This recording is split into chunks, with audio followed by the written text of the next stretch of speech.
Local Ford dealer, proud sponsor of the Crimson Tide.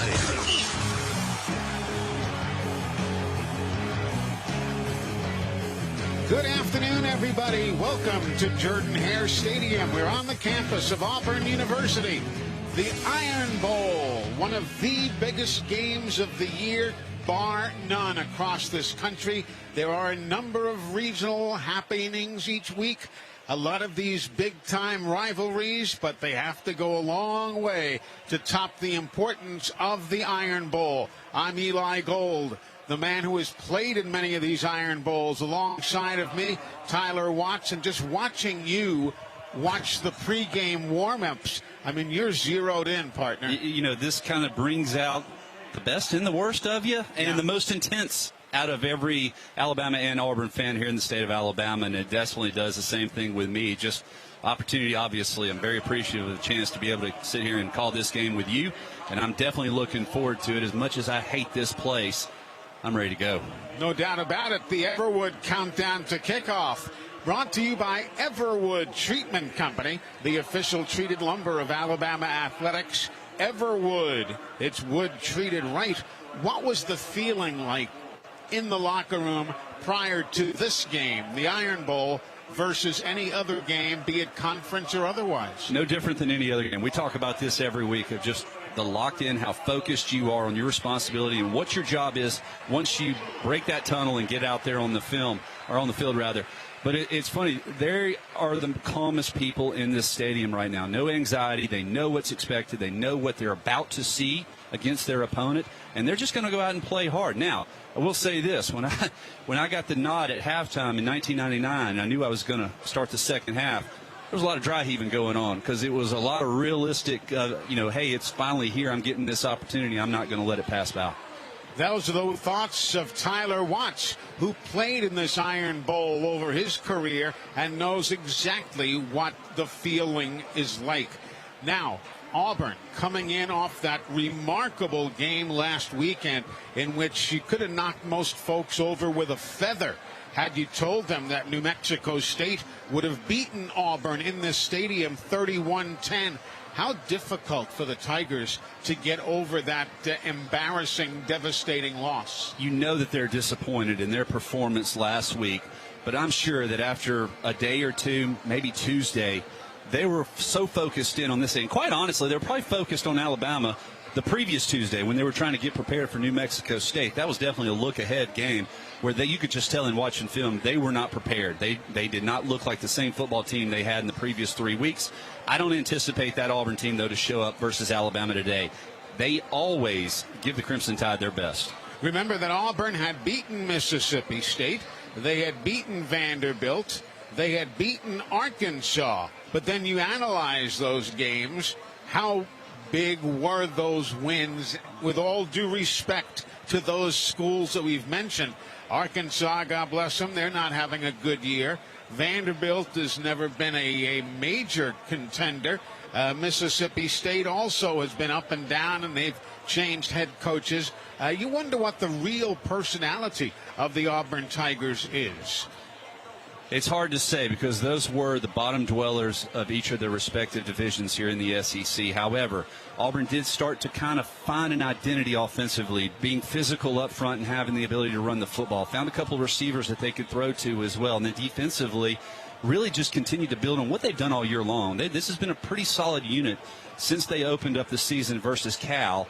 And they just continue to get a little bit better. However, it's kind of an anomaly last week. So who are they? I think it depends on who they are in the first half. Last week, they couldn't get their hands on the ball. New Mexico State kept it away from them. They converted third downs. The defense got wore down because they couldn't get off of the field. And offensively, when you're sitting on the sideline, there's just no rhythm. Yeah, exactly right. Let's talk about today's scouting report. It's brought to us out of the mouth of Tyler Watts, and it's sponsored by Cook's Pest Control. Cook's Pest Control and Centricon, the unbeatable combination for termite protection. I'm going to start at a different location than we normally do. I'm going to talk about Auburn's tight end, Rivaldo Fairweather. The reason I talk about the transfer from Florida International University is because their starting wide receivers, Camden Brown has 8 catches. Caleb Burton has 10 catches. Malcolm Johnson Jr. has 6 catches. Fairweather, meanwhile, the tight end, has 33 catches on the season. And Bama over the years has struggled with big tight ends. It's a tough matchup for any defense because a lot of times you're going against a linebacker and or a strong safety star type of guy. So Malachi Moore, Caleb Downs are probably going to get that role today of being able, or being forced to rather, cover Rivaldo Fairweather, and he is their go-to guy. Auburn loves to try to run the ball. That's really what they're only really capable of doing. As you mentioned, they struggle on the perimeter of creating separation and getting open. But when you encompass and add that tight end to the play action, when they have that run going, it can be a challenge for opposing defenses. He is 6'4", 251 pounds. Not the biggest tight end you're going to see out there, but he obviously is a solid guy. The running backs, though, Brian Batty, when he comes in, Jarquez Hunter, who is their starting running back. He's got nearly 1,000 yards already this season as we near the end of this regular season. And that's one of the reasons why the Auburn Tigers are entering the game today as the third best rushing team in the Southeastern Conference. We'll continue our look at Auburn, but right now we have to pause 10 seconds for station identification. This is the Crimson Tide Sports Network.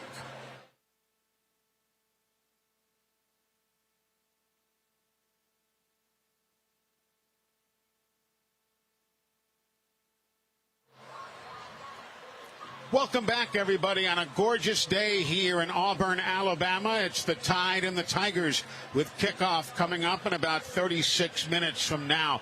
The running game is what we were just talking about, Tyler, for the Auburn Tigers. And again, where they're last or next to last or third from last in every other category in statistics, they are number 3 in the conference in rushing numbers. That is their bread and butter. Teams like Texas A&M, though, and against Georgia, they struggle a little bit outside of Peyton Thorne of being able to establish any sort of running attack versus those top-notch teams. However, Jarquez Hunter is a guy, strong lower body. If you don't bring your feet when you're tackling him and wrap up and drive him to the ground, he's going to find a way to break free. Brian Batty, you spoke about him. He's a speed guy. Get him on the perimeter, and he can do some nice things in space. So Alabama's going to have their challenge with these running backs. But the key to all of it, like we talked in the pregame, is setting the edge and making them play between the tackles. The other thing for Auburn is 11 guys on their starting offense. So virtually everybody have transferred in. They're all transfers coming through the transfer portal. Everybody from Cincinnati to all sorts of teams. North Texas, South Florida. Robbie Ashford, one of their running backs, is from Oregon. You've got Batty from South Florida, and so on and so forth. It's a team that's in the midst of a changing look from one year to the next. And you often see that with any coaching change. You'll see a lot of players leave, but now with the transfer portal being wide open, coach comes in, he has the ability to go and basically recruit an entirely new team or half of a new team as he sees fit. And that's really the age of college football now, is guys don't get a chance to play, they're going to look elsewhere for greener pastures. Now, on the Alabama side of things, defensively, Malachi Moore is going to be getting a good bit of attention today, and we're going to mention him as part of the Star to Watch program. You know, every Crimson Tide touchdown this year had our friends from Tito's Handmade Vodka donating tickets to the veterans who have served all of us across the country. They were welcome to Bama home games, and we thank Tito's and give them a big roll tide. But they want to make sure we honor a Star to Watch. And today it could well be Malachi Moore. I really think he's going to be instrumental in the defensive game plan for Alabama today. He's so versatile in not only his ability to cover, but also he's that guy that can set the edge opposite Justin Aboigbe against this Auburn running attack. I think that he can fill in hard on the quarterback runs. for Peyton Thorne, but he's also a guy that potentially could get matched up against Fairweather coming out of that tight end position. It's good to have Chris Braswell back after being suspended for the second half of last week's game. Yeah, we talked about that last week. Christian really hit on it. Thank goodness that it was in the first half. Yeah. So he is going to be available and is going to be needed. You know, this Auburn offensive line, they give up a lot of sacks, so Alabama's going to have their opportunities to get back to the quarterback. So the Crimson Tide and the Auburn Tigers getting set to go here today. We're about 32 minutes away from the kickoff. Why don't we continue our look at these two teams? We'll have the starting lineups for you as soon as we come back. This is the Crimson Tide Sports Network from Learfield. Victor deployed for the first time to Afghanistan in 2003. He sustained a moderate traumatic brain injury. One of the most important elements of caregiving is taking care of yourself.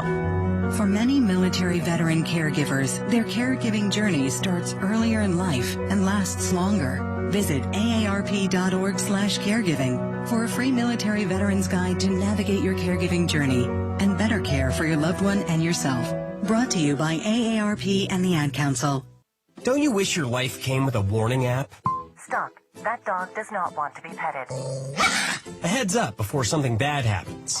You should not send that text. Uh-oh.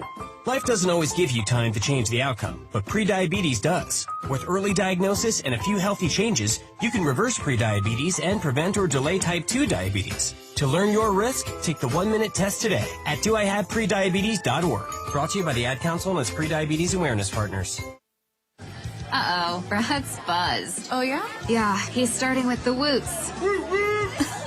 And now a speech. I just want to say that friendship is about heart and brain.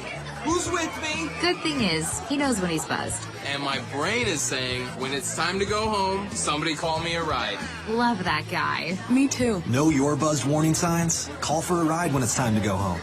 Buzz driving is drunk driving. A message from NHTSA and the Ad Council. Hey, so what's a great way to spread awareness that driving high is illegal everywhere? A catchy song, of course. You can run, but you can't drive high. You can run, but you can't drive high. Friendly reminder, don't drive high. If you feel different, you drive different. Brought to you by NHTSA and the Ad Council. When it comes to making plans, you are the best. What about those round trips, which are perfect on your way there and perfect on your way back? Or those meetings with friends, surprise parties, camps, birthdays. The same way you plan for the important moments, start planning to protect you and your loved ones from a natural disaster. Sign up for local weather and emergency alerts. Prepare an emergency kit and make a family communications plan. Get started at ready.gov/plan. Brought to you by FEMA and the Ad Council. My name is Teresa Barber. I was in the United States Navy, and I served overseas in the Middle East and Africa. Early on in my career, I had a commander that taught our suicide prevention training, and the very next day, he took his own life. 90% of suicide attempts involving a gun are fatal. My way of continuing my service is to help protect my community by being a responsible gun owner and by storing firearms safely. Store all your guns securely. Help stop suicide. Brought to you by End Family Fire and the Ad Council.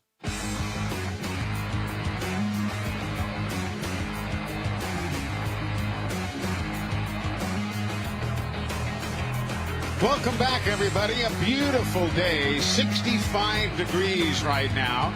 Wind out of the east-southeast at 7 miles an hour. Humidity just 45%. And, of course, the field looks magnificent, even though this is the final game of the regular season. They always have a great-looking turf here at Jordan-Hare Stadium. The field and game conditions presented by Alpha. Protect your cars, home, life, and business with Alpha. You can get a quote or find a local agent at alphainsurance.com. Proud supporter of the Crimson Tide. Call Alpha today. Now it's time to check out the starting lineups. Brought to you by Walk-On's Sports Bistro. Walk-On's puts everything they've got into bringing you game day with a taste of Louisiana. Visit a location in Mobile, Montgomery, Hoover, or Tuscaloosa for your next game day experience. Walk-ons, more than a restaurant.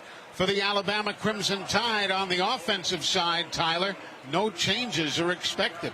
And that's good. That means we're as close to healthy as you could possibly be here late in the season. The offensive line is playing outstanding over the last several weeks. No change up there. Jaden Roberts, the guy they've really leaned on here in the last couple of weeks to open up the middle. I think the wide receivers also, and I know we're getting to them, I think they have an opportunity to have a really big day. Right, the Alabama wide receivers, Jermaine Burton, Malik Benson, Isaiah Bond, Kendrick Law, Jalen Hale, Kobe Prentice. It's a deep group and a talented group. Kendrick Law is another guy that I really want to focus on today. How big of a role does he have? Because Auburn has struggled with a lot of motions and misdirections, and Kendrick Law is a guy Alabama and Tommy Reese has been utilizing over the last several weeks. Coming out of the backfield, lining up differently, he gives you some different looks and can get some nice mismatches on linebackers. Right now, down on the field, it is senior day here at Jordan-Hare Stadium, and the families and senior players making their way out to the near hash mark to begin their honors, very much like we do at Bryant-Denny Stadium during the final home game of the year.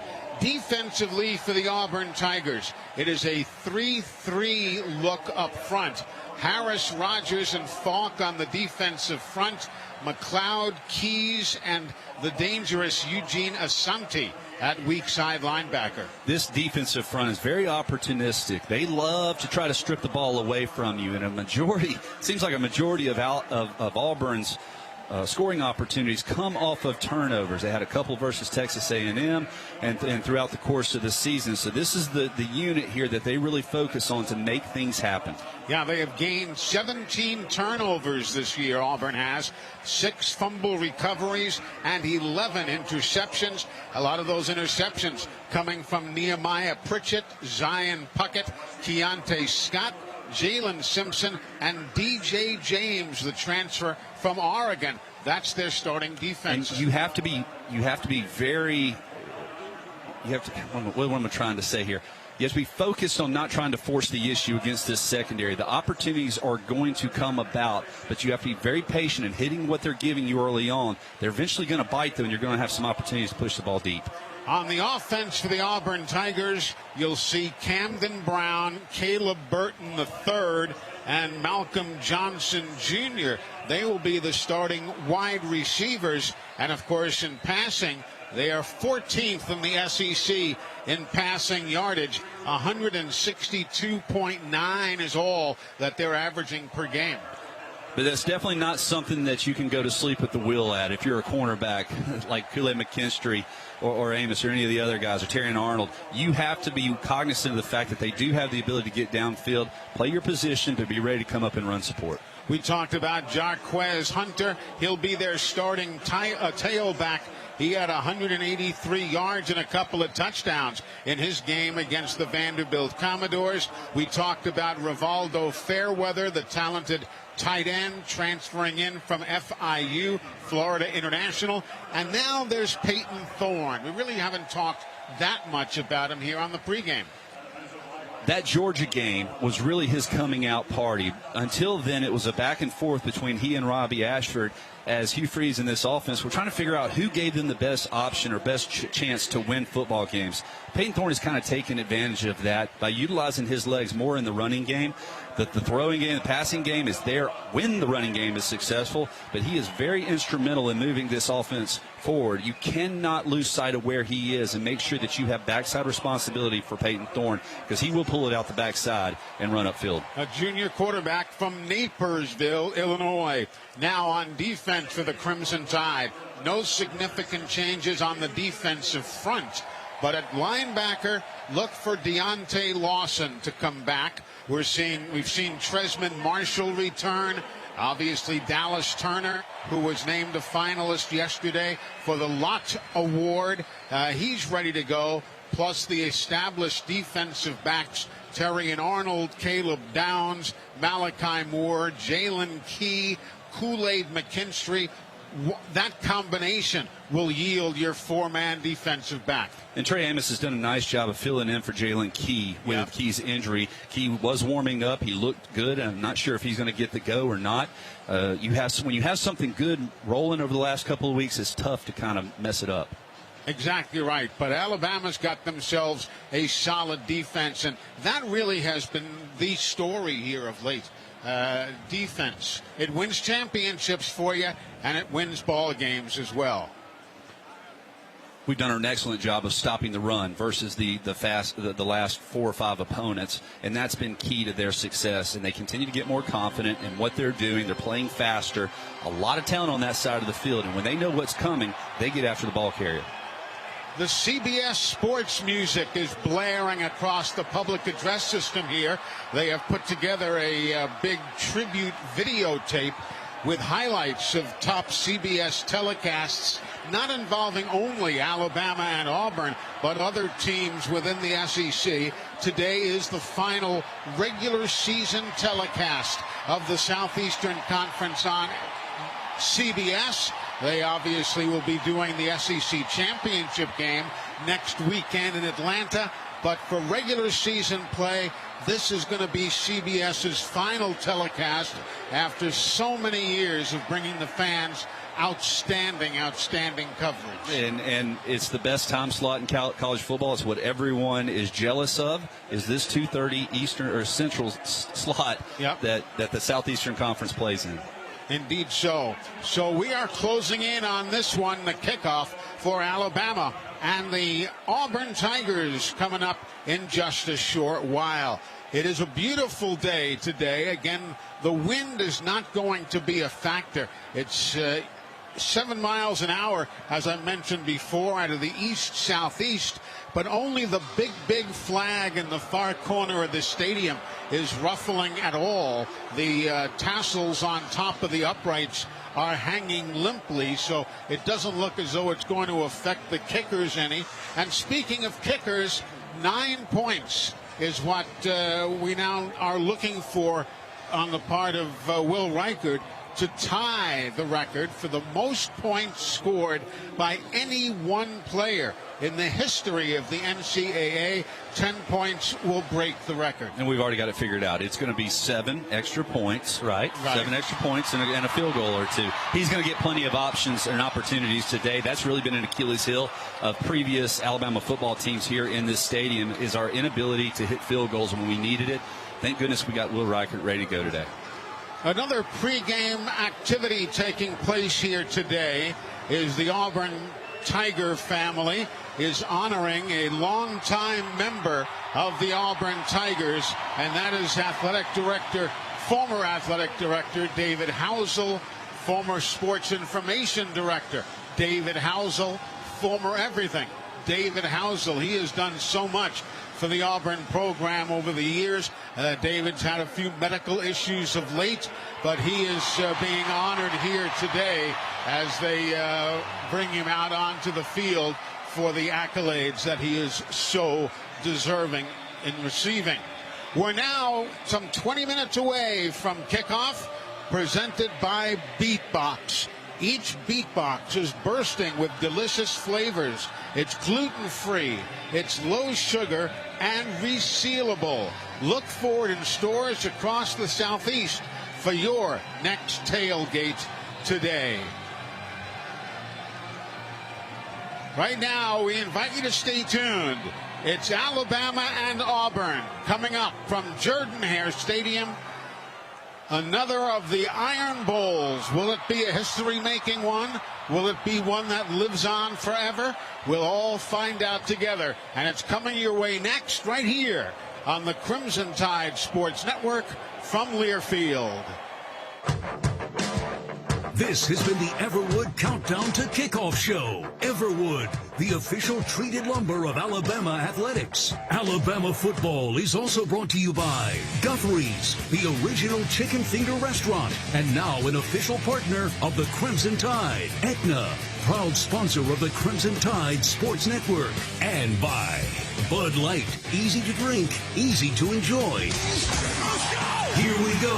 Kickoff is coming up next on the Crimson Tide Sports Network from Learfield.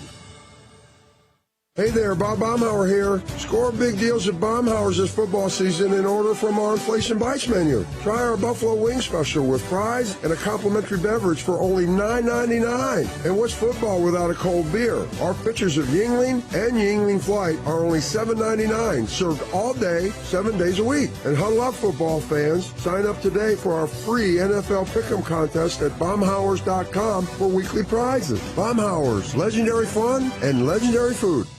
Producing championship quality lumber is not an easy process, but at Everwood Preserving, it's our only process. Wood treated right. Everwood offers top-notch pressure-treated wood for decks, outdoor structures, commercial jobs, and more that you can build your reputation on. When it comes to quality, we're on the winning team. Visit your local Everwood dealer today and discover the difference for yourself. Everwood Preserving Incorporated, the official lumber of the Alabama Crimson Tide. Saturdays are made for football, and when the game is on, we're finally off. Off duty, offline, out of office. A cracked Coors Light is our do not disturb message to the world. On game day, we don't think about the 9 to 5, but worry about the 4th and 1. So this Saturday, grab a Coors Light, press play on some pigskin, and pause on everything else. Coors Light, mountain cold refreshment, made to chill. Proud partner of Crimson Tide Sports Network. 2021 Coors Brewing Company, Golden, Colorado. Celebrate responsibly. We've all been caught up in the little chores that pile up every day. The dishes in the sink, the trash that needs taking out, the pesky check engine light. Isn't it time to make a change and escape to a whole new world of possibilities? Where there's dinner without dishes, nights filled with adventure, and every day you feel like a winner. A little change can go a long way when you escape every day at Wind Creek Casino and on the Casinoverse app. Domino's delivers game days across Tuscaloosa and the surrounding area. Locally owned and operated in Tuscaloosa for over 30 years, the team at Domino's is proud to be a supporter of Alabama football and athletics across the capstone. Domino's would like to thank our customers for supporting our local business for over 30 years. Make Domino's your choice on game days year-round and enter our weekly Drive for Dough contest this football season. Domino's is proud to deliver your Alabama Crimson Tide game days anytime. Visit RollDominoes.com. Thanks from Domino's and Roll Tide. Red Diamond knows that prepping for the perfect holiday meal isn't always easy. From making sure there's an option for your cousin Steve from Chicago. I require a plant-based diet. To making sure your father-in-law's favorite is on the table. Boiled Brussels sprouts? Gross. The holidays can be hard. Thankfully, you've got fresh brewed Red Diamond iced tea. It's the perfect sip of pure perfection that always brings people together. Red Diamond. Perfect's not easy.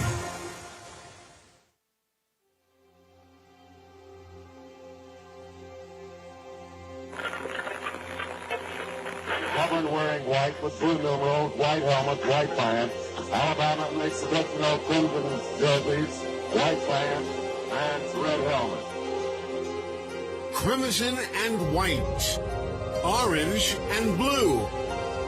In these parts, if you aren't one, you are most assuredly the other. Goes to the betting, but he's going all the way for a touchdown. Butch Wilson with a smell of tiger meat in his nostrils, ate up 11 of them. And simply an in-state rivalry. In a word, it's family. Coach Paul Brown, men's number 315. That guy ends his Auburn coaching career with a 17-0 loss to Alabama. Bama and Auburn, or as it's known literally throughout the world, the Iron Bowl. 3-2-1, touchdown, touchdown, touchdown. This Iron Bowl is tied at 23. If there was a definitive book on the history of college football, within the pages devoted to this great game, one would find so much more than 60-minute battles that framed a year's worth of bragging rights. One would find the stories and glories of champions and championships. Here's Saber, keeping himself. Saber, back cuts in. He's at the 40-yard line. He's at the 30. He's at the 20. He's at the 10. He's at the 30. He scores. Patrick takes it driving at the 10, the 5, touchdown for teammate. The kick is in the air. It has distance. It's good! It's good! It's good! It's good! It's good! Alabama has beaten Auburn! Play action pass picked off by Alabama. It was intended for Parker. It could go all the way. Down the near sideline. Antonio Langdon to the 15, to the 10, to the 5. Touchdown, Alabama! To a looks, he'll throw across the middle. Open is Smith. Devontae right side 15. He'll stop at the 10. Around the DB. He's going to walk it in. Touchdown, Alabama! Tua Tagovailoa to Devontae Smith. Backpedals, looks left, throws, touchdown! 2-point conversion. And Alabama has come from nowhere to defeat the Auburn Tigers in multiple overtimes. Yeah, the other guys have had their moments too, but perhaps for just a moment, as the world of college football experiences what amounts to a seismic shift worth of change. In the spirit of Thanksgiving, let's just pause and give thanks. What we in Alabama, all of us, crimson and white, and orange and blue, get this, the most wonderful rivalry of them all. Yeah, we may share it with the world, but in your heart and mine, we know it's uniquely ours, right here in Sweet Home, Alabama. The good thing we're playing outdoors, because if this was an indoor game, it would have blown the roof off the stadium. Bama and Auburn, the Iron Bowl from Jordan Hare, next.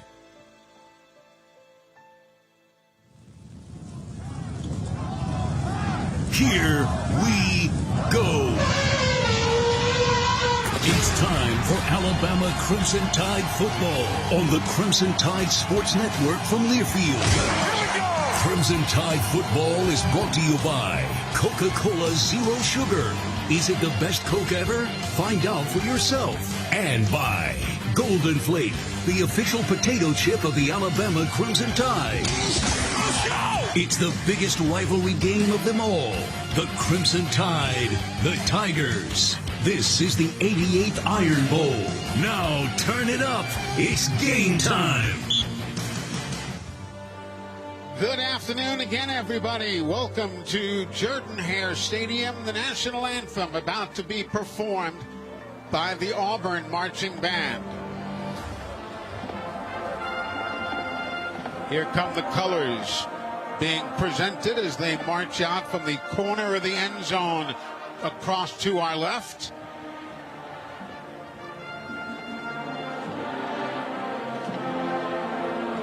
To the tune of God Bless America.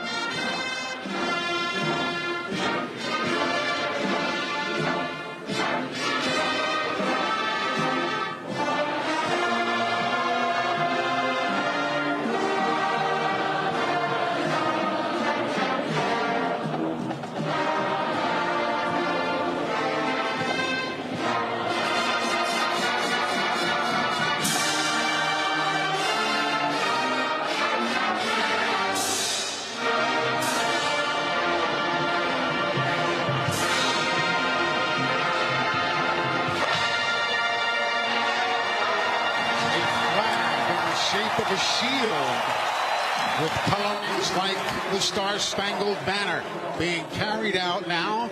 The color guard having peeled off, standing shoulder to shoulder at the 10-yard line for our national anthem.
Jets flying wingtip to wingtip, making their way from the far end zone across towards the near side and over our heads, and gone they are as quickly as they appeared.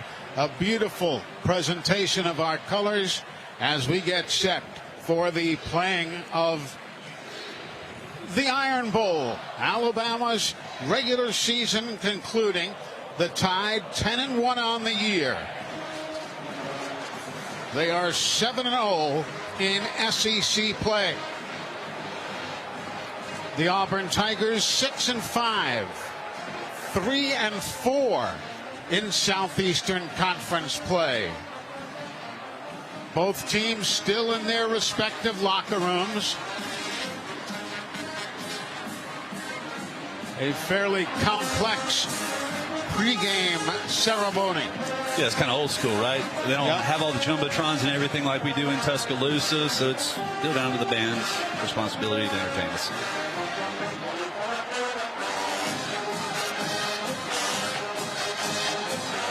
They spell out the word Tigers to the marching band. And as a player, this is the worst. You were just anxious to rip the hinges off of that door and get out here. The anticipation, the waiting is the worst thing for those guys in the locker room right now. They are ready to get out on the field. We're still some 6.5 minutes away from kickoff. Cheerleaders for the Auburn Tigers making their way down onto the field now. They put up some pylons that no doubt will shoot off flames and pyrotechnics. Those pylons being built now about 5 yards deep, 4 yards deep into the end zone.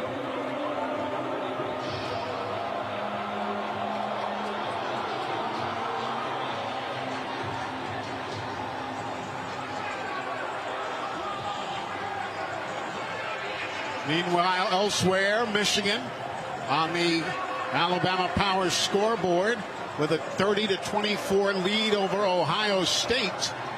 That one with 49 seconds to go in that ball game, being played in Ann Arbor.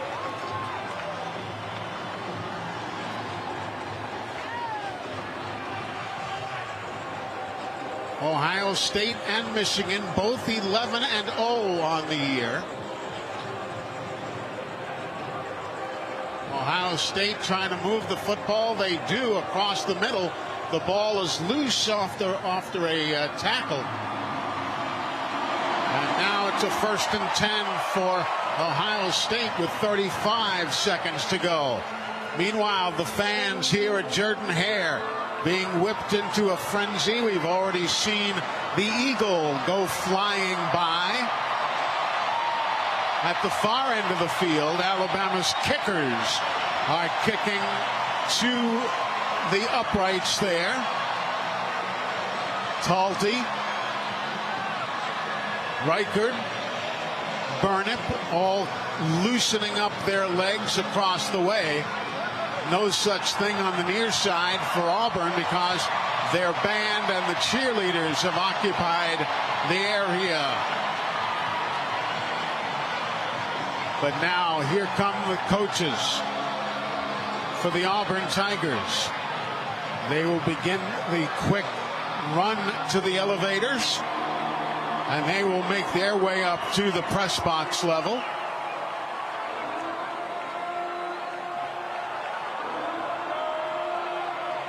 Not a seat to be had here.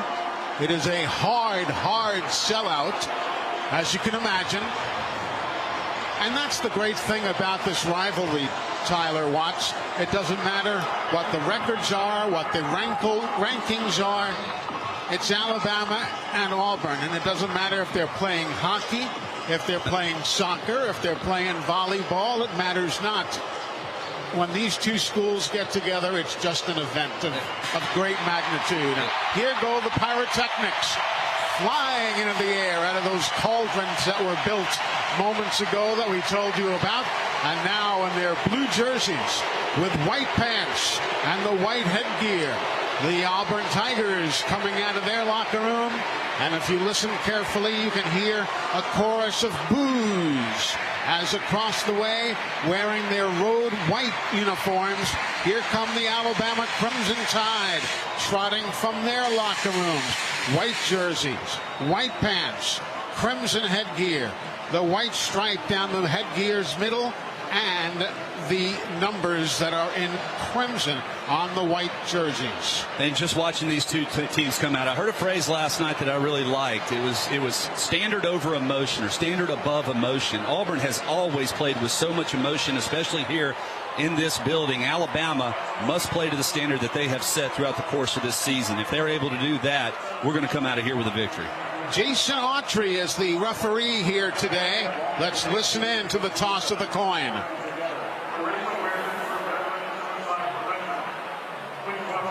We still don't have it. They finished their 151-mile journey and complete the 2023 Operation Iron Rock in Jordan-Hare Stadium, delivering today's ceremonial game ball. Folks who are delivering the ceremonial game ball. Auburn has won the toss and elected to receive on the north end.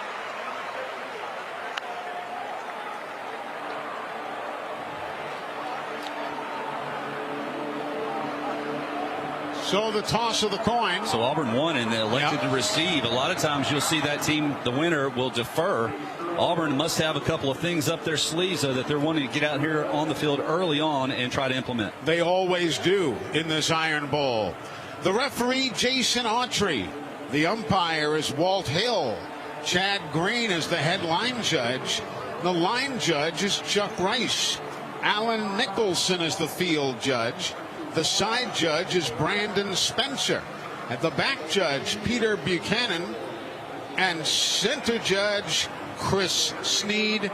The replay official is Stan Murray.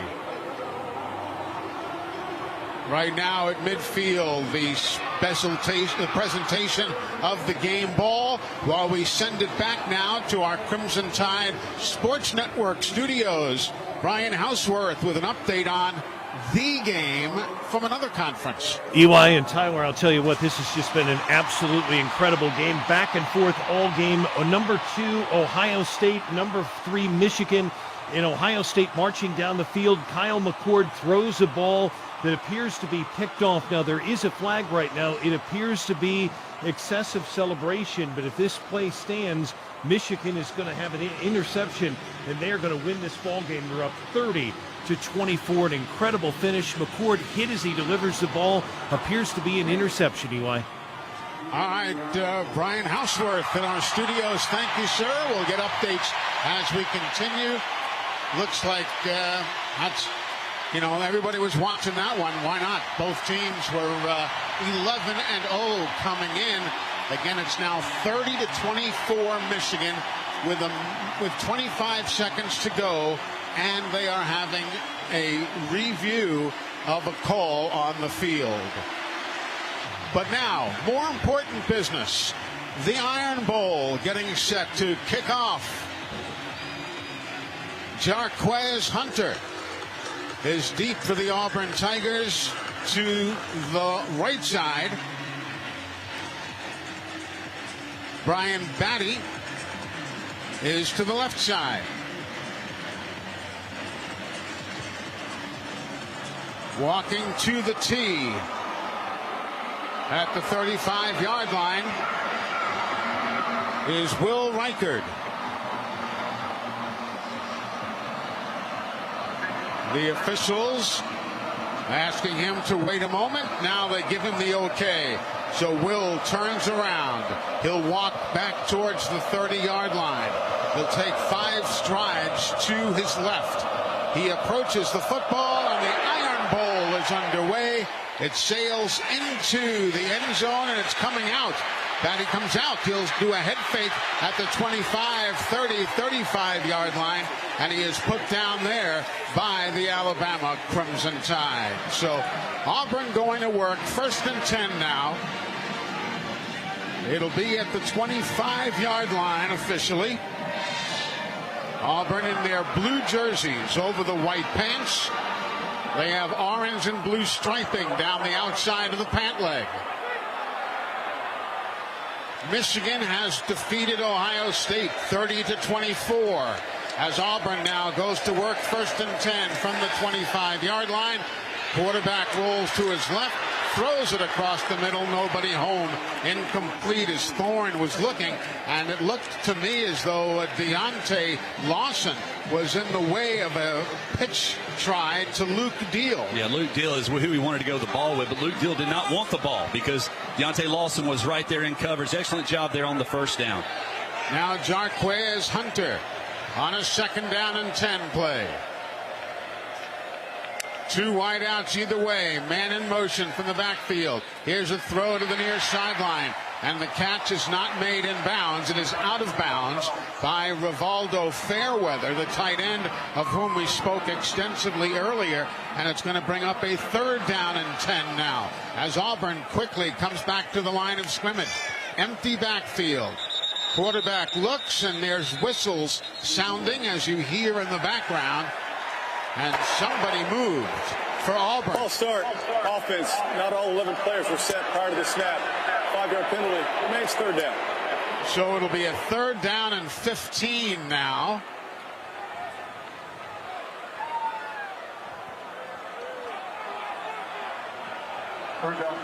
Here comes the play with Peyton Thorne, the quarterback.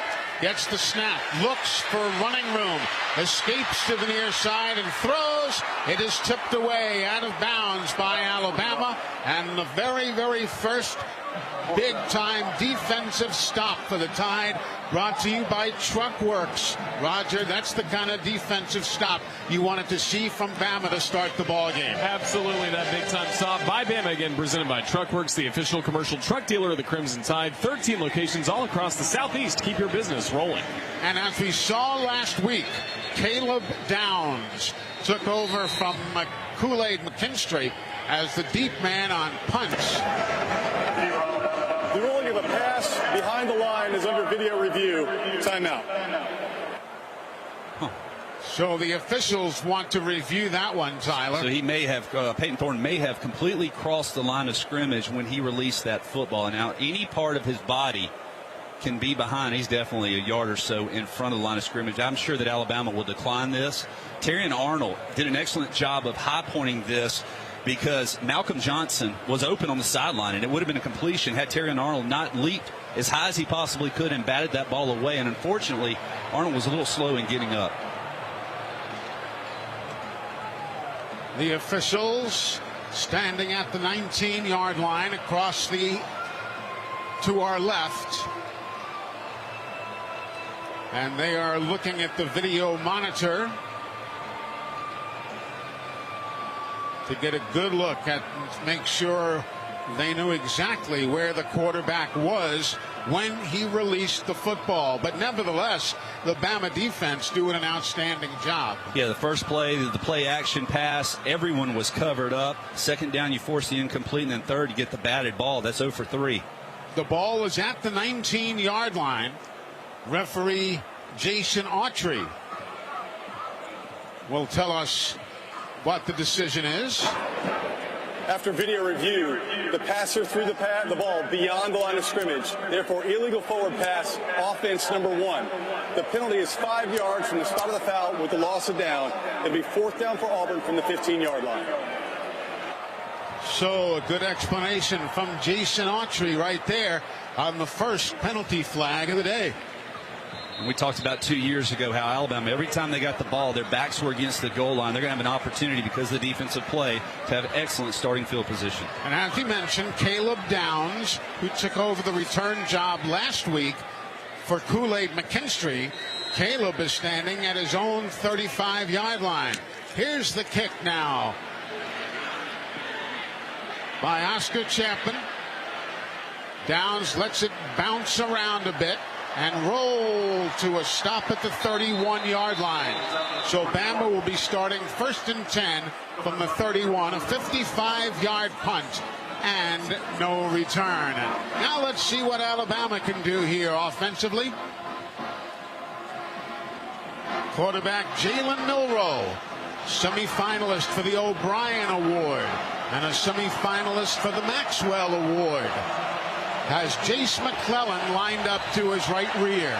The tight end is C.J. Dupree on the left side of the line. 3 wideouts are on the left side. Now Dupree goes to the right. McClellan comes to the left of the quarterback. Here's the handoff, big hole, McClellan into the backfield, and he is down to the 45-yard line. He followed Caden Proctor and C.J. Dupree for the first down of the ball game. Quickly, back to the line. Here's Milroe. Looks for an out route. Grab is made by Burton. He'll step out of bounds at the 50-yard line. So the Crimson Tide quickly moving the ball. Quick hitter right up the middle and then coming back with the tempo to a quick out there to Jermaine Burton. Getting rid of the football quickly, not holding it, though, in your hands. That's what is going to be key in Alabama in this opening drive. Nyblack and Oots are both in now as tight ends for Alabama. Here now Milroe on the toss, right side. Nice block again. Gets 4.5, 5 yards for Jace McClellan. And this running game is working, Roger. Certainly is. As the Crimson Tide getting a moment ago their first down of the game. Sponsored by atix.com. Let Atix be your ticket connection to all the Alabama football games. Atix is the ticket. And unfortunately, J.C. Latham just got an after-the-play penalty down the field. It's going to negate a great gain there on first down. Latham, the right tackle from Oak Creek, Wisconsin. After the play, personal foul, late hit for unnecessary roughness, offense number 65. 15-yard penalty from the end of the play. It remains second down. The first penalty of the day, but you're right. That's one thing, Tyler. And again, it's not an Einstein-like statement, but you cannot afford these kind of penalties. And these are the games you have to be smart in. We talked about not having too much emotion. This is one of those instances where you have to play within yourself and not, cause yourself a huge penalty like that. Football now back on Alabama's own 42-yard line. Milroe brings a man in motion.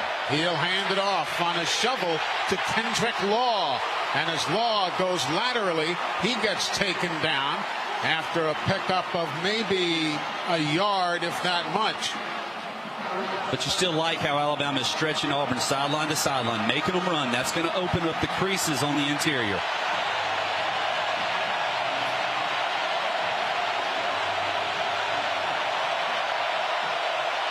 Alabama now working from the 43-yard line. Tight end Dupree comes to the left of the formation. Here's Milroe, gets the snap. He'll stand in, looks and throws across the middle. Catch is made, and it's run by Malik Benson down to the left sideline. He'll spin inside the numbers at the 19-yard line.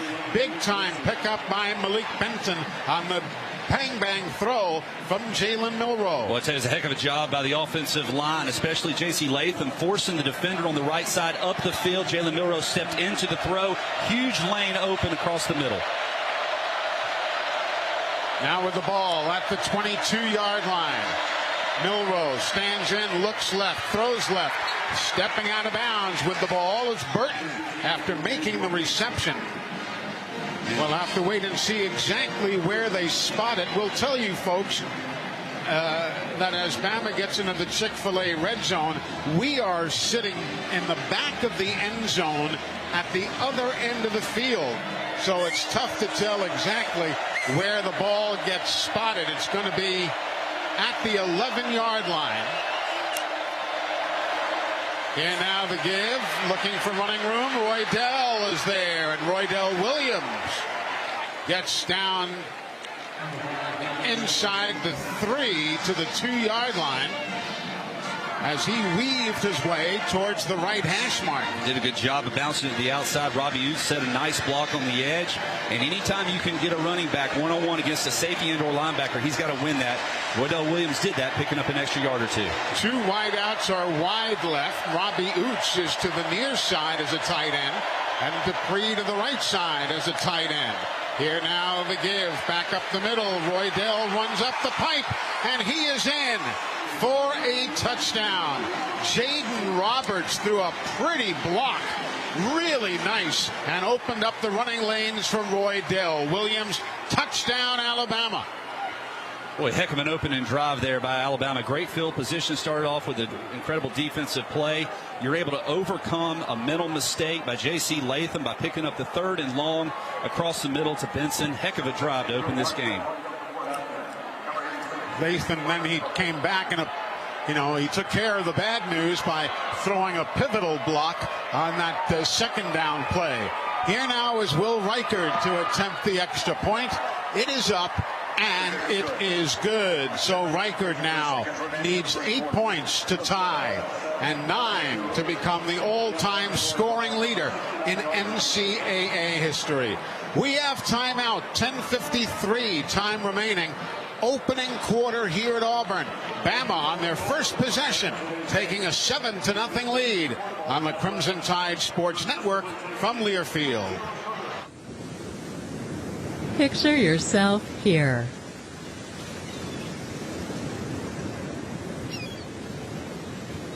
This mental getaway brought to you by visitpensacola.com. Every Alabama tailgate has food, but when you bring Hellman's to your tailgate, the buffalo chicken dip makes the Crimson Tide drool. That pimento cheese dip isn't just tasty, it's legendary. And the burgers? Those are the tailgate MVPs. With a squeeze of creamy, delicious Hellman's, every bite is a taste touchdown. Hellman's, official mayonnaise of Alabama athletics. Dos Equis knows college football game day is filled with iconic traditions. The fight songs, the mascots, the rivalries. The pregame text to your ex for her dad's cable login so you and your buddy can stream the game even though you promised last season you were just about to get your own subscription. Whatever your game day ritual is, make sure you're doing it with a real one. Dos Equis. Enjoy Dos Equis responsibly. Copyright 2023 Dos Equis. Imported by Cervezas Mexicanas, White Plains, New York. Picture yourself here. White sugar sand beach, clear blue-green water. This is Pensacola. It's the way to beach. Experience what's waiting at visitpensacola.com. Gotcha.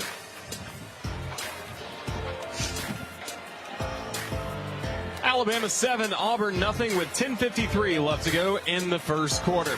Today's game is presented by Everwood, the official treated lumber of Alabama athletics. Everwood, wood treated right. Today we're coming to you live inside the Alabama Credit Union broadcast booth. Feel good about your money with Alabama Credit Union. And once again, on the call, Eli Gold. Roger, thank you. The Bromberg scoring drive, 8 plays, 69 yards in 3 minutes and 30 seconds. And Tyler, Alabama has rushed the ball for 56 yards of their total 84 yards of offense. An impressive job by that offensive line. And I talked about possibly needing to throw in order to open up the run. Only needed to throw to overcome a 3rd and long. Here's Reichard now kicking it away. It's towards Brian Batty, and he's going to bring it out from 7 yards deep. Batty runs into traffic, reverses as a flag is thrown at the 9-yard line, and we'll wait and see what the flag is all about there. So they have elected to come out with it. Hopefully it's not a face mask. I don't know. I thought there was a hold. During the turn, illegal block in the back. Return team number 44. The penalty is half the distance from the end of the run. It'll be first down Auburn. You always say it's better just to go ahead and take the 25. Yeah, I always do. Especially when you're 6 yards deep like that.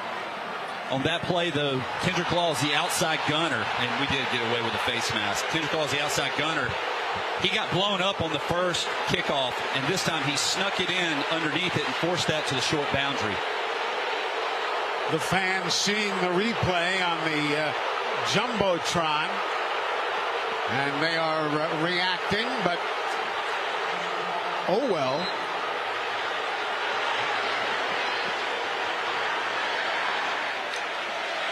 Here's Alabama now defensively digging in. Auburn snapping the ball from the 4-yard line. They try to power it on the right side. And the fans not happy. Well, they missed one. it tends to even out over the course of a game. Alabama needs to take advantage of this great field position, though, and force another punt. The ball is at the 8-yard line now.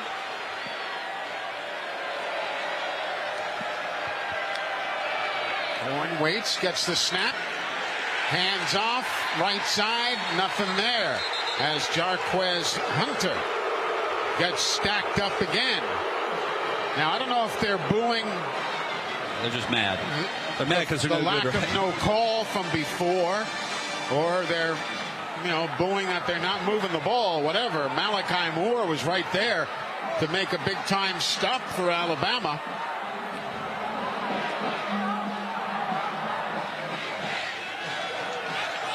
Third and 5. Ball at the 9-yard line for the Auburn Tigers. Going left to right as you listen in at home. Quarterback backpedals, throws it too far off Jarquez Hunter's fingertips as he went out into the left flat. And a quick 3 up, 3 down. Deontay Lawson was in coverage. They found Alabama in man, which is what they wanted. And that ball almost got tipped by Justin Aboigbe, but had Hunter open in the flat, would have been enough for a first down. Unfortunately, though, 0-3 start. He misses on that one as well. The first punt was 54 yards, no return. Now Caleb Downs is back, standing at midfield, waiting for the punt.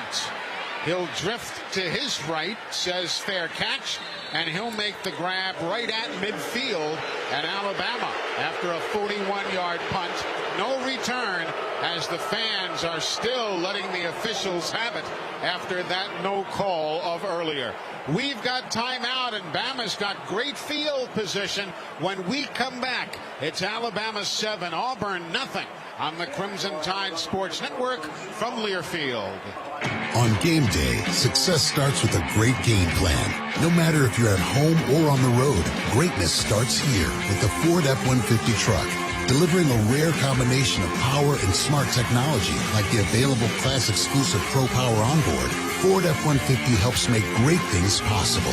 Visit your local Ford dealer, proud sponsor of the Alabama Crimson Tide. See owner's manual for important operating instructions. Classes full-size pickups under 8,500 pounds. GPWR. Crimson Tide Football is brought to you by Aetna, proud sponsor of the Crimson Tide Sports Network. This is Alabama Crimson Tide Football from Learfield. This message is for Karina, our mom who finished her high school diploma at age 28. Hi, Mom. It's Emmettith and Nicholas. Congratulations on getting your diploma. You worked so hard and have taught us so much. We love you. When you graduate, they graduate. Finish your high school diploma for you and for them. Visit finishyourdiploma.org to find free and supportive adult education centers near you. Brought to you by the Dollar General Literacy Foundation and the Ad Council. And here's Heather with the weather. Well, it's beautiful out there, sunny and 75, almost a little chilly in the shade. Now, let's get a read on the inside of your car. It is hot. You've only been parked a short time and it's already 99 degrees in there. Let's not leave children in the back seat while running errands. It only takes a few minutes for their body temperatures to rise, and that could be fatal. Cars get hot, fast, and can be deadly. Never leave a child in a car. A message from NHTSA and the Ad Council.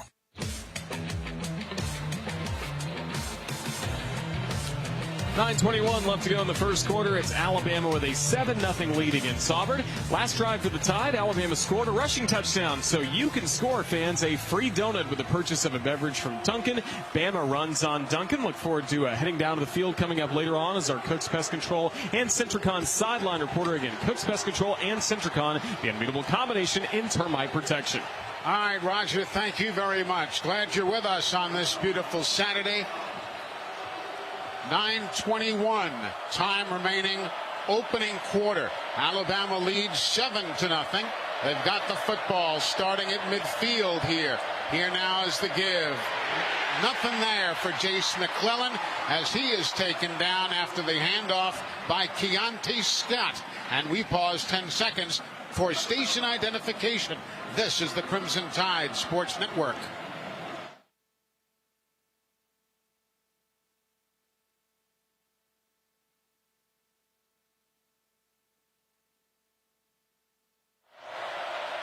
from the 48-yard line of Auburn. Here now Milrose stands in, looks left, rotates right, gets away from a potential tackler, works down the right sideline, and steps out of bounds close to, but just a little bit shy of the first down.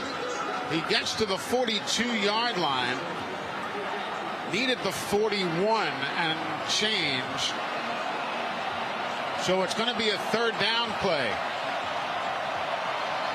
Alabama 1 for 1 in third downs today.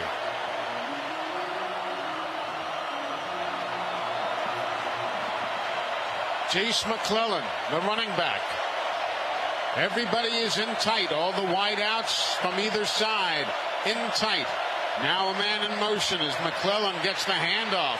The motion man, that was Kendrick Law, gets blown up as he goes through traffic. And he was going to be the lead blocker, but Larry Nixon III took care of him. I think we got the first down, though. Hard to tell, though, but I think he was able to snake his way up on the second effort. I'm not sure. I think he's about a yard short. It's going to be fourth down. Again, we apologize in spotting the ball, but we're behind the goalposts here in this end zone, looking all the way down the field. Here now with the single running back. Roydell waiting, watching. Handoff to the first man through. Big hole, blocking, flags, and touchdown for Kendrick Law. But again, there are flags on the play, and there may well be a hold on Alabama. Holding, offense, number 81. Fourth down. C.J. Dupree, and I'll tell you, he handled that. The play was beautifully executed. And I thought C.J. Dupree did a really nice job. His hands must have just gotten a little bit outside. Actually, he was on the interior. He definitely hooked the linebacker for Auburn, and it wasn't necessary. And it's one of those things that you position. The penalty is enforced from the previous spot. It is fourth down. Position your feet correctly, you're going to be able to make that block. And it's not one you really have to knock him out of the way. It's just shield him from getting to Law. Keontae Scott is going to be the deep man for the Auburn Tigers. They have two return men who both wear number 0. This one is Keontae Scott, who is out there. The other one wearing 0 is on the sidelines, Kay Moore. Here's the punt.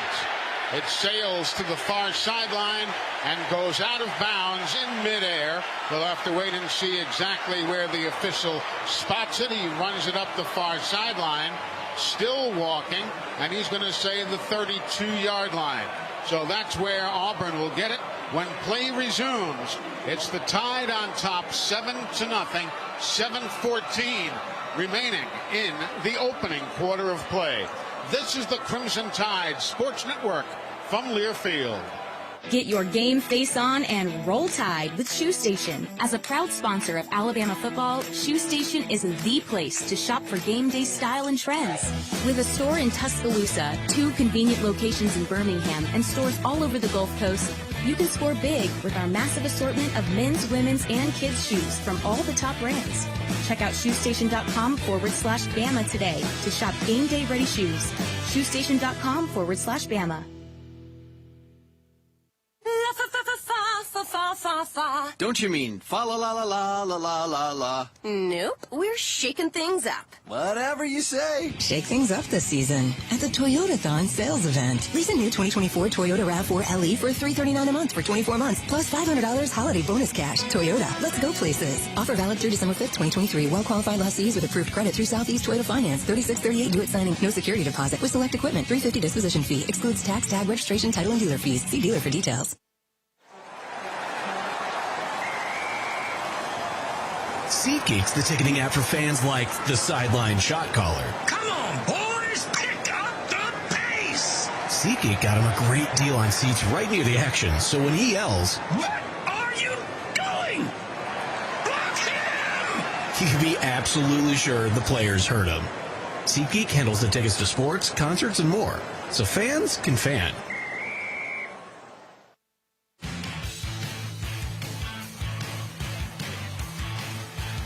Alabama 7, Auburn nothing with 7:14 left to go in the first quarter. Congratulations to our Diamonds Direct Dream Proposal winners, Corey and Kelsey. Alabama Athletics and Diamonds Direct wish you a lifetime of happiness.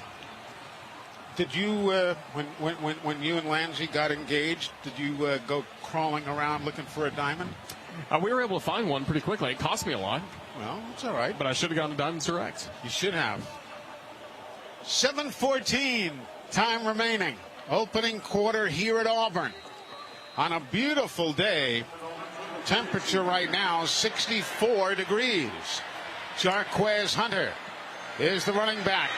They give it to him. He'll follow the blocking on the near side. Out across the 40 and taken down at the 42 by Terrian Arnold and Malachi Moore on the long near sideline run. It'll be a first down for the Auburn Tigers. Wasting no time getting back to the line of scrimmage. They want to try to attack Alabama on the edge, having a difficult time running between the tackles. Peyton Thorne, the quarterback, wears number 1. He's in the shotgun. Gets the handoff, hands it off. Big hole, near side running is Hunter. He'll come to the near sideline and all the way down inside the 15 to the 14-yard line. So Alabama has rotated in a couple of new defensive linemen, and Auburn is really taking advantage of it, getting up to the second level. We talked about tackling Hunter in his legs, though. He's a strong back. If you just try to arm tackle him, he's going to run through it. 35 yards on the run. Snap now from the 15. Alston in his running back. Damari Alston. Snap. Thorne gives it to Alston. He'll slash left. Carries his body weight with the legs going in the arms of Jalen Key, who will finally put him down at the 6-yard line. Now quickly back to the line of scrimmage.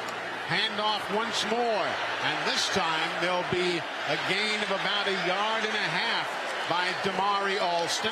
Deontay Lawson, nice to be able to call his name again. He is there to make the tackle. So it's going to be a first and goal. Auburn will snap it from inside their 4-yard line. Heading towards the end zone to our right.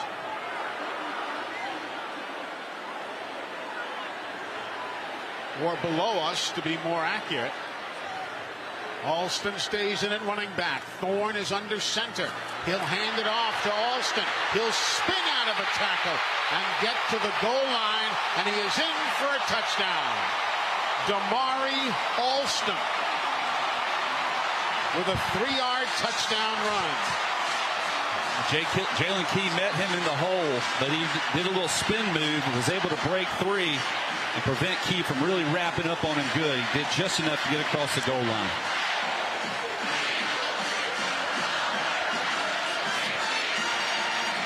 Alex McPherson in to attempt the extra point. Jacob Quattlebaum is the snapper. Oscar Chapman is the holder.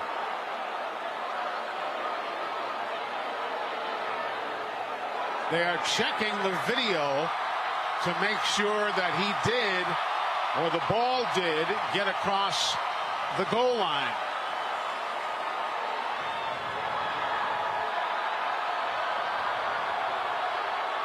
Everybody stands now at the line of scrimmage. They have gotten it confirmed.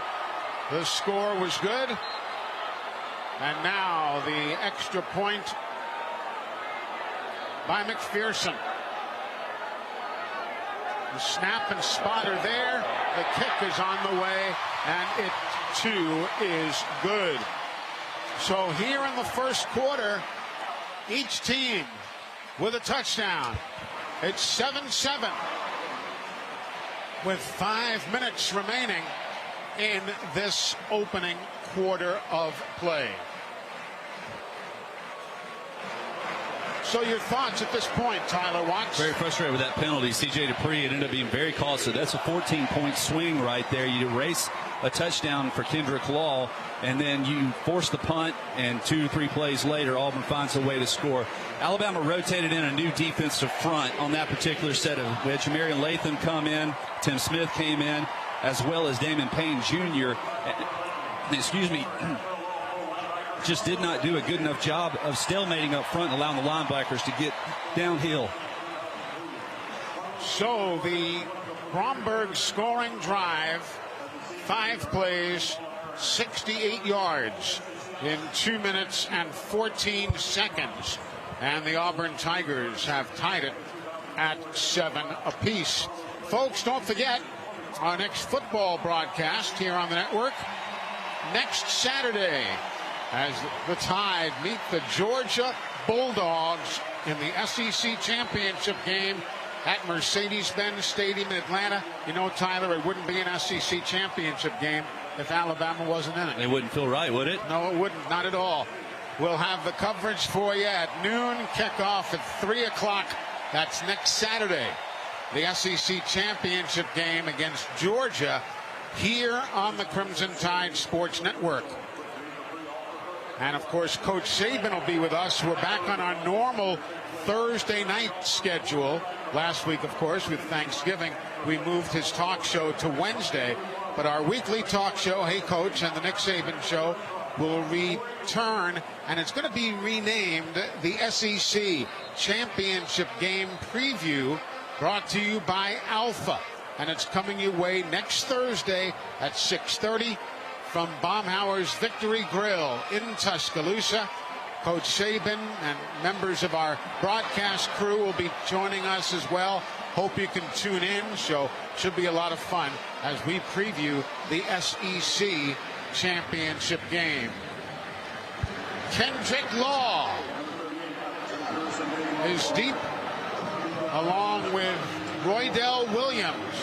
Roydell along the near sideline and Law to the far side. They stand to our right. Auburn with all sorts of motion, and now the kick. And it goes into the end zone and sails into and then out of the end zone for a touchback. 5 minutes remaining in this first quarter of play. Bama 93 yards, Auburn 74. The Tide has passed for 56 yards. Offside, kicking team number 30. The 5-yard penalty will be added to the touchback spot. First down, Alabama. So much for all of that movement and eye candy that they had on the kick there. Bama 56 passing yards to Auburn's 0. Bama 37 rushing yards to Auburn's 74. Here now with Roydell Williams lined up to his left rear. Milroe didn't expect the snap, but he saves it from falling. He'll then take off running, loads up and throws, finds a man loose. That was Isaiah Bond on the right sideline out to the 45-yard line. Wow, that was a heck of a play by Milroe to save that snap. It was, talking about saving a mistake, another snap that came off too soon, but Jalen Milroe was able to make something out of it there on the edge. Another bank first down for the Crimson Tide. 4:29 time remaining. Ball's at the 46-yard line. Milroe again back to the right side. Catch made by Jermaine Burton, who'll dance his way across the 40 down near the 36-yard line. And another bank first down for Alabama. Another quick hitter. They tried to drop down a safety, but it was recognized by Jalen Milroe on the edge there. You saw that cushion, and he just took Burton, and he picked up another first down. An 11-yard pickup on the play.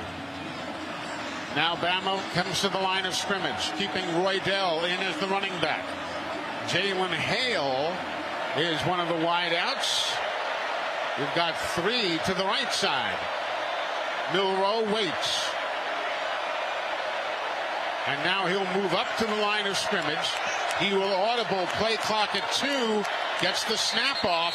No, he does not. Was there a timeout taken by Bama? Alabama has called their first charge timeout of the half. The Tide calling a timeout. They were down to like half a second before the snap. Yeah, play clock was winding down. The sideline noticed it. Jalen Milroe still was able to communicate everything and get the play off, though.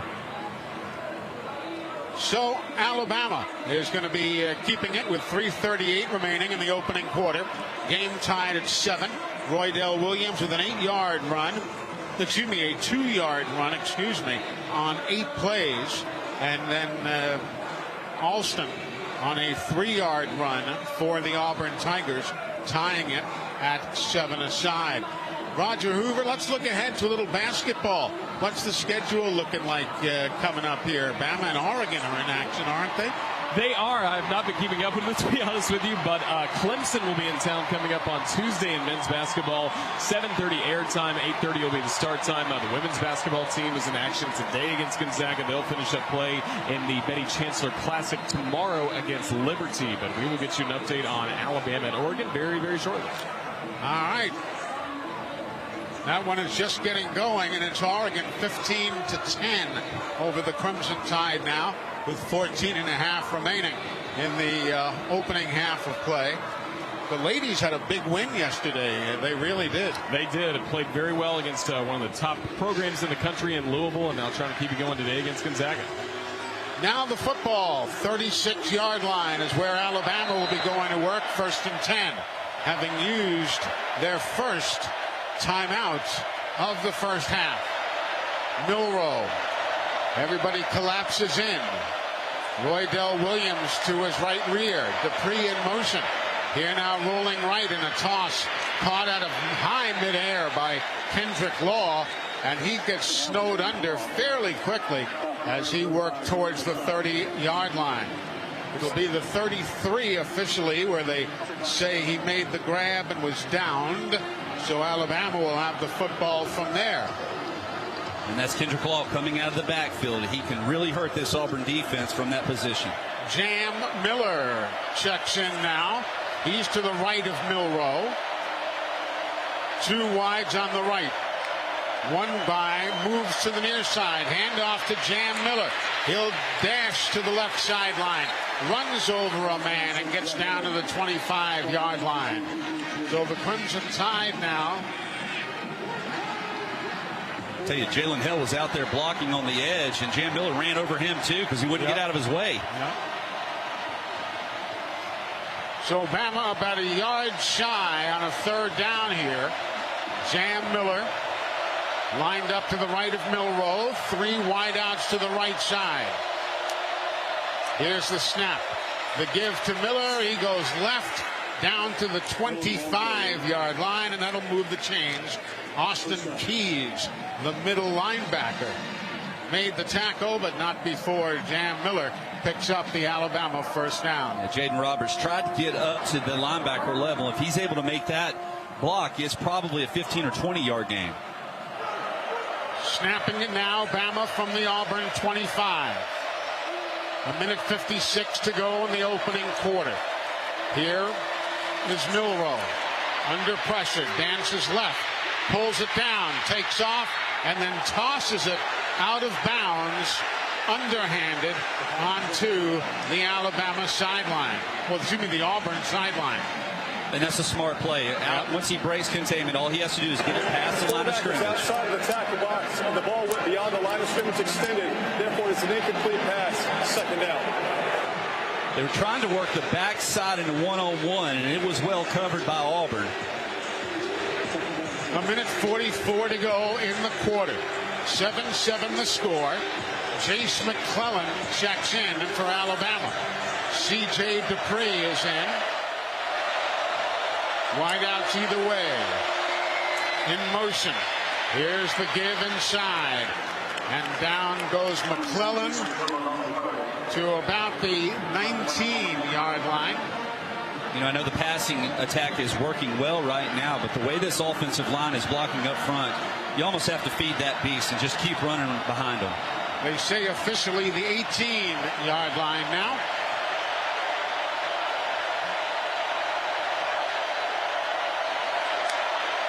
Milroe alone in the backfield. Stands, takes off running. He's got room.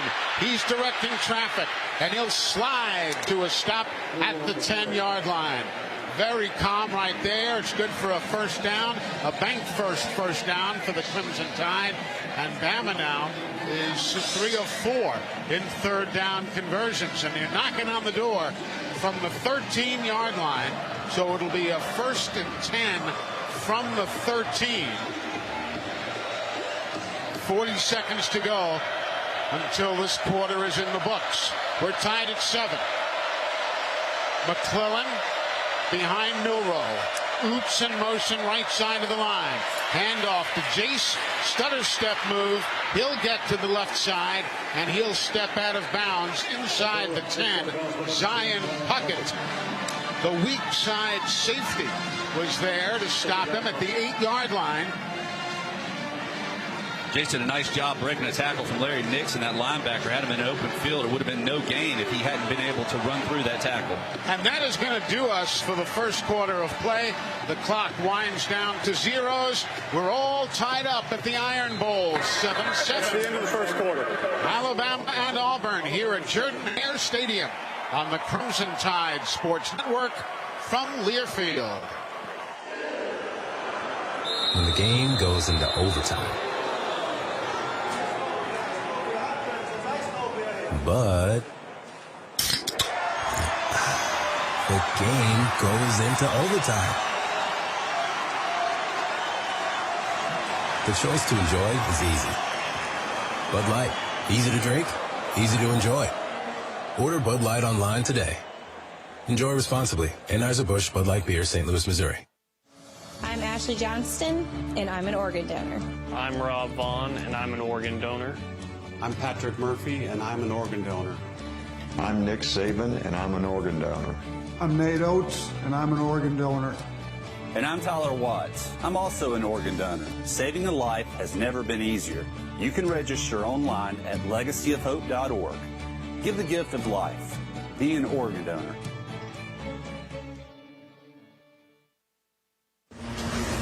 NASCAR's most intense action-packed racing at a track where you feel it, hear it, and see it, unlike anywhere else. Anybody that asks me when they're going to their first race, I'm sending them here. This is the hottest ticket in NASCAR. Don't miss the And Better Health 400 weekend at Atlanta Motor Speedway, February 23rd to the 25th. Get your tickets at atlantamotorspeedway.com.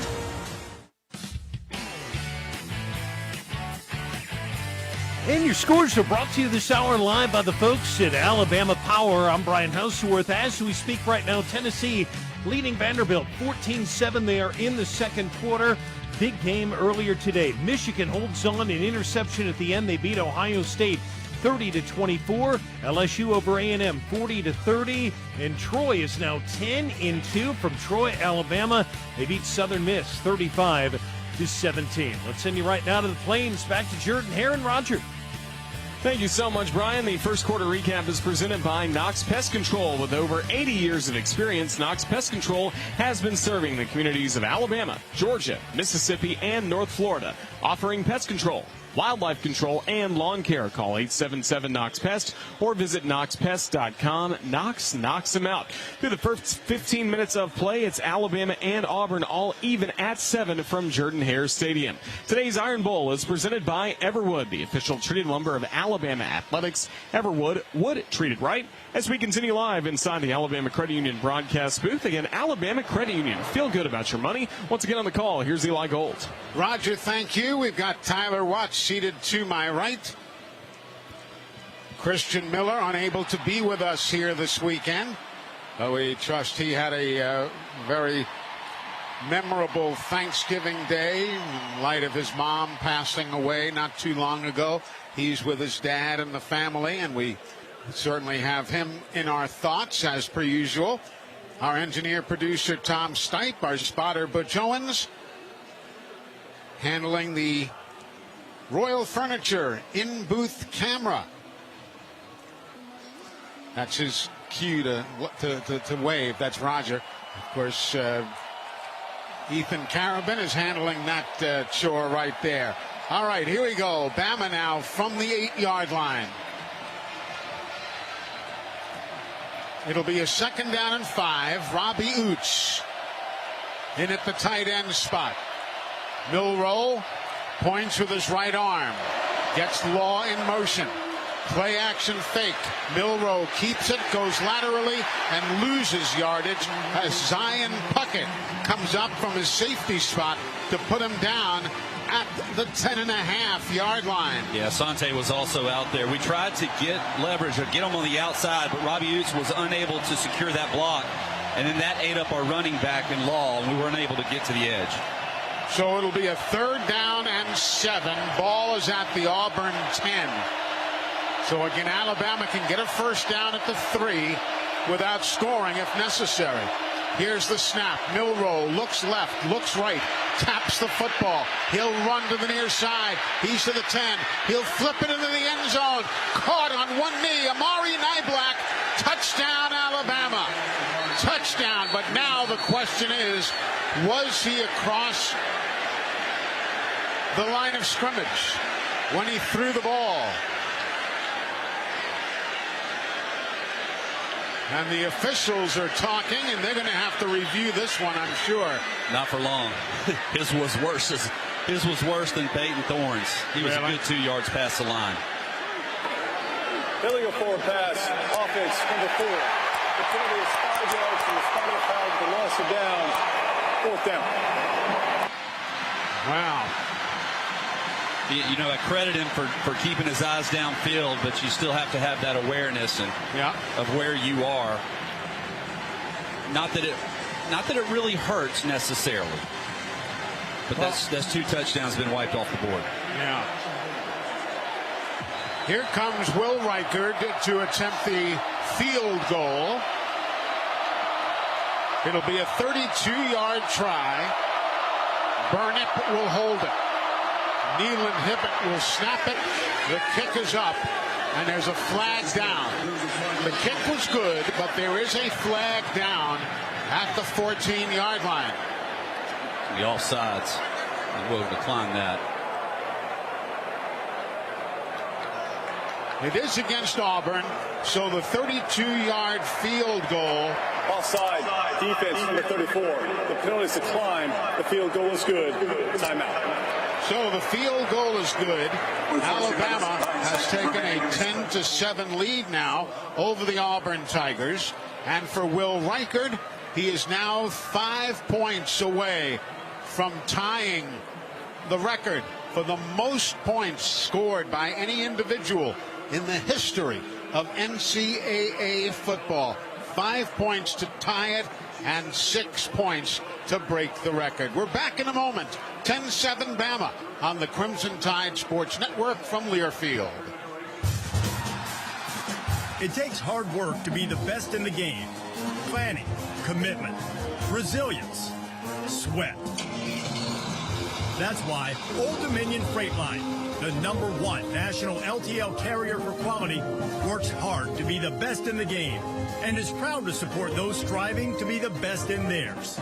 Old Dominion Freight Line, official freight carrier of Alabama Athletics, helping the world keep promises. Crimson Tide Football is brought to you by Aetna, proud sponsor of the Crimson Tide Sports Network. This is Alabama Crimson Tide Football from Learfield. The possibility of lung cancer can be pretty scary, especially if you're one of approximately 8 million current or former smokers at high risk. That's why SavedByTheScan.org wants you to know that now there's a breakthrough low-dose CT scan that can detect lung cancer early, and it only takes 60 seconds. You stop smoking, now start screening. For an easy quiz to see if you're eligible, visit SavedByTheScan.org. It could save your life. SavedByTheScan.org is brought to you by the American Lung Association's Lung Force Initiative and the Ad Council. Came to the building for the first time after the shooting. It was crippling, but it had to be preserved. In response to the Pulse nightclub shooting that affected the LGBTQ community, Barbara Poma, owner of Pulse, founded the One Pulse Foundation to honor Pulse victims and survivors. If you're an ally of this community, speak out. There are more of us together than apart. It is the power of love in its rawest form. Join the fight for LGBTQ acceptance. Learn how at lovehasnolabels.com. Brought to you by Love Has No Labels and the Ad Council.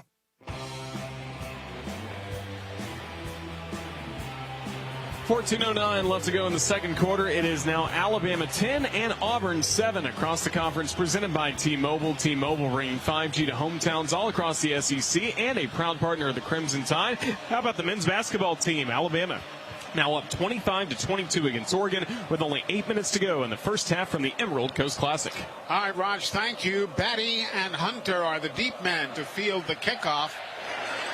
And this one will sail into the end zone, and Brian Batty lets it go by for the touchback. So the Auburn Tigers will start 1st and 10 from their own 25-yard line.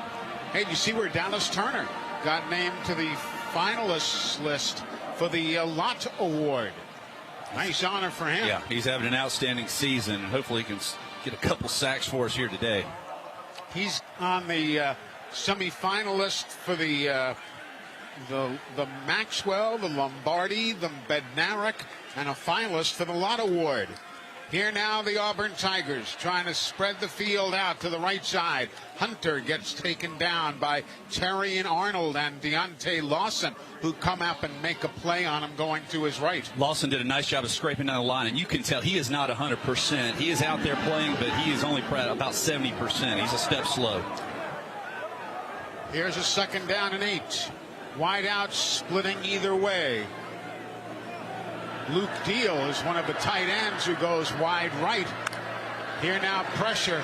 Quarterback Peyton Thorne rolls left and throws it away. He was looking for Caleb Burton III. And had he thrown the ball, chances are the Tide would have jumped it. Caleb down might have been able to make a play on it, so he just threw it away. Another 3rd and long situation now. Alabama gets to pin their ears back. Will Auburn go ahead and run the ball, or will they elect to throw it? Auburn still with no passing yards. 0 passing yards today. Jarquez Hunter is the running back to the right side of his quarterback, Thorne. Thorne stands there, waits for the snap, looks and finds a man. First completion. It goes to Caleb Burton, and he's out to the 44-yard line. Kool-Aid McKinstry made the tackle, but not before the Auburn Tigers finally complete a pass and move the chains. Auburn loves to bunch the receivers up, which really makes communication on who has who very difficult for the safety. I think Malachi Moore may have actually made a mistake there. Now Hunter.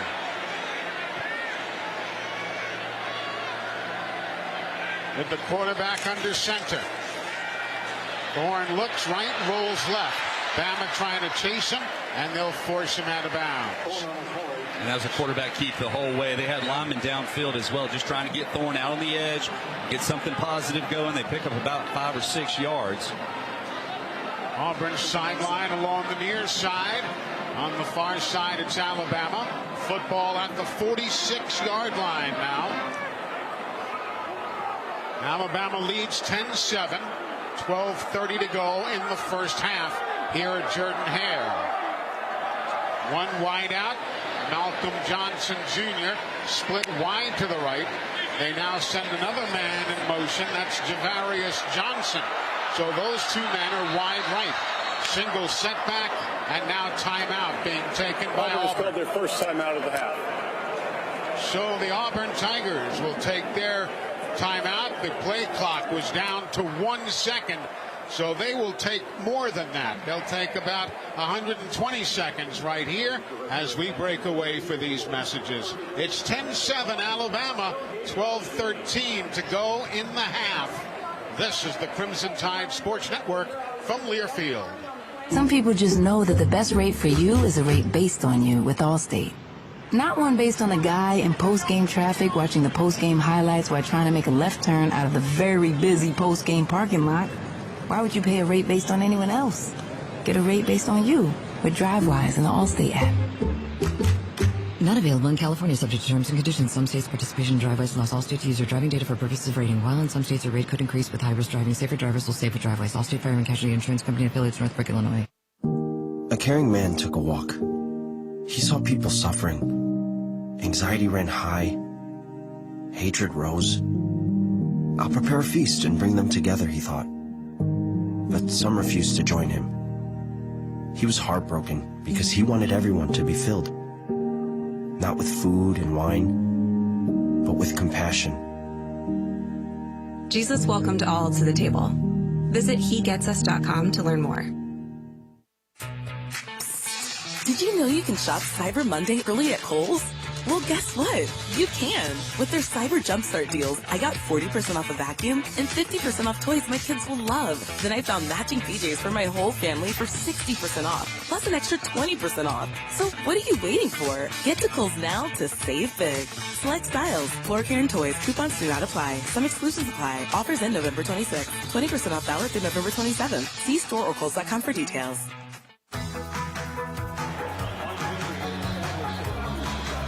12:13 to go before halftime. Alabama with a 10-7 lead against the Auburn Tigers. Again, coming up at the half, I'll get to talk to Coach Saban as our Cooks Pest Control and Centricon sideline reporter. Again, Cooks Pest Control and Centricon, the unbeatable combination in termite protection. So let me get it right. You're sitting up here next to me. Yes. You're also, when you go downstairs, do you put on the cape and the tights of the Cooks Pest Control sideline reporter? You got it. Yeah, we'll be able to do a little bit of both too.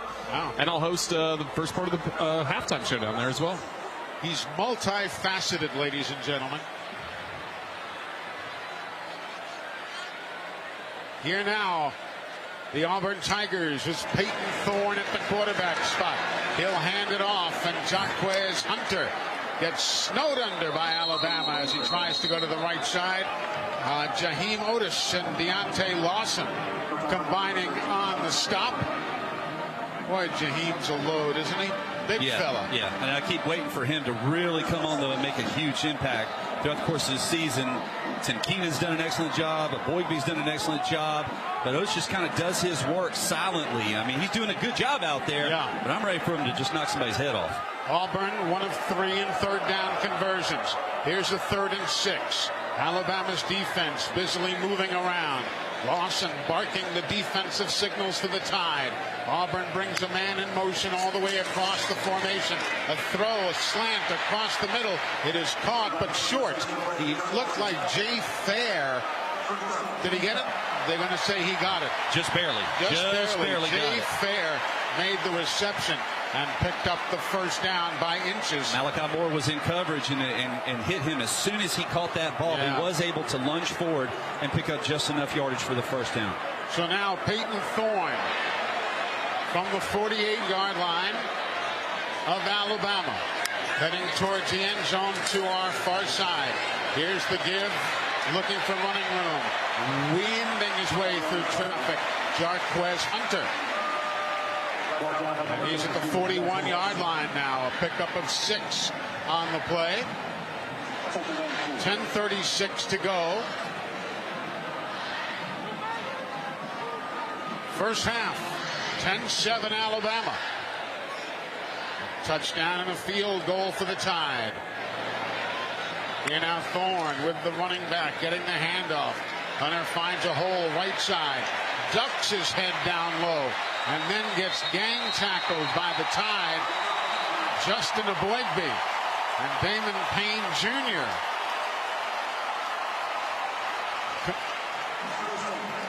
And they'll not stop him before he picks up a first down. Boy, they're pulling everybody, all their tight ends. They'll start them off on one side and then go all the way across the formation to create numbers. It's causing a lot of problems right now. 37-yard line now. Alston, the running back, to the right side of his quarterback. Alston gets the handoff, and he's taken down. That was Dallas Turner anticipating that play beautifully. And after seeing Alston score a touchdown earlier, he jumped it a little bit. Nice play by Dallas. He beat the pullers, and he set the edge like we talked about in the pregame. Yep. And when Alston tried to get to the edge, he did not have enough speed to get around Dallas Turner. 9:20 to go until halftime. 10-7 Alabama. Ball is at the 43-yard line. It'll be a second down and 15 for Auburn. Thorne with Alston. Thorne looks, steps up, going down. The first sack of the ball game for the Alabama Crimson Tide. Justin Eboigbe. Justin Eboigbe with the sack. It'll be the first for the team today, and Eboigbe's 6th on the season. Boy, heck of a job by the defensive communication. They put the back out into the flat, and they were trying to work the tight end, but it was swapped out beautifully. Auburn 2 of 4 in third down conversions now. Looking at a 3rd and 21.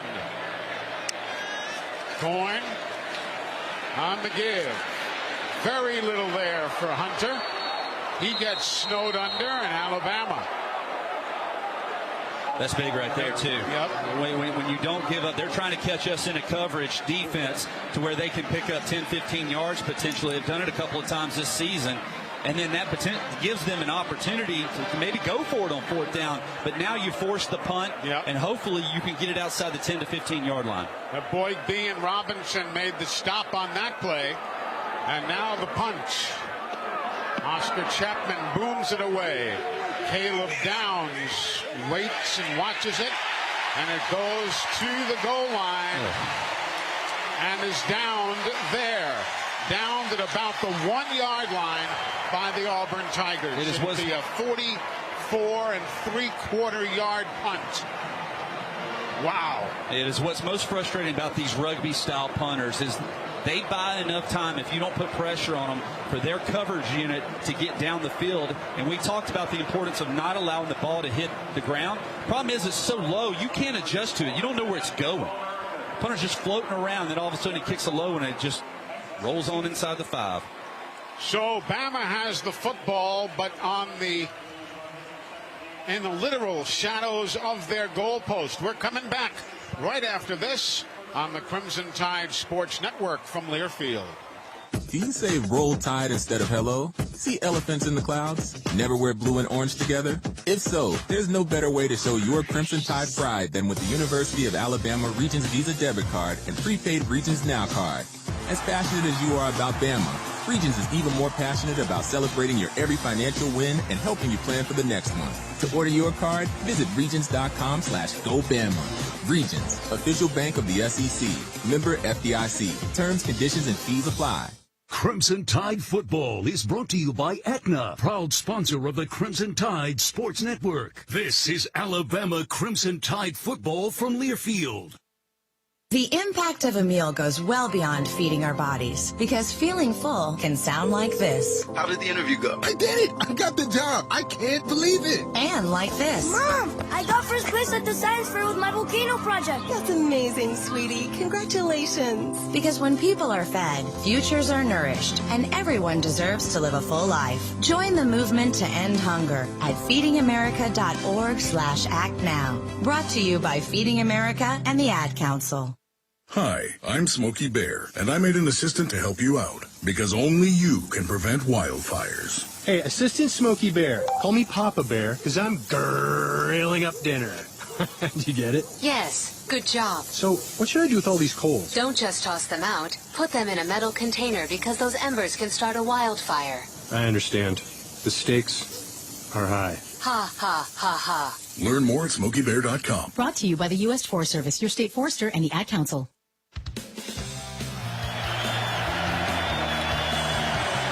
Justin Eboigbe just picked up Alabama's 33rd sack of the year. Bama's sack count this season presented by Guthries Golden Fried Chicken Fingers, and Alabama tailgate tradition, now an official partner of the Crimson Tide. All right, Alabama going 1st and 10 from their own goal line, really.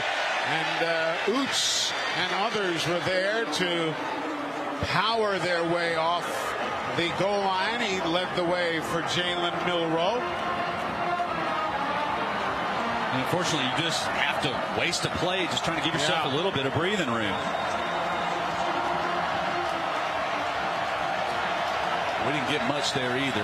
Nope, got about a yard, if that much. It'll be a 2nd and 9. Football at the 1. Jace McClellan is the running back. He stands atop the letter R in Auburn in the end zone. He gets the handoff, comes to the near side, gets flipped over on his head as he picks up 3 more yards on the play. Nice defense by Jalen Simpson. You got that free safety. And you got the one-on-one versus the safety that you were looking at. Jace cut inside, but Jalen Simpson went low and upended it. Bama 3 of 5 in third down conversions. 6:29 to go in the first half. 10-7 Alabama. Auburn fans trying to make it as tough on the Tide as they can. Tight end in motion. Nyblack goes to the left of the formation into the end zone. Milroe throws, caught left side, trying to bite and fight his way for the first down. Oh, it's going to be awfully close. Amari Nyblack, second if not third effort, might have gotten there. And Jalen McLeod, the Jack linebacker, got stepped on and fallen on by a host of bodies. Really on the field as the runner made the 11-yard line, which is the first down. Well, and that's one of those two where he turned around and squared the defender up, and you would have loved for Nyblack just to lower his shoulder and try to get that extra yardage to make it, no doubt, if it was a first down. This is one now. It's unfortunately down to a right foot. Clock to 5 minutes, 48 seconds. 5-4-8. Down to a right foot, left foot. You heard referee Jason Autry ask for a couple of seconds to be put back on the game clock. 5 minutes and 48 seconds. The Auburn player, Jalen McLeod, is walking off the field. I'll tell you, I don't think Tyler Booker thought Alabama had made that first down.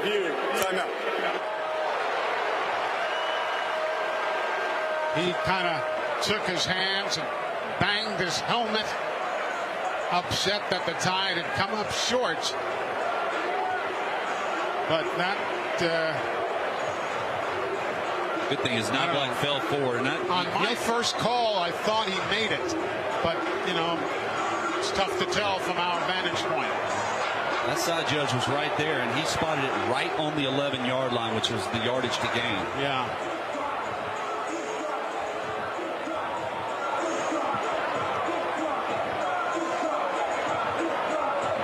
Tyler Booker was right there. Nyblack worked hard to get there. Then McLeod came in over the top. After video review, the ruling on the field stands. The runner made the 11-yard line. First down. So it is a first down for the Crimson Tide. Wow. Another bank first down. That'll be the Tide's 11th of the half to Auburn's 6. And Bama really needed to work hard to get out of the shadow of their own goalposts. Starting at the 11-yard line, 1st and 10. 5:39 to go in the opening half.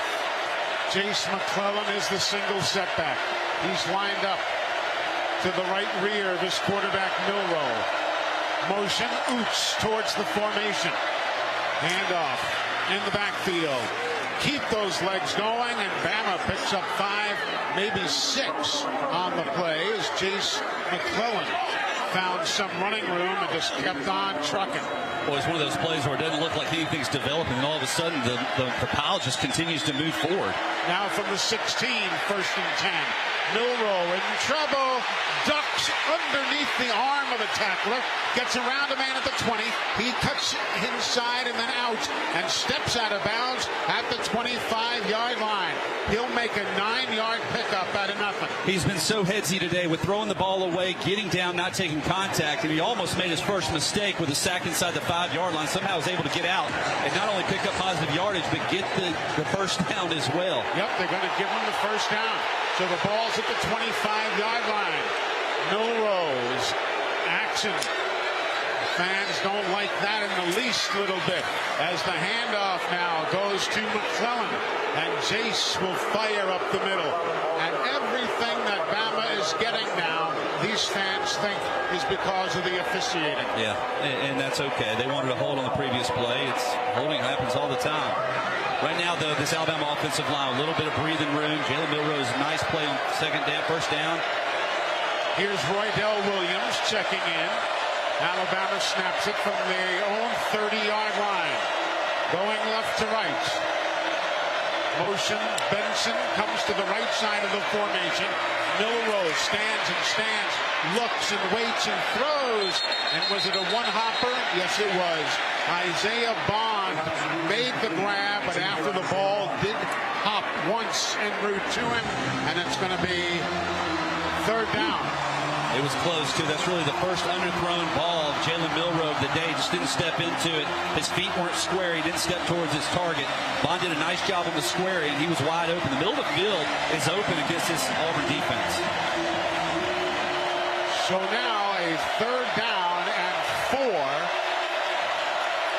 Roydell Williams is the running back. He's to the right of the quarterback. Isaiah Bond in motion from the left side to throw in his direction, and it's knocked away by the diving Nehemiah Pritchett. The cornerback came up and made a big-time play to knock that one away, and Alabama is going to have to punt the football away. Tried to do a little rub on the outside, but they were playing 3 versus R2, and it's just a quick out. And you're right, Nehemiah Pritchett just stepped under. He read it all the way. He knew he had safety help, so he could be aggressive on coming up on the out route. Keontae Scott is deep to field the punt from Burnett. They'll boom this one away. Scott comes to his right. There's a flag on the play. And the whistles sound. As soon as the ball hit the turf, the official threw the yellow hanky. I think they're going to get another block in the back against Auburn. So this is going to be great news for Alabama. Maybe Donovan Kaufman, the Vanderbilt transfer. Looks like it might have been he. During the kick, illegal block in the back. Return team number 5. It was. 10-yard penalty from the end of the kick. It'll be first down Auburn. Timeout. It was Donovan Kaufman, and you're right.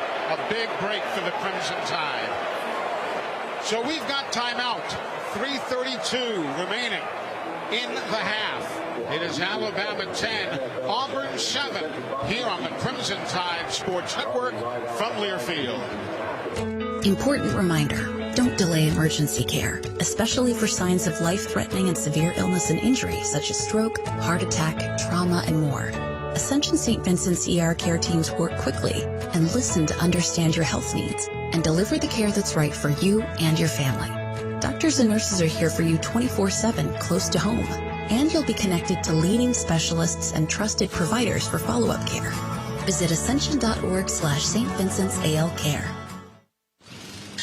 We've all been caught up in the little chores that pile up every day. The dishes in the sink, the trash that needs taking out, the pesky check engine light.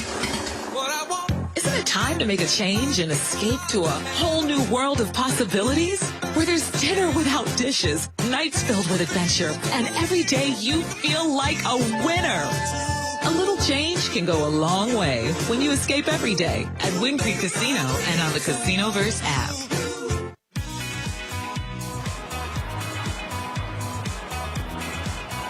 Welcome back, everybody. 3:32 to go until halftime.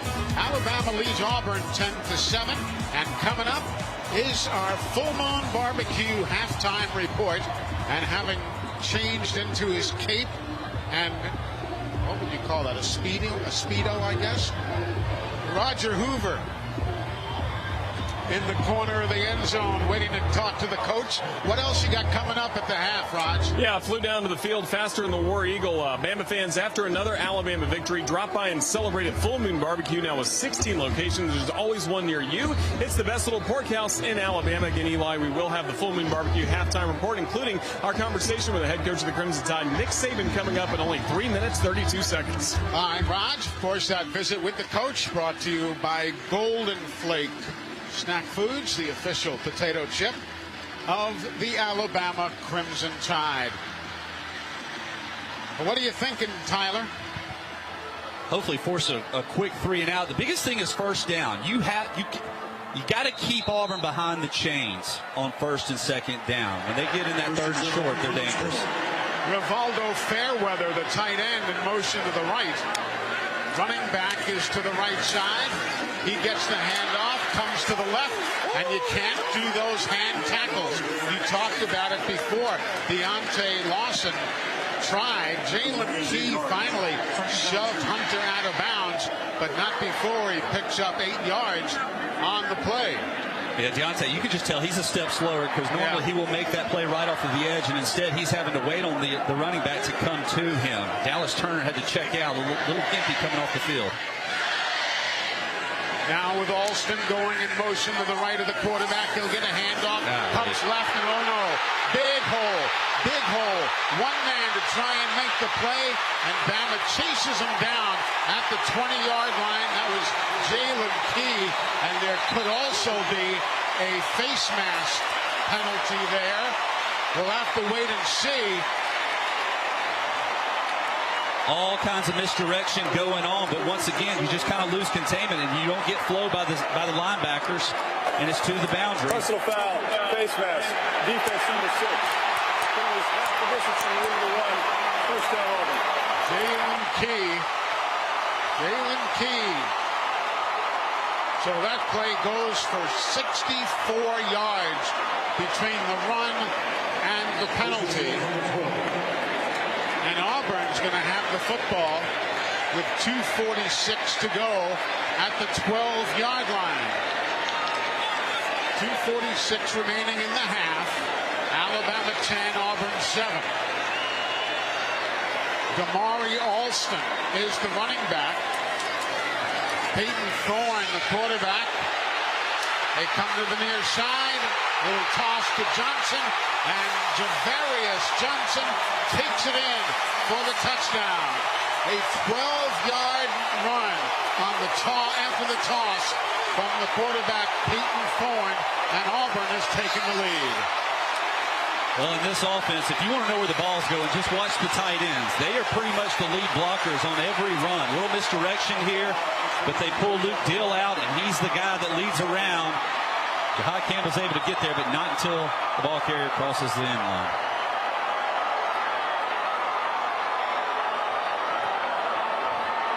Now the extra point try. It is up, and it is good.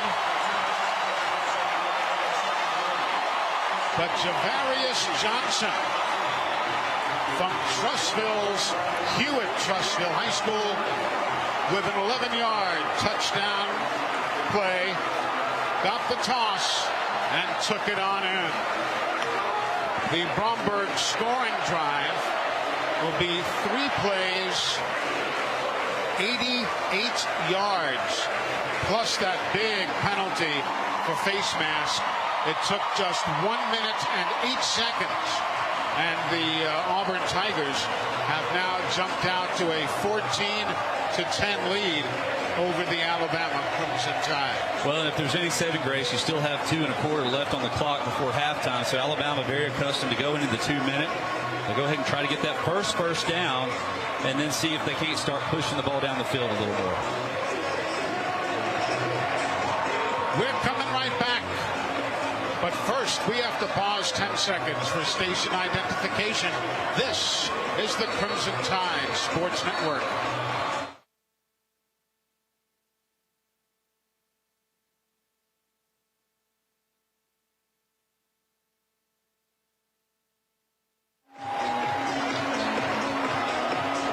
Eli Gold with Tyler Watts.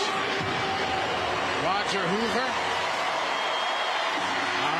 Producer Tom Stipe. Chris Stewart with us here at Auburn.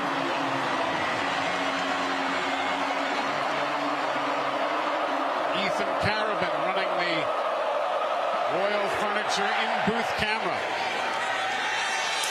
The kick now, and Alabama's got it. Kendrick Law, he comes out with towels flying as he got to the 20-yard line. And the Auburn Tigers now all fired up as they lead by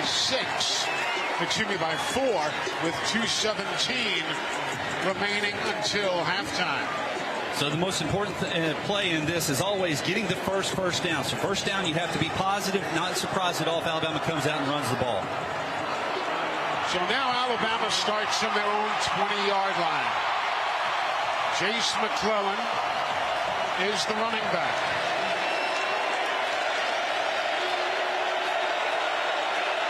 He stands to the right side of Milroe.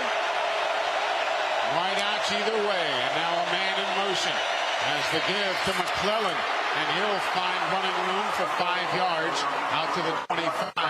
Austin Keys and Jalen McLeod combining on the stop for the Auburn Tigers. Football at the 23-yard line now. Second down and 6. Here's Milroe waiting with a throw across the middle. McClellan out of the backfield makes the grab. And that is going to move the chains as Alabama gets out 9 more yards to the 32-yard line. A minute 46 to go until the half. Bama down by 4. Here's Milroe, looks long, trying to find a man behind the defense. It's caught, and here goes Jermaine Burton all the way. Touchdown, Alabama. A 68-yard play. That's what you were looking for. Beat him at the line of scrimmage. DJ James was in coverage for Auburn. I guess he thought he had safety help, but the safety was in the middle of the field, and Burton beat him within 5 to 6 yards of the line of scrimmage. Easy catch and throw, and a great job of recognizing what the defense was doing and knowing where to go with the football. How about that? Milroe to Jermaine Burton. His 7th receiving touchdown of the year. And it also brings in Will Reichard for an extra point.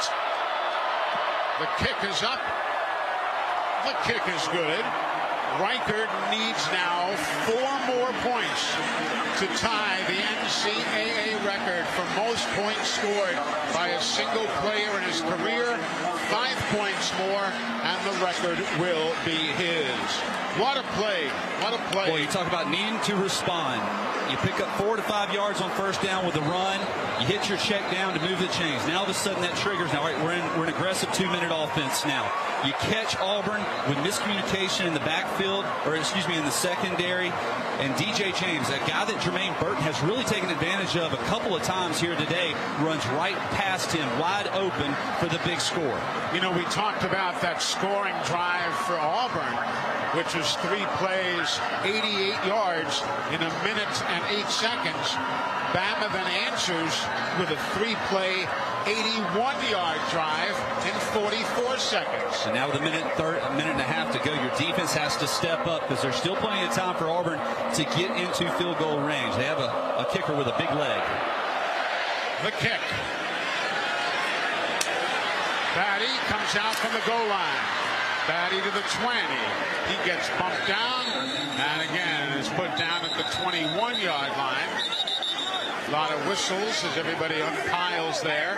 But again, the Auburn Tigers cost themselves 4 yards. Alabama's done it. Everybody's done it.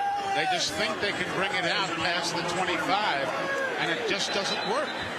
No, it doesn't. And Dallas Turner, who had to come out of the field game early on the last possession, is now checked back in. All right, a minute 28 to go. Each team has used a timeout, so they each have 2. Jarquez Hunter is the running back. He goes to the left of his quarterback. Man in motion. Here now the give to Hunter. He'll go to the right side, and he'll pick up 7 on the play, maybe 8 before Terry and Arnold grabs him. It's all right. That was a really nice tackle by Terry and Arnold because Hunter's a difficult back to get down. Empty backfield. Here's Peyton Thorne. Looks, throws high. Man is open, and the ball goes through his hands. Rivaldo Fairweather. Only the second time he has been targeted today, if I'm not mistaken. Yeah, only the second time. And he has not caught anything. That's one we're very fortunate because that would have been a huge gain right there. Went right through his hands. Caleb Downs, I guess, thought he's going to the outside, never flipped his hips to the inside, and Jalen Key was all the way in the middle of the field. So now a 3rd and 4 from their own 27. Auburn going right to left as you listen. Everybody stays in the block, and the quarterback gets tripped up. Great effort by Deontay Lawson. And that's going to be a timeout call after the second sack of the day for Alabama. So Auburn went back to a bunch look, a play they picked up on a 3rd and 8 Alabama's called earlier. their second timeout of the half. Earlier in the game where we had some miscommunication and they hit a little 10-yard square in. This time, we picked it up great in the secondary. And Deontay Lawson, although off balance, is still able to do enough to bring down Peyton Thorne. So that was huge right there. Now, I wonder if we put 2 guys back here. This rugby-style kick has really hurt us when it hits the ground and rolls.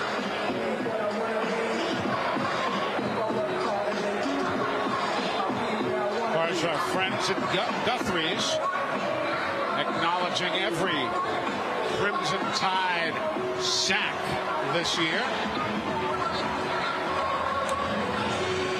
The first one came earlier. Guthrie's golden fried chicken fingers, an Alabama tailgate tradition. Now the official partner of the Crimson Tide. Get yourself a sackful at Guthrie's. Caleb Downs back to field the punt. He'll make the grab at the 25, gets hit and can't break away, and he will go down, but he does hang on to the football. But that was good coverage, and now some pushing and shoving. Everybody parks peacefully enough. A 47-yard punt and no return.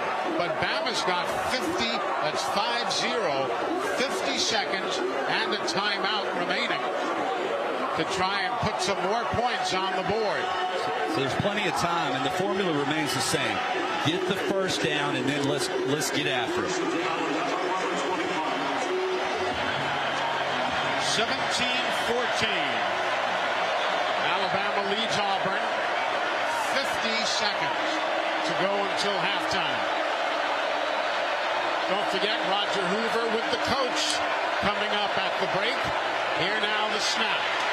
Milroe looks right, looks left, runs right, and throws it out of bounds as soon as he gets out of the box and makes sure it goes across the line of scrimmage. Austin Keys was the man chasing him out of the pocket. And he did a nice job of getting rid of it. Kobe Prentice was open in the middle of the field, but that you can't throw the ball across your body, especially down here right before halftime. 41 seconds remaining. Now you're almost committed to being aggressive and going after it. Auburn has 2 timeouts in their pocket. If you get conservative, they're just going to call timeout. Here's a 2nd down and 10. Jalen McLeod shows pressure off the edge as the handoff goes up the middle. Roydell Williams gets to the 30-yard line. And timeout is taken. Alabama has called their 3rd and final timeout of the half. Hey, this is an aggressiveness by this Alabama coaching staff, going ahead and trying to salvage the time, even though it's 3rd and long.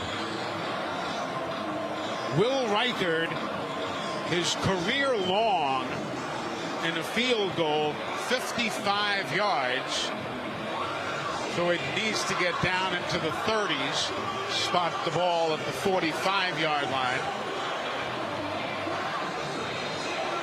Of course, the importance here, too, is that Alabama gets the ball to start the second half. And I think that also plays into what you're thinking here, how aggressive you're going to be. You don't want to make a mistake and give up a potential scoring opportunity or not going into halftime with the lead. You've worked really hard to get to this point. You don't want to make a mistake. I'm sure that was communicated down the field. If it's not there, pull it down, run it, we'll punt it. 33 seconds to go until halftime. We got numbers to run it again. Roydell Williams is the running back. He's back there with Milroe, waiting for the snap. Milroe has it, steps up, pulls it back. Milroe takes off on the far side, turns the corner, and gets shoved out of bounds at the 35-yard line. Going to be close to the first down, but I don't believe he's going to make it. He took a shove there at the tail end. Yeah, I thought he might have been out of bounds also there.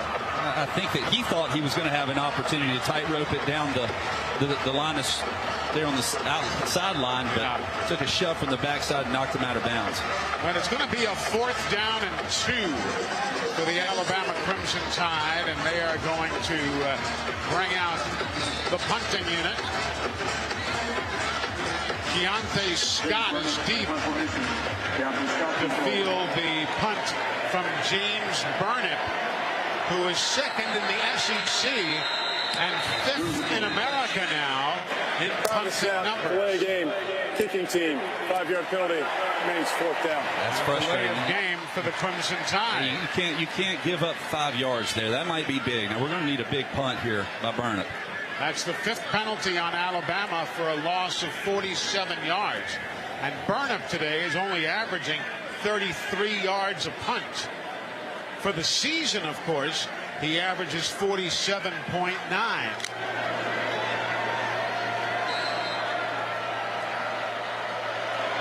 The snap from Nealon Hibbets. It's chest high, and Burnett skies that one. Fair catch called for and made by Keontae Scott at the 30-yard line. So Keontae Scott pulls in the punt, and Auburn will start 1st and 10 from their own 30. Auburn does have a couple of timeouts remaining. Be very surprised they do anything other than run the ball here, though. Yeah, they don't want to make a mistake either. Auburn, for the whole first half, has only passed for 20 yards. They have run for 162. Alabama, conversely, has passed for 176. They have run for 96. Peyton Thorne gets the snap, steps back, runs up the middle. He's got running room. He gets to the midfield stripe and is taken down at the 49 by Caleb Downs. And timeout. Auburn has called their 2nd timeout of the half. It's 30 seconds in length. So when they go 5 wide and spread us out, we go man coverage. And so who has the quarterback? Well, Deontay Lawson had the quarterback, but they released a lineman downfield to get a hat on him. And once again, because he's a half step slow, he's unable to get around it. Now all of a sudden, with 11 seconds, you got enough time for one play. If they were to work this ball another 10 yards, they got a chance for a field goal.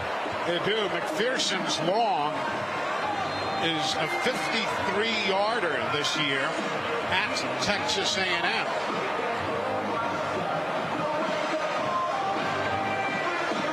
So they're not far from being in field goal range as it is. That's a frustrating thing there, because the defensive linemen obviously want to get back to the quarterback, but if you're just able to maintain your 2-gap scheme up front and prevent him from running there, this half's over. 11 seconds to go until halftime. Alabama leads 17-14. Empty backfield. Get lined up. Hunter is wide left. Nobody in the backfield except the quarterback, Peyton Thorne. 3 wideouts on the right side. Thorne looks that way. He'll then throw it away onto the Alabama bench. And we're down to 6 seconds remaining. Chris Braswell was putting pressure on the quarterback. Now, 6 seconds to go.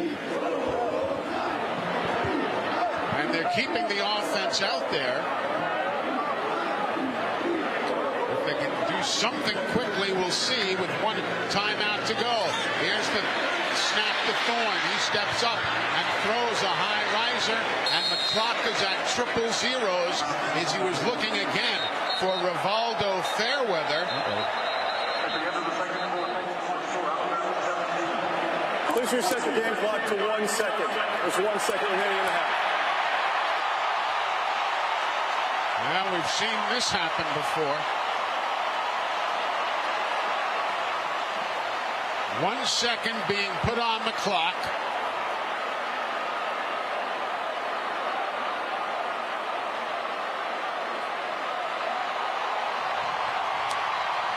It'll be a 3rd down and 10 from the 49-yard line.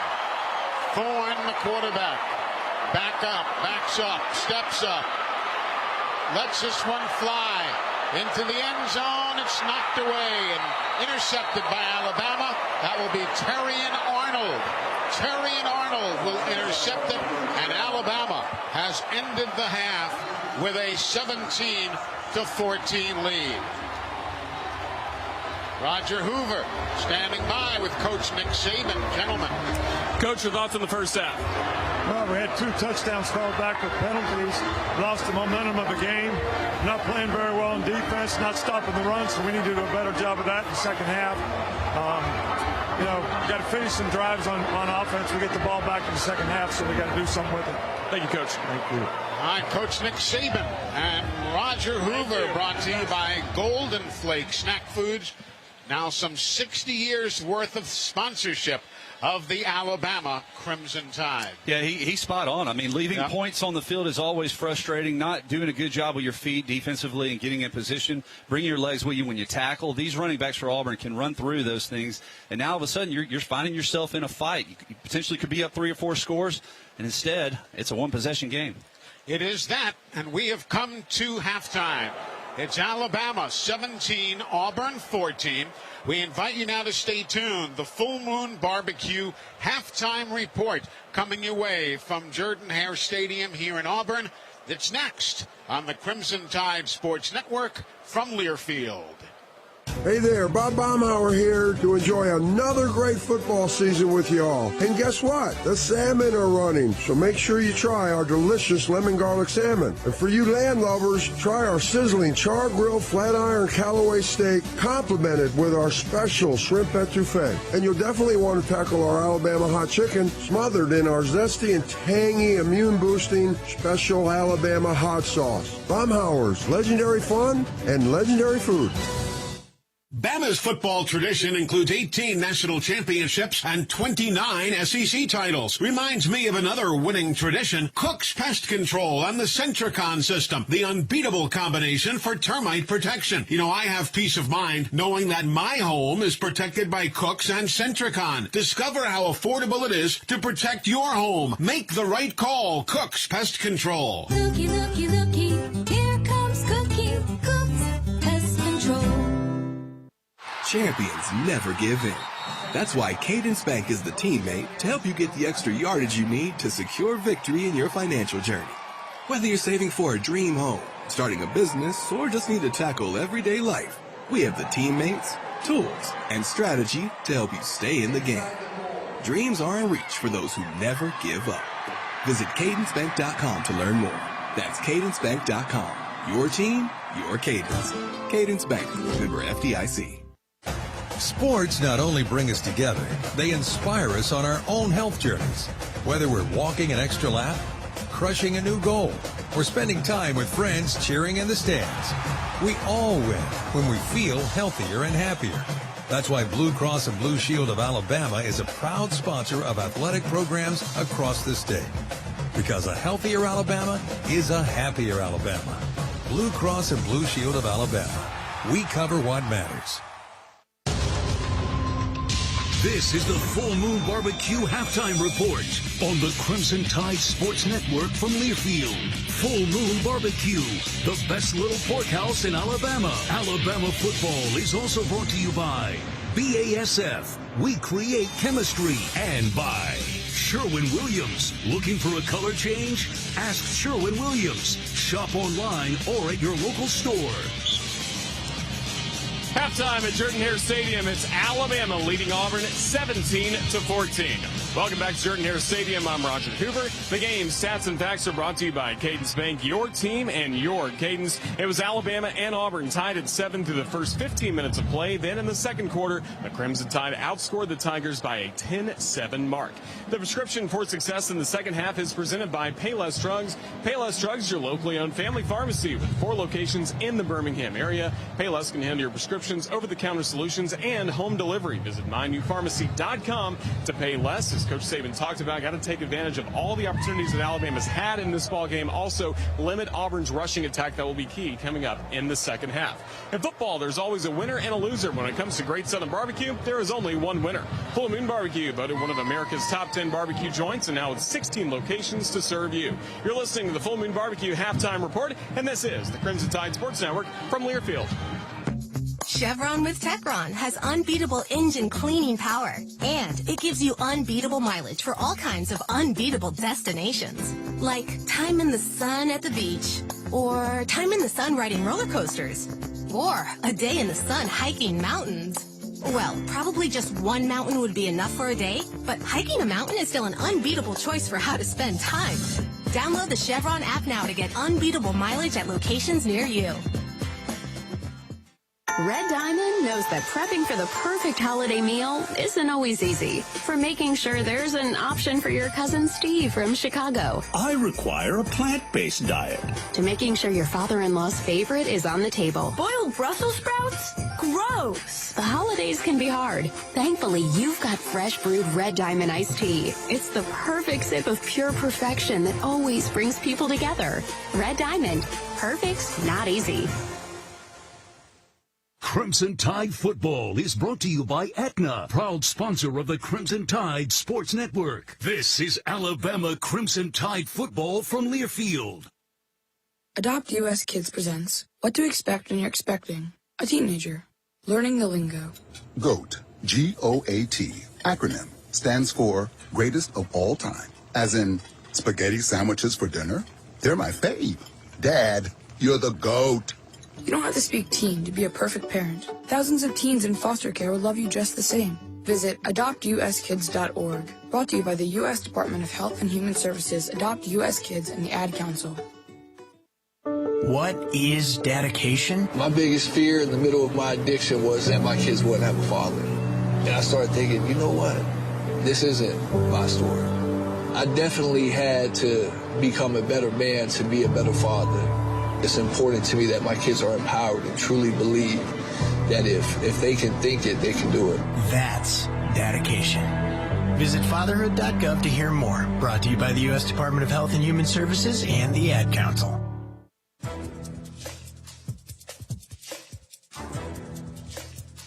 This copyrighted broadcast is an exclusive presentation of Learfield under the broadcasting rights granted by the University of Alabama. Reuse of this presentation is prohibited without the expressed written consent of the university and Learfield. Announcers are provided by Learfield and approved by the university.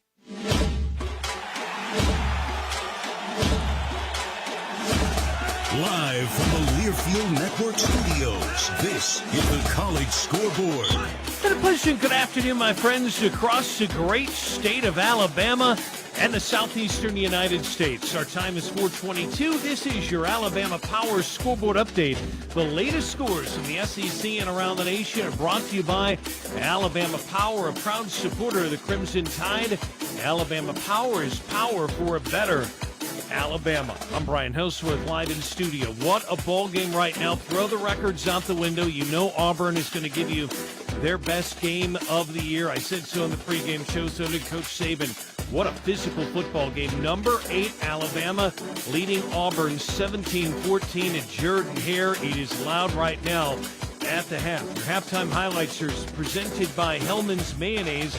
Tide fans score a taste touchdown at your Nest Tailgate with Hellman's. They're the official mayonnaise of Alabama athletics. Not a ton of offense. Keep in mind, Auburn's defense, the best red zone defense in the country. Kind of workmanlike what Alabama's been trying to do. Roydell Williams getting it started with a touchdown run. 16 yards. The key, though, the touchdown.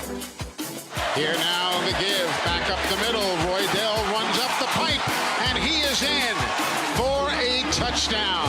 Jaden Roberts threw a pretty block. Really nice. And opened up the running lanes for Roydell Williams. Touchdown, Alabama. Eli Gold there with a call from the Crimson Tide Sports Network. We know what Nick Saban likes to do. Alabama traditionally and the other teams seem to forget it. When Alabama gets down, what do, folks? They throw the bomb. Alabama down by 4. Here's Novo. Looks long. Trying to find a man. Behind the defense. It's caught. And here goes Jermaine Burton all the way. Touchdown, Alabama. A 68-yard play. That's what you were looking for. Eli Gold there on the call. It doesn't matter if it's Jalen Milroe. It could be Tua Tagovailoa. It could be Jalen Hurts. It could be Mac Jones. It could be Jake Coker. You know all the names. That's exactly what Nick Saban likes to do. 17-14 right now at the half, and a big second half coming up. Elsewhere in the SEC, how about number 14 LSU in A&M? Offensive battle all game. LSU wins it 42-30. Jaden Daniels, who has been the SEC Offensive Player of the Week 5 times this year. That's a record, by the way, at LSU. He had an amazing game. 4 touchdown throws, 2. Who else? Malik Neighbors. 3rd down and 3. Here's the snap. Sprint out. Throw. Catch made at Neighbors. By Neighbors at the 2. And he's in the front right corner of the end zone. Touchdown. Fighting Tigers. Neighbors with his 13th receiving touchdown of the season. Chris Blair with a call on the LSU Radio Network. Tigers are now 9-3. Number 21, Tennessee pounding Vandy 24-10 second quarter. Milton 3 touchdowns. Kentucky beats Louisville. Governor's Cup 38-31. Clean old-fashioned hate tonight in Atlanta. That's what they call it. Georgia and Georgia Tech. They're still upset over a parade float in the First World War from 1917. They can't even agree on how many times these two teams have actually played. Literally, number 12 Ole Miss over Mississippi State, 17-7. Top 25 games going on right now, including a big one involving Washington and Washington State. All that coming up next, right after this. This is the Crimson Tide Sports Network from Learfield. If you're looking for the best selection in Crimson Tide apparel, look no further than the Soup Store. The Soup Store is every Bama fan's ultimate destination for the hottest gear and accessories, with 3 great locations around campus to serve you: in Tuscaloosa on campus at the University Student Center, on the Strip in front of Bryant-Denny Stadium, and on Bryant Drive. If you can't get to Tuscaloosa, shop the Soup Store online at soupstore.ua.edu. The Soup Store is a proud partner of Alabama Athletics.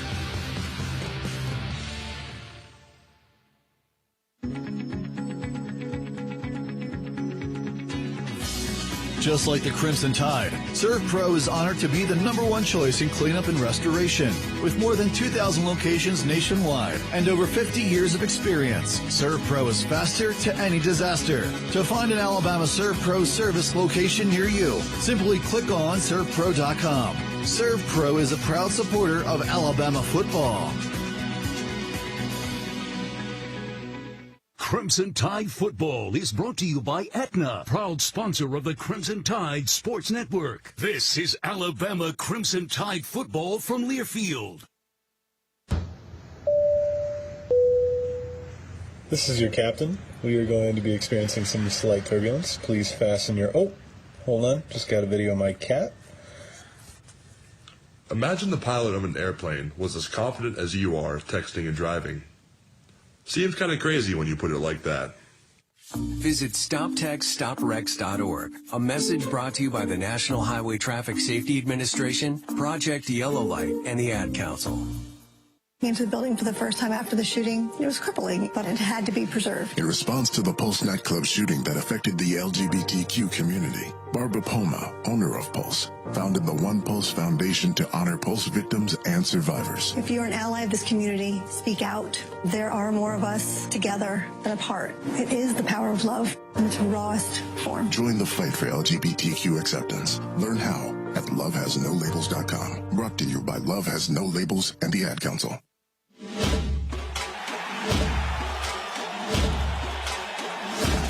Live from the Learfield Network studios, this is the College Scoreboard. 4:28 is our time. Brian Houseworth live in studio along with my producer this afternoon, Jerry Kelly. This is your Alabama Power Scoreboard update on the top 25, the latest scores from around the nation. Alabama Power is a proud supporter of the Crimson Tide. It is power for a better Alabama. Boy, what a game earlier today. Number 2, Ohio State. Number 3, Michigan. Folks, literally going down to the wire at the Big House, and I mean literally down to the wire. 2 of the best defensive teams in the country. Ohio State marching. They were down 30-24. They were going for a potential game-winning touchdown. Quarterback gets hit. Here's what happens. From the the 37-yard line. McCord in a shotgun. Back to pass. Looking. Here comes the rush. He's hit as he throws, and it is intercepted. The Wolverines pick it off. It's the Ohio native, Ron Moore.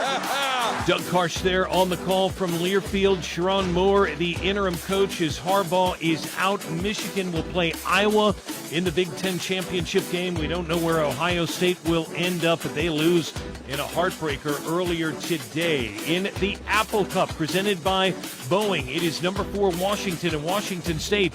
Cougars hanging tough as they always do in this game, tied at 7. Civil War, Oregon and Oregon State. Bo Nix accounts for 3 scores. Number 6 Oregon beating Oregon State 31-7.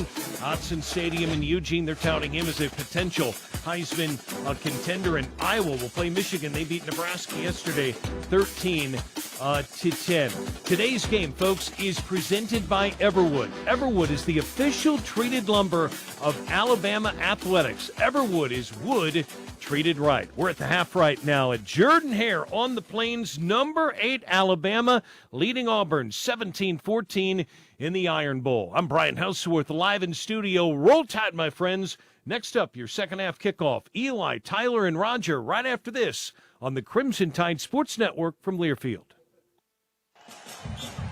Conecuh sausage is an Alabama tradition and a fan favorite. Made fresh in Evergreen, Alabama since 1947, Conecuh sausage is the best tasting hickory smoked sausage you'll ever put in your mouth. Always great for breakfast, Conecuh sausage is now a tailgate grilling favorite. Pick up some today where you buy groceries. Conecuh sausage, the official smoked sausage of the Crimson Tide. When you live in SEC country, you feel it everywhere you go. The traditions and rivalries surround you. As much as you celebrate the game, Regions celebrates your financial wins even more. And like SEC fans, we'll never quit. Because in an SEC world, we're the SEC Bank. Regions, official bank of the SEC. Member FDIC. It's game day. What do you take to the tailgate? A flat screen TV? Take it to the tailgate. Your wife's favorite blender? The DJ sound system? With a Ford F-150 truck, you can take it all. With available Pro Power onboard that acts like a mobile generator, you can use F-150 to take your tailgate to the next level. Visit your local Ford dealer today. The Alabama Crimson Tide and Ford F-150. Greatness starts here. See owner's manual for important operating instructions. What does commitment sound like? At Alabama Power, we hear you, we see you, and celebrate you on long practice days, game days that bring us together, and every day in between. Your commitment to making an impact for the team, for the fans. That inspires us to be at our best for the communities we champion across the state. We're committed to this kind of energy. That's power for a better Alabama. Alabama Power is a proud supporter of the Alabama Crimson Tide. This has been the Full Moon Barbecue Halftime Report. Full Moon Barbecue, the best little porkhouse in Alabama. Alabama football is also brought to you by Allstate, you're in good hands. Chevron with Techron. Unbeatable fans deserve unbeatable mileage. Choose Chevron with Techron. Hellman's, the official mayonnaise of Alabama athletics. And by The Soup Store, your home for officially licensed Bama gear. Now let's go back to the stadium for the call of the second half. Getting ready to start the third quarter of this 88th Iron Bowl between Alabama and Auburn. It's the Crimson Tide 17 and the Auburn Tigers 14. Today's game is presented by Everwood, the official treated lumber of Alabama athletics. Everwood, wood treated right. Well, the Crimson Tide will receive to start this third quarter, and the Domino's Drive for Dough is presented by your locally owned and operated Domino's in Tuscaloosa. If Bama scores on the first drive of the second half, Lauren Winters of Northport will win a gift card for the amount of yards in the scoring drive. Enter to win on the Crimson Tide Sports Network's Facebook page to be the next Domino's Drive for Dough winner. Again, the score, Alabama 17 and Auburn 14 as we get ready to start the third quarter from inside the Alabama Credit Union broadcast booth, proudly serving Alabama communities for 67 years. And once again on the call as we get ready to start the third quarter, here's Eli Gold. Roger, thank you very much. Welcome back, everybody. Hope you're doing well wherever you are listening in. Hope you had a wonderful Thanksgiving weekend with the family and friends. Tyler was still full when he got here to the stadium today. How much did you eat? More than I should have. And now I'm just hungry for this Alabama offense to really get rolling. The master of segue right there. But you're right. And this would be the great opportunity. Take the lead that you have and add to it with this first possession of the half. Yeah, and this offensive unit has been so good in the second half all season long, but it's going to be extremely important for them to get off fast here to start this third quarter. Just looking at the time of possession, Alabama had about 16 minutes compared to Auburn's 13-plus change. We need to double them up here in the second half. Wear down this Auburn defense so that we can really establish the run in the fourth quarter and put this game away. But it all starts here on this opening drive. So the Crimson Tide now in their white uniforms, the white jerseys, white pants, crimson names and numerals, crimson headgear, the white stripe down the middle. They are out on the field. Here are the Auburn Tigers in their blue jerseys over the white pants, the blue and orange striping, and we are set to go. Second half to begin. Here at Jordan-Hare, a lot of motion, and the kick by Alex McPherson. Fair catch, and Kendrick Law lets it go by, and Alabama will start 1st and 10 from their own 25-yard line. 17-14. Roydell Williams with a 2-yard run. Damari Alston with a 3-yard run. A 32-yard field goal by Will Reichard. Thorne with 11 yards on the toss. And now Milroe to Jermaine Burton on a big-time long one.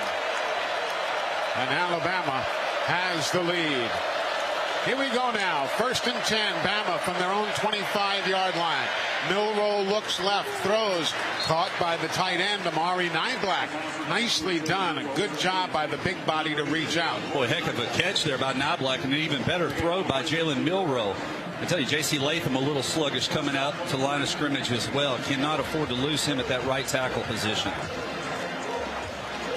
After the 18-yard pickup right there, Alabama going 1st and 10 from the 45-yard line. Handoff. McClellan goes left, lowers his shoulders, spins forward and picks up the first down. Zion Puckett, the weak side safety, was there to get a bank to stop the run on that bank first down for the Crimson Tide. And this is what running backs should do to safeties when they get them in one-on-one situations. Lower the shoulder and run through them. From the 47-yard line, that's where Alabama will be snapping it on the Auburn side of the 50. Robbie Oots. He's in motion. So too from the other side, the toss around to Kendrick Law, and he'll try and turn the corner and get a few extra yards as there's an Auburn player down right on the 50-yard line. Looks like Keldrick Falk, one of the defensive ends, who is down on his knees being tended to by the training staff. You know, and going back to that previous play, they've used Kendrick Law and these wide receivers on that speed sweep so often, and it's been there all night long. We just need one more good block on the edge. That time Jermaine Burton did a good job of allowing 5 yards, but if he can just hold his block just a hair longer, that's a play we can take to the house. We're going to take a timeout as the Auburn Tigers tend to the injured Falk, so don't you go away. We're just getting started. Second half. Alabama leads Auburn 17-14 on the Crimson Tide Sports Network from Learfield. When the game goes into overtime, but the game goes into overtime. The choice to enjoy is easy. Bud Light, Easy to drink, easy to enjoy. Order Bud Light online today. Enjoy responsibly. Anheuser-Busch Bud Light Beer, St. Louis, Missouri. At Cadence Bank, we're here for all 4 quarters and overtime in your financial journey. Whether you're investing for the future, saving for a dream home, starting a business, or just needing to tackle life's financial challenges, we have the teammates, tools, and game plan to help you win. Experience a financial partner that comes in clutch. Visit cadencebank.com to learn more. Cadence Bank. Your team, your cadence. Member FDIC. Having forklift issues? Well, maybe you need a new lift. Maybe you just need your equipment repaired. Trust the experts at the Lilly Company. Lilly is your one-stop shop for material handling and an authorized dealer for the #1 forklift in the world, Toyota forklifts. From new forklifts to everything else in your warehouse, the Lilly Company has over 100 years of experience to take care of your business. Online at lilyforklifts.com, proud partner of the Crimson Tide.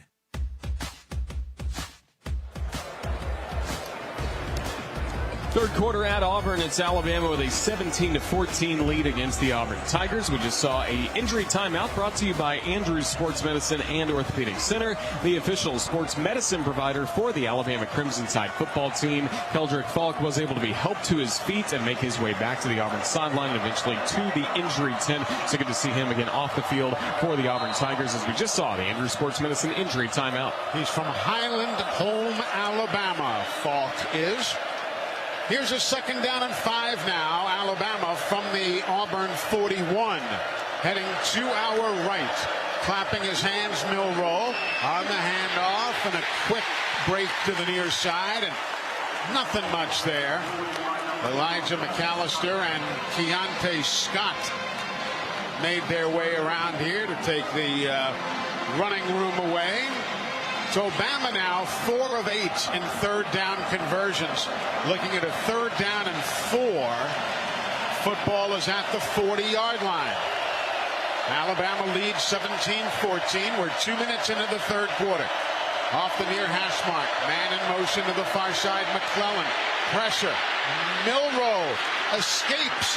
Comes up to the near sideline and steps out of bounds inside the 30 at the 29-yard line.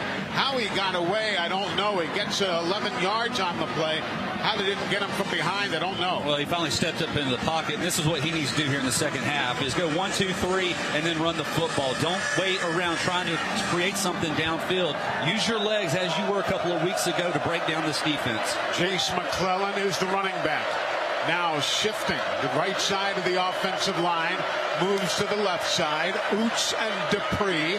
Here now the underneath throw. It's caught by Bond. Isaiah gets inside the 20, down to the 17-yard line. And he'll pick up some 8.5 yards. And all these short throws that are going for 5, 6, 7 yards at a time, and this one 8 yards, wearing down that defensive front for Auburn. Going to make it easier to run the ball between the tackles as you get close to the 10-yard line. Roydell Williams is now in. He's lined up to the right of Milroe. Single wideouts on either direction. Here's the give. Roydell, and nothing there. He will get back to the line of scrimmage. Elijah McAllister, the transfer from Vanderbilt, who's on the Werfel watch list, the Danny Werfel award list. He was there to make the stop. So now Oots and Nyblack, the 2 tight ends for Alabama. Burton goes wide to the right side, along with Isaiah Bond. Roydell Williams, the tailback. Here's the pitch to him with blocking ahead of him. The hole closes, but he'll just lower his head and keep on going. Big time block right there as he found running room, Nyblack did, after the hole seemed to close. And it's going to be 1st and goal for Alabama now from the 7-yard line, maybe even the 6. This would be huge for Alabama to add a TD here on their first possession of the second half, as they did on the first half. 7th play of the drive. Here's the snap. Give up the middle. And plowing his way to the 5 is Roydell Williams. He'll pick up 2.5, maybe 3. It'll bring up a 2nd and goal from the 4-yard line. Yeah, right between the tackles, picking up 2 yards. 2nd down typically is your play action, but I'd also love to see some sort of quarterback keep here, using the running back as a lead blocker, getting Jalen Milroe on the edge. Roydell is the running back. He's to the left of Milroe. 1 wide to the far side, 2 to the left of the formation. Nothing here as Alabama gets snowed under by Keldrick Falk, who's back in the lineup after getting banged up before. He just got beat to the inside. Caden Proctor just stepped down and let Falk go right around the outside, and he's the one that pursued on the backside. That should have been a good play. Yep, but Roydell was taken down, and here now is a 3rd and goal from the 5. Jace McClellan checks in. He'll line up to the right of Milroe. Wide outs 2 to the left. Everybody in tight on the right side. Here's Milroe standing alone in the backfield. Throws a bullet to the end zone, and it is knocked away at the goal line from Isaiah Bond, who is the intended receiver. And that's going to bring up a 4th and goal from the 5, and it looks like they're going to bring in the field goal unit. It's going to be Will Reichard. A little contact there, and they didn't call it. Isaiah Bond got hit on the top of the head. I guess it impeded his ability to catch. He did hit him in the arms. That's one he's got to come down with, and he'll tell you the same thing. This will be a 23-yard field goal attempt.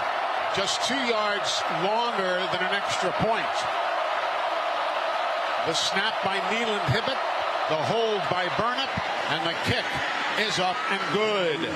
So that means Will Reichard is now 1 point away from tying the all-time record for scoring in the NCAA, and he's 2 points away from breaking that record. A 23-yard field goal by Will Reichard, and Alabama, most importantly, has added to the lead. It is now 20-14. This is the Crimson Tide Sports Network from Learfield.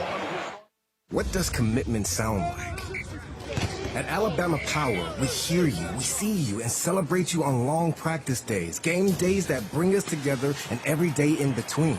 Your commitment to making an impact for the team, for the fans. That inspires us to be at our best for the communities we champion across the state. We're committed to this kind of energy. That's power for a better Alabama. Alabama Power is a proud supporter of the Alabama Crimson Tide. Crimson Tide Football is brought to you by Aetna, proud sponsor of the Crimson Tide Sports Network. This is Alabama Crimson Tide Football from Learfield. I'm Chris Jackamick. I served in the United States Air Force, and I deployed 3 times. So in 2017, I was serving as an Air Force First Sergeant. Our motto in that role is, my job is people, everyone is my business. But unfortunately in that year, I would lose my own brother, Lance Corporal Adam Jackamick, to suicide. The majority of veteran suicides are from guns. I store my weapons securely, not only for myself, but for my family. Store all your guns securely. Help stop suicide. My service never stops. Brought to you by End Family Fire and the Ad Council. Babes, what are you doing? What? I'm just mowing the lawn. No, it's blazing hot and dry out here. Don't you remember? Smokey Bear says. Avoid using power equipment when it's windy or dry. Where'd you learn this? Oh, it's on SmokeyBear.com with many other wildfire prevention tips. Right. Thanks, Honey Bear. Because remember, only you can prevent wildfires. Brought to you by the USDA Forest Service, your state forester, and the Ad Council.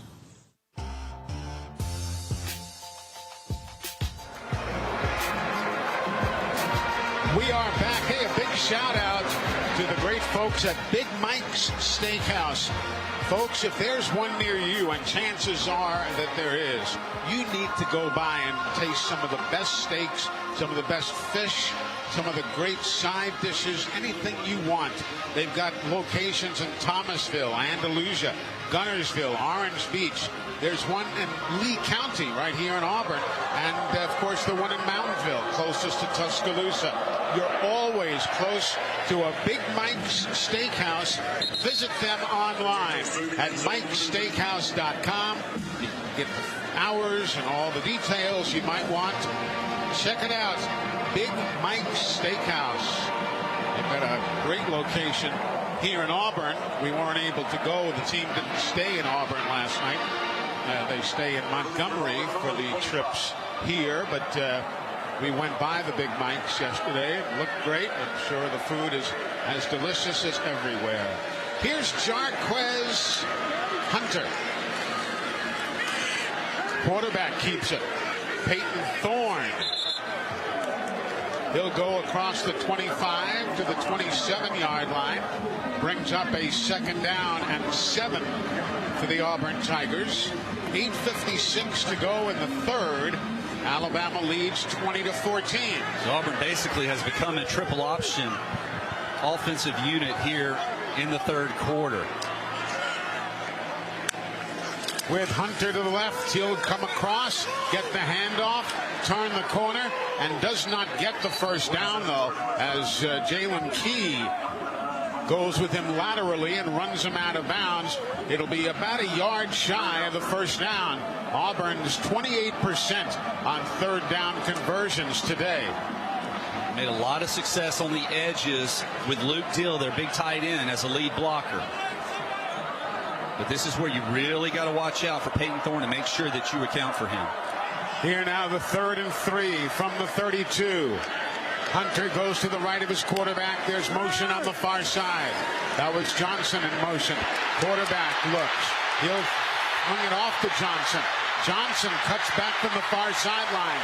Up across towards the 30, and that's where Auburn will go back to work. 1st and 10. Yeah, Caleb Downs is in man-to-man coverage, and he just got beat on an inside slot. They motion the receiver in, so you're having to swap it up, but he just got beat on the slant.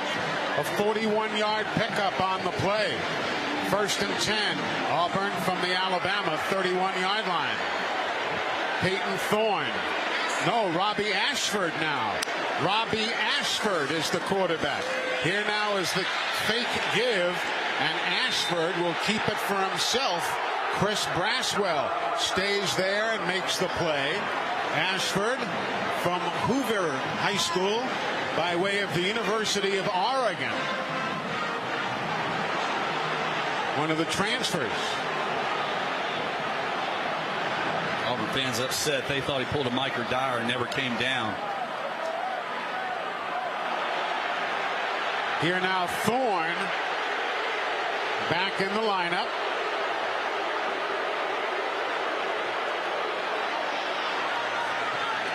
Play clock at 5, 4, 3. Man in motion 2. Nama moves. And let's see, there's going to be a delay of game here for Auburn. Delay of game. Timeout is called by Auburn. It's their first of the half. So the first timeout of the half taken by the Auburn Tigers here in the third. That could be a factor. That could be a factor as this game continues on. You don't want to use up those timeouts early. And now with 6:42 remaining in the third, we will all break away for this message. Bama leads 20-14 on the Crimson Tide Sports Network from Learfield. And we're back with the action. Coke Zero Sugar might be the best Coke ever. That's right, Jim. With an irresistible taste and zero sugar, Coke Zero Sugar is a must-try for any sports fan. So make sure you... Wait, Jim, I didn't mean try it right now. We're still on the air. Best Coke ever? Take a taste, Jen. Really? No, not right now, Jen. We got a game to call. Crimson Tide Football is brought to you by Aetna, proud sponsor of the Crimson Tide Sports Network. This is Alabama Crimson Tide Football from Learfield. Mario fue pintor más de 30 años. Cuando me dijo que se le estaban olvidando las cosas, fue difícil. Un día me dijeron que pintara el marco del lado por dentro y pinté el lado de afuera. Yo le diría a la gente que le diga a su familia lo que está pasando con él. Si algo se nota diferente, podría ser Alzheimer. Es momento de hablarlo. Visita alz.org/nuestras historias para saber más. Un mensaje de The Alzheimer's Association y The Ad Council. Wouldn't it be great if life came with a remote control? You know, you could hit pause when you needed to, or hit rewind, like that time you knocked down that wasp's nest. Well, life doesn't always give you time to change the outcome, but prediabetes does. With early diagnosis and a few healthy changes, you can stop prediabetes before it leads to type 2 diabetes. To learn your risk, take the 1-minute test today at doihaveprediabetes.org. Brought to you by the Ad Council and its prediabetes awareness partners.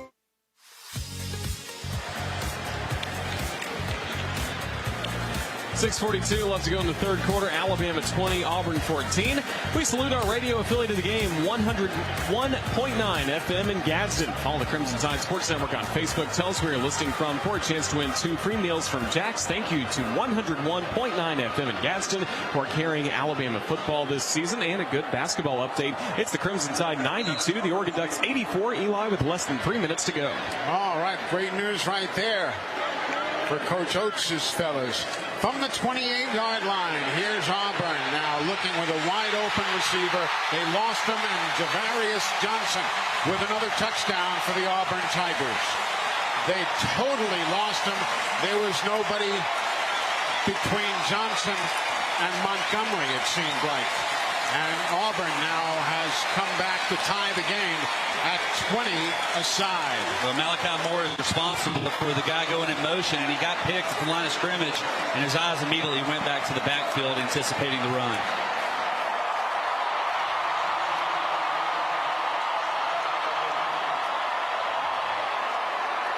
Extra point try by Alex McPherson.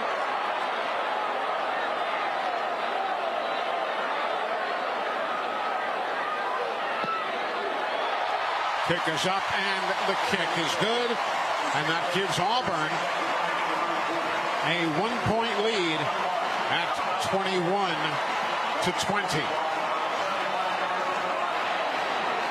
Well, nothing fancy about that. 2 explosive plays. Both of them to Javarius Johnson, one on the 3rd and 2, and they're on the little pick play for the touchdown. We're going to break away and take care of business. When we come back, we'll have the remainder of the third quarter for you. 21-20 Auburn on the Crimson Tide Sports Network from Learfield. It takes hard work to be the best in the game. Planning, commitment, resilience, sweat. That's why Old Dominion Freight Line, the #1 national LTL carrier for quality, works hard to be the best in the game and is proud to support those striving to be the best in theirs. Old Dominion Freight Line, official freight carrier of Alabama Athletics, helping the world keep promises. Crimson Tide Football is brought to you by Aetna, proud sponsor of the Crimson Tide Sports Network. This is Alabama Crimson Tide Football from Learfield. When might you be buzzed? When you suddenly love everything. You guys, I love this song. I love these nachos. I love our kickball league. Ugh! I love this guy. What's your name? You know what I love? A ride when it's time to head out. If you see a buzzed warning sign, call for a ride when it's time to go home. Buzz driving is drunk driving. A message from NHTSA and the Ad Council. I love your car. Is this real leather?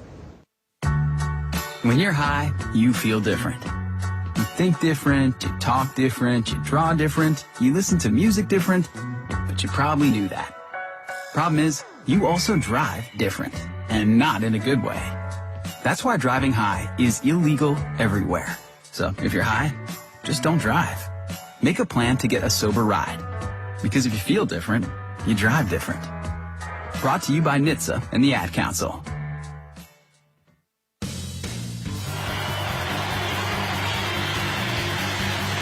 Crimson Tide fans are reminded to stay up to date with all recommended vaccinations. Flu season's here. COVID-19 continues to affect our community, so don't wait. Vaccinate. Visit alabamapublichealth.gov/IMN today to learn more about how you can stay up to date on vaccinations.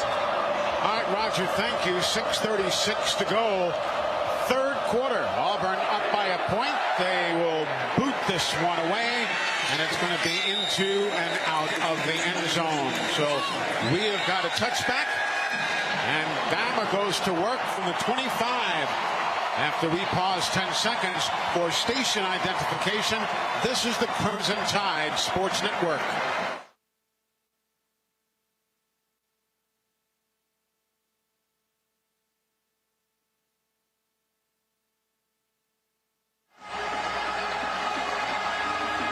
We are back. Eli Gold, Tyler Watts, Roger Hoover, the whole crew on hand here at Jordan-Hare Stadium.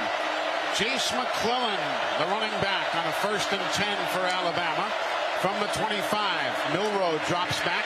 He'll be chased out of the pocket and has running room. He's to the 30. He's up the left sideline, 35-40. Stays in, cuts to his left, and slides down across the 40 down to the Auburn 37-yard line. Nicely done. Yeah, excellent job. He looked to his left. Nothing was there. He rolled out to his right. Tight roped the sideline around midfield. Was able to stay in, though. Huge gain there on 1st down. So the Crimson Tide now on a 1st and 10 from the 38-yard line. Black in motion, goes to the far side of the formation. Here's the snap. Milroe stands in. Tons of protection. He'll catch a man coming back across the middle, Isaiah Bond, and he makes the grab inside the 25 down to about the 23-yard line. It'll be a 14-yard pickup for Bama and another 1st down. It just seems like the middle of the field is wide open whenever Alabama wants to take it, whether it be the crossers or the square ends or whatever. They're getting the favorable matchups. Kobe Prentice checks in. He has not caught a pass yet today. Bama's had 6 different receivers catch passes. Jace McClellan now in at running back.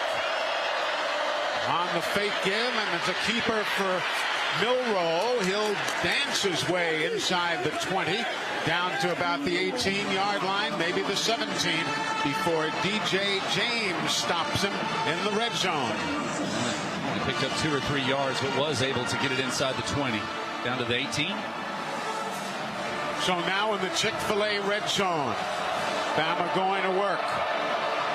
2nd down and 6. Ball is at the 18-yard line. McClellan is the running back. He will move left, so will Robbie Oots. Now here's a motion and a give. Nothing up the middle for McClellan, but he'll do a little shake and bake move and get to the outside and get to the 15-yard line. We're getting beat on the outside. Our wide receivers have got to do a better job of blocking. We are just one person away from being able to turn this into a bigger game than what it is, which is, corners are coming up hard, but we're not doing a good job of moving our feet on the perimeter at the wide receiver position. Alabama 6 of 11 in 3rd down conversions. That's 54%. Here's a 3rd and 3. Football at the 15-yard line. Heading towards the end zone to our right. Man in motion, Bond. Here now Milroe keeps it himself. He'll run left. He's going to carry it to the flag. 2, 3 flags coming in from a long distance. It's a mental mistake once again. Yeah. Somebody was downfield. Kendrick Law is going to get called for an illegal crackback, and it wasn't necessary.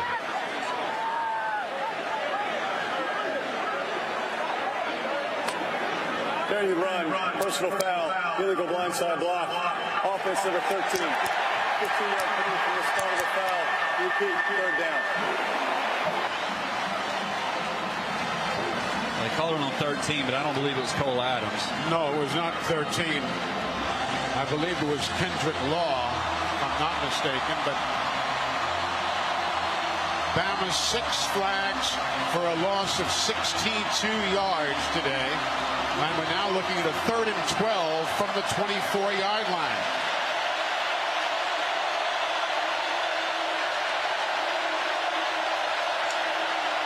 Here's the snap.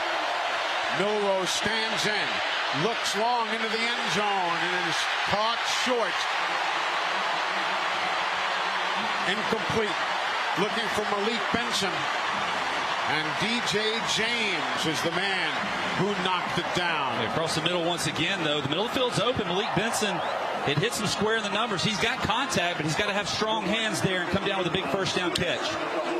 And now, a chance for a record.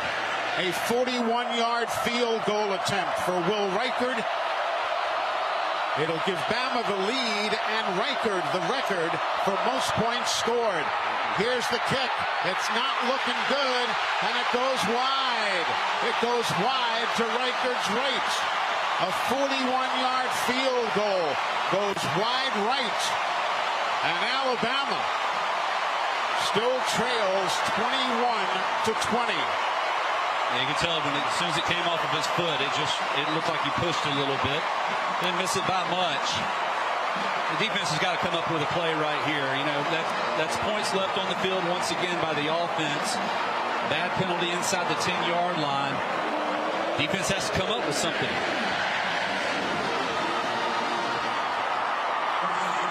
Auburn's on top, 21-20. And they'll start from their own 24-yard line. Damari Alston is the running back to the left side of Peyton Thorne. Thorne on the give to Alston. He'll slant to his right. And he'll get to the 25, and this gang tackled there. It'll be a second down and 6. Jaheim Otis was the man who led that tackling brigade. It's all over in basketball. Alabama has beaten Oregon 99-91. So Bama wins in that tournament over Oregon. Here now the quarterback keeper, Thorne up the middle, and he is going to carry it himself out near midfield. Well, actually, they'll say it'll be short at about the 41, but it's plenty long enough for a first down as Thorne called his own number. And that was a designed play. And right, well, as a read. And once again, right now, we don't have an answer for this play. They continue to run it over and over. It's just a triple option look. You do one thing, we're going to do another. We talked about Peyton Thorne's ability to run the ball when you allowed him free space, and he's taking advantage of that. Bama unable to finish off today. They've got 409 yards to 293 for Auburn. Play clock at 2. Auburn gets the snap off. Thorne gets around the defense and throws to the near sideline. Caught by Javarius Johnson. We talked about poise before the game, and right now this Alabama defense struggling to get lined up properly. Guys on the wrong side, leaving your feet on the fake. Dallas Turner had an opportunity for a sack, and he went for the block. Now the inside give goes to Damari Alston. And on a 1st and 10 from the 48, he gets up to Caleb Downs' position and picks up about 4 on the play. So now it's first down. That moved the chains for Auburn as they cross midfield. Got to find a way to be more productive on first down. Can't be giving up 4 and 5 yards. From the 48-yard line, Brian Batty is the running back. His orange T-shirt looking out and sticking out from underneath his blue jersey is Peyton Thorne. Keeps the football and goes over the right guard. He'll pick up 3 yards. Dallas Turner was there to make the tackle. 45 seconds remaining in this third quarter. Auburn by a point, 21-20. In motion from the tight end. He'll go to the right side while Thorne keeps it and goes to the left side and gets the first down inside the 40 to the 39-yard line. Well, Jahad Campbell did a good job of staying at home, and he had an opportunity to make the tackle short of the line to gain. Yeah, they're going to say just short of the line to gain. And now the keeper And with bodies flying in every which direction, the chains are moving now as Damari Alston picked up the necessary yardage. And the quarter is going to come to an end on that play. And we go to the fourth with Alabama trailing Auburn 21-20 here on the Crimson Tide Sports Network from Learfield.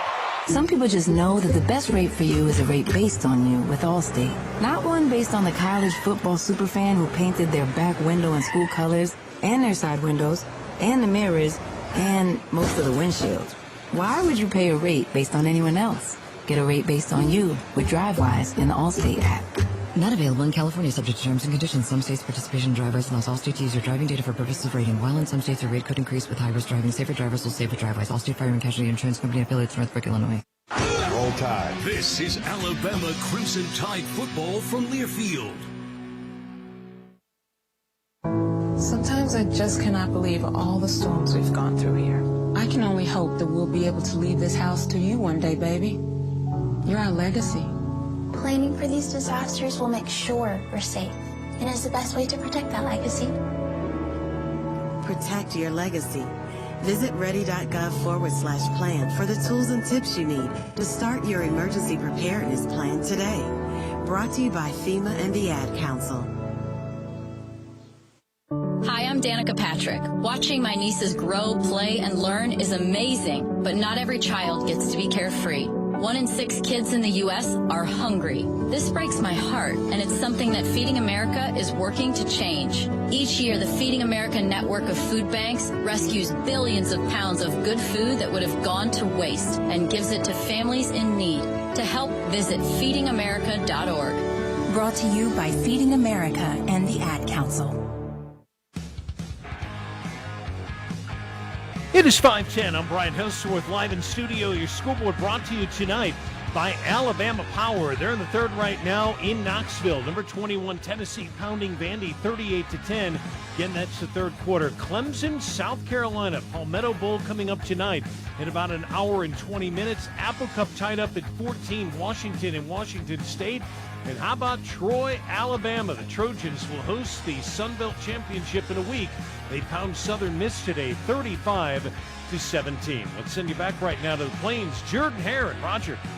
Thank you so much, Brian. The third quarter recap is presented by Knox Pest Control. Just like the Crimson Tide on the field, the Knox Pest Control experts respond to you with speed. Defend your home and business from unwanted pests with Knox Pest Control. Call 877-KNOX-PEST or visit knoxpest.com. Knox knocks them out. Auburn outscored Alabama 7-3 in the third quarter. Right now it's Auburn 21 and Alabama 20. Tonight's game is presented by Everwood, the official treated lumber of Alabama athletics. Everwood, wood treated right. Again, the score, Auburn 21, Alabama 20, as we come to you live to start the fourth quarter from inside the Alabama Credit Union broadcast booth. Once again on the call, here's Eli Gold. All right, Roger, thank you. The Auburn sidelines, the players are jumping up and down, waving towels, celebrating.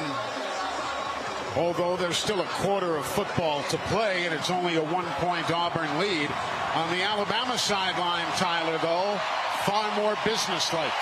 Well, and hopefully they're making corrections over there. And look, if Christian Miller here he'd say this: win your box, win your area that you're competing in and fighting in. And if we're able to do that, we can eliminate and stop this running attack. So you speak for Christian, and no doubt that's exactly what he would be saying. Here we go, fourth quarter, everybody. Starting Auburn at their own 40-yard line. All right, buckle up. Here we go.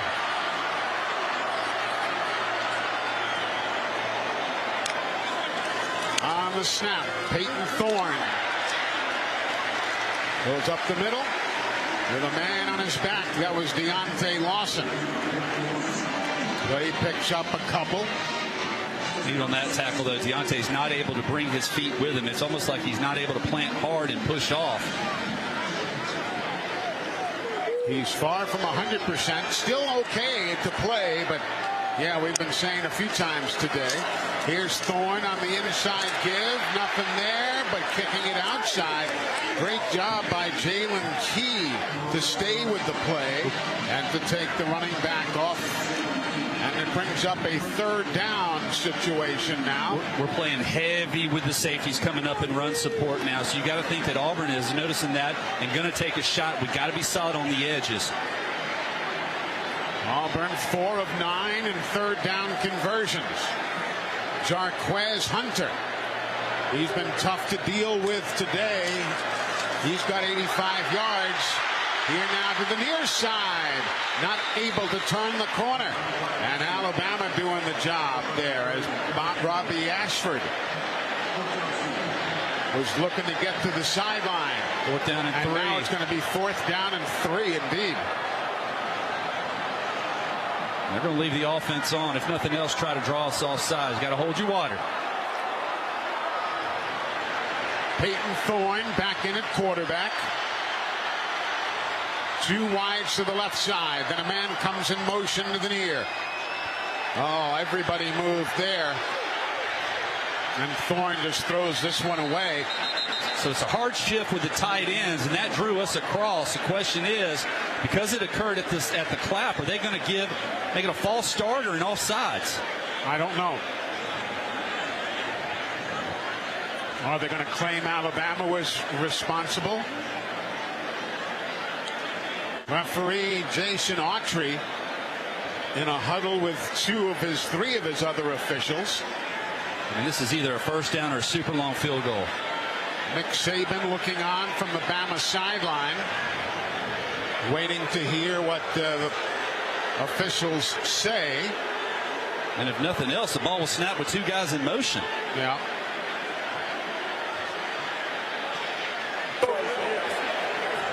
Offside, defense, 5-yard penalty, results in a first down.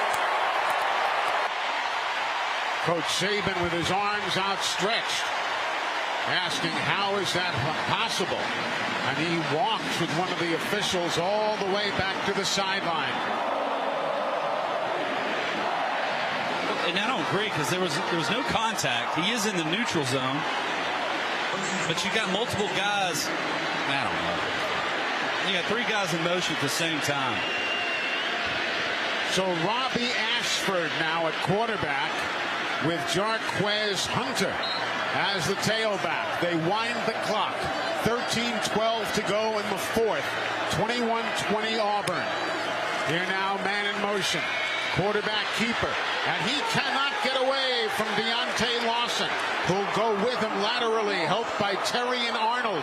And they take away the perimeter beautifully that time on the quarterback. Yeah, and I'm sorry, it was actually Caleb Downs. Eli, I told you the wrong number there, who did an excellent job of fighting off a blocker on the edge and making the tackle for a huge loss.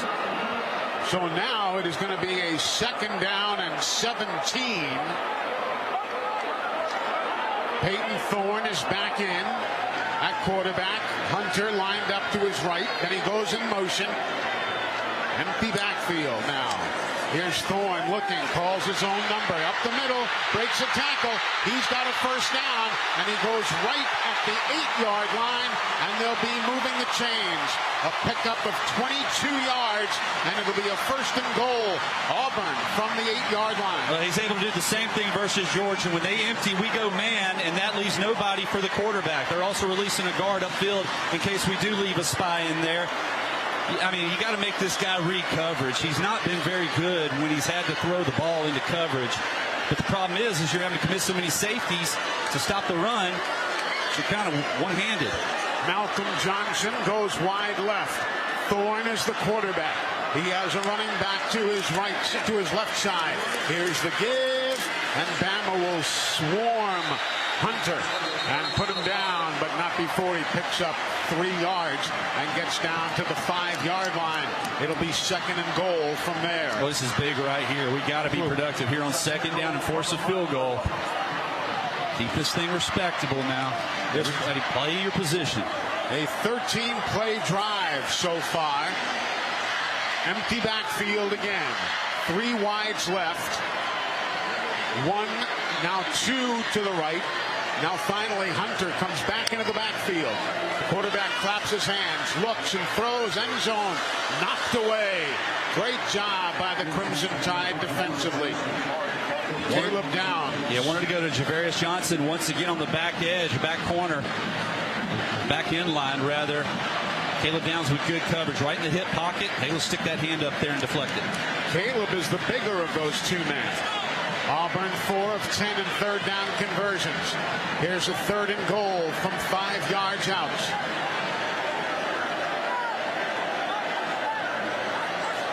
Dallas Turner leaves. Off the field. Jalen Key comes on. Quarterback under center. Here now the give, and very little, if any, running room there. Alabama's middle of the defense, led by Tim Keenan III, stiffens. Deontay Lawson is upset because he thought he stripped that ball away. Ruling is the runner's forward progress was stopped prior to lost possession. 4th down. He's making his argument here. He's ripping the ball loose. It's hard to tell. I don't know exactly when the whistle was blown. So now it'll be a 21-yard field goal try by Alex McPherson from Fort Payne High School.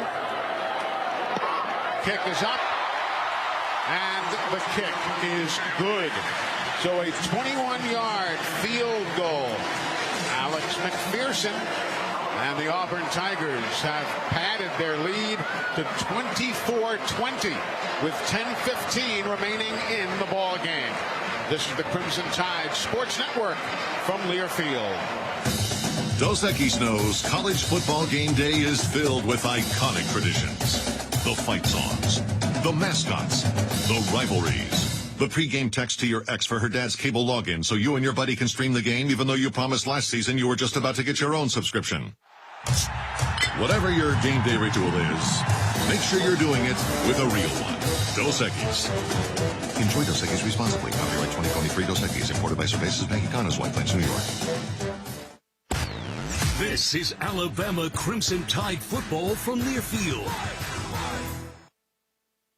1225 is your ultimate game day destination. Catch the game on one of their 35 big screen high-def TVs, combined with an extensive menu of mouth-watering food and refreshing drinks. Juicy burgers, crispy wings, craft beers, signature cocktails. 1225, where the energy is high, the screens are massive, and the excitement is contagious. Visit 1225 on the Strip in Tuscaloosa, less than 2 blocks from Bryant-Denny Stadium. 1225 Sports Bar, where sports, food, and fun collide.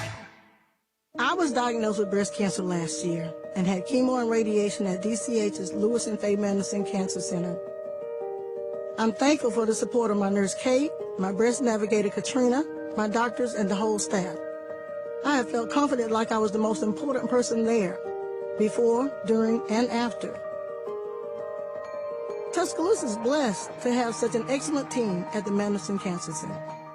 Great things are happening at DCH.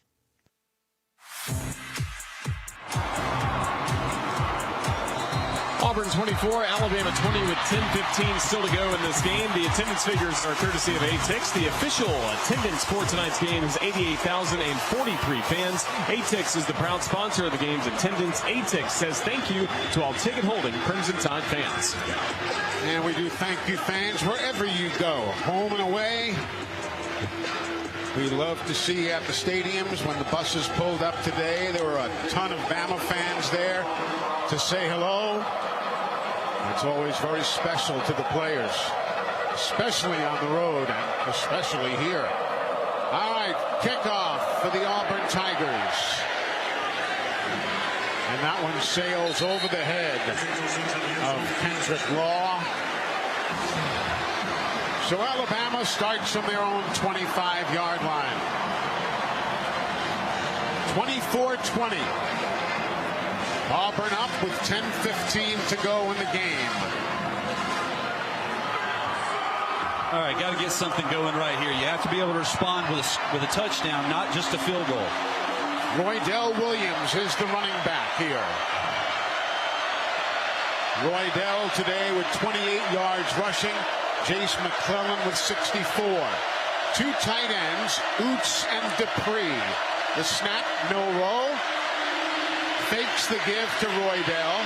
Pumps once and gets taken down as he goes laterally. He may pick up a yard. Eugene Asante the transfer from North Carolina's Tar Heels. He got a little greedy there. He should have hit Kendrick Law on the flat and allow Law to use that speed to turn it up on the edge. Instead, he tried to look for his tight end on a 10-yard out, and it was covered. 2nd down and 10. They'll say no gain at all. Oots and Nyblack are the tight ends this time. They're on the right side. Now they will shift in the case of Oots to the left. Nyblack comes back to the right. Here's the give. No. Keeping it is Milroe. Looks long, and he is going to overthrow the intended receiver with no flags on the play. Amari Nyblack was the intended receiver down around the 22-yard line, and it's incomplete. So it wasn't a bad throw, but you did have safety help. Yep. Zion Puckett there in the middle. He also had Jermaine Burton, a little post-corner route, who ended up getting wide open. So the key is, how do you create situations where Burton can get one-on-one? Middle of the field, that's where they've had their luck on these 3rd and long situations. 3rd down and 10. Football at the 25-yard line. Milroe gets the snap, looks for an out route, throws it out, and the catch is made in bounds. Well, let's see. He's out of bounds. Yes, now the call. Receiver landed out of bounds. Incomplete pass. 4th down. Call it out of bounds. Ooh, that was close, though. Yes, it was. I thought he was a good bit out of bounds, but they're definitely going to hopefully take another look at this one. You had one official say he was in, and the other one out. Eli, I think he might be in. It's tough to tell. I hope they take a look at this. Ruling of a receiver being out of bounds when the game possession is under video review. Timeout. He stretched out hard with that left foot and then brought it back in. Yep. Question is it enough to overturn it? Boy, I sure hope there is. It is awfully close. Yeah, it's very difficult. One angle has it from behind the bench. And I don't know if there's any... And what's most frustrating is the official who called it incomplete had the worst of the 2 angles. Yeah. Looks to me from, as they backed it up, it looked as though there was a little darkness between the toe of his shoe on the right leg and the white border. It looked as though there was just a little bit there, which would have meant that it would have been a good catch. Actually, a great catch. Burton reached up. Keep trying to put that foot a little bit further in bounds than what it is. I don't know. Referee Jason Autry looking on at the monitor. Nick Saban standing with his arms crossed. Well, they got you. This is a huge play right here. Yeah. Jermaine Burton pacing on the sidelines, waiting to get the call from the officials. And they're going to take all sorts of time here. This is not only being reviewed by the officials here, but by a handful of veteran officials at the SEC office in Birmingham. Now this angle shows that he might have been out. They got a full complement of cameras from CBS here. We're not lacking anything. And it depends on the angle you look at.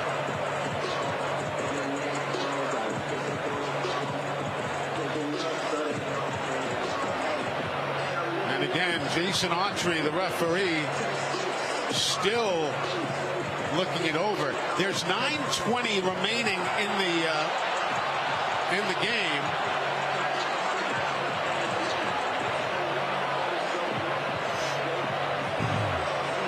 Give us a first down. Let's listen in.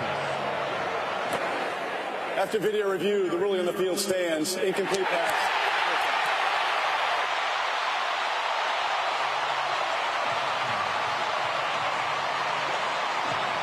There just wasn't enough video evidence to overturn it. It was very, very close. And if you look at life through crimson-colored glasses, you thought it was clearly in, but it was so very difficult to make a call.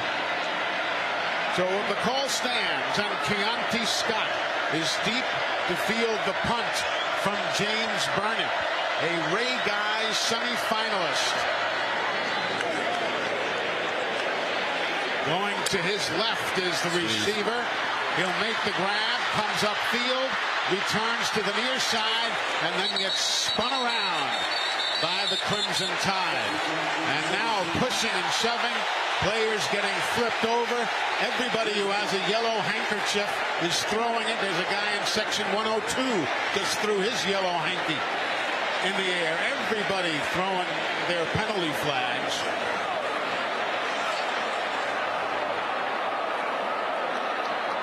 Obviously a very emotional part of this ball game. An emotional part of a very emotional game.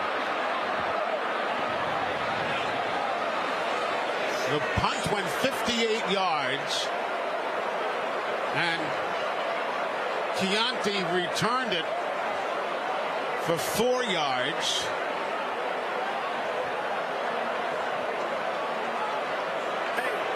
There is no foul in the play. The result is first down for Auburn. Timeout. And that seemed to be the correct call.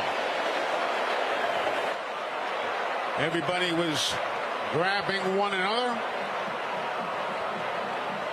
Burnett was taken down off the play. So no harm, no foul, and timeouts. 9:06 to go in the ball game.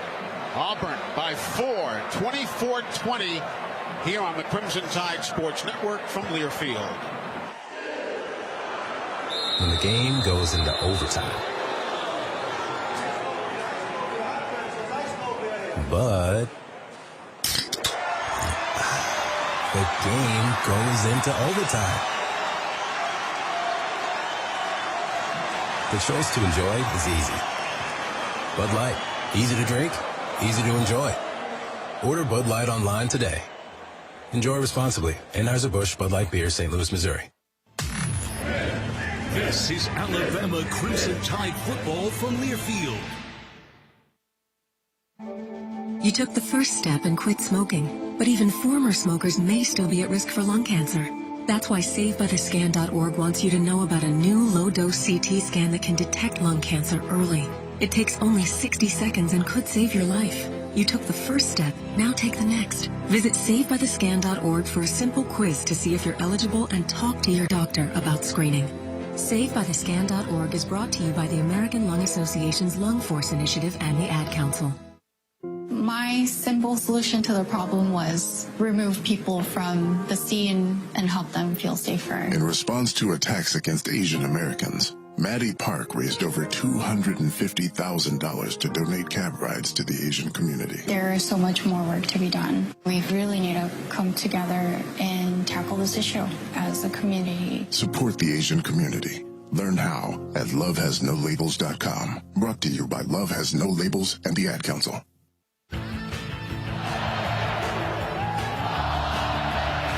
Auburn 24, Alabama 20 as we still have 9:06 to go in this game.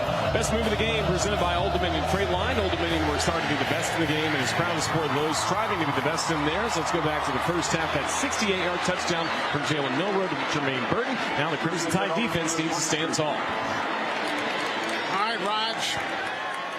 Here we go with Peyton Thorne at quarterback for Auburn. We have seen he and Robbie Ashford there today.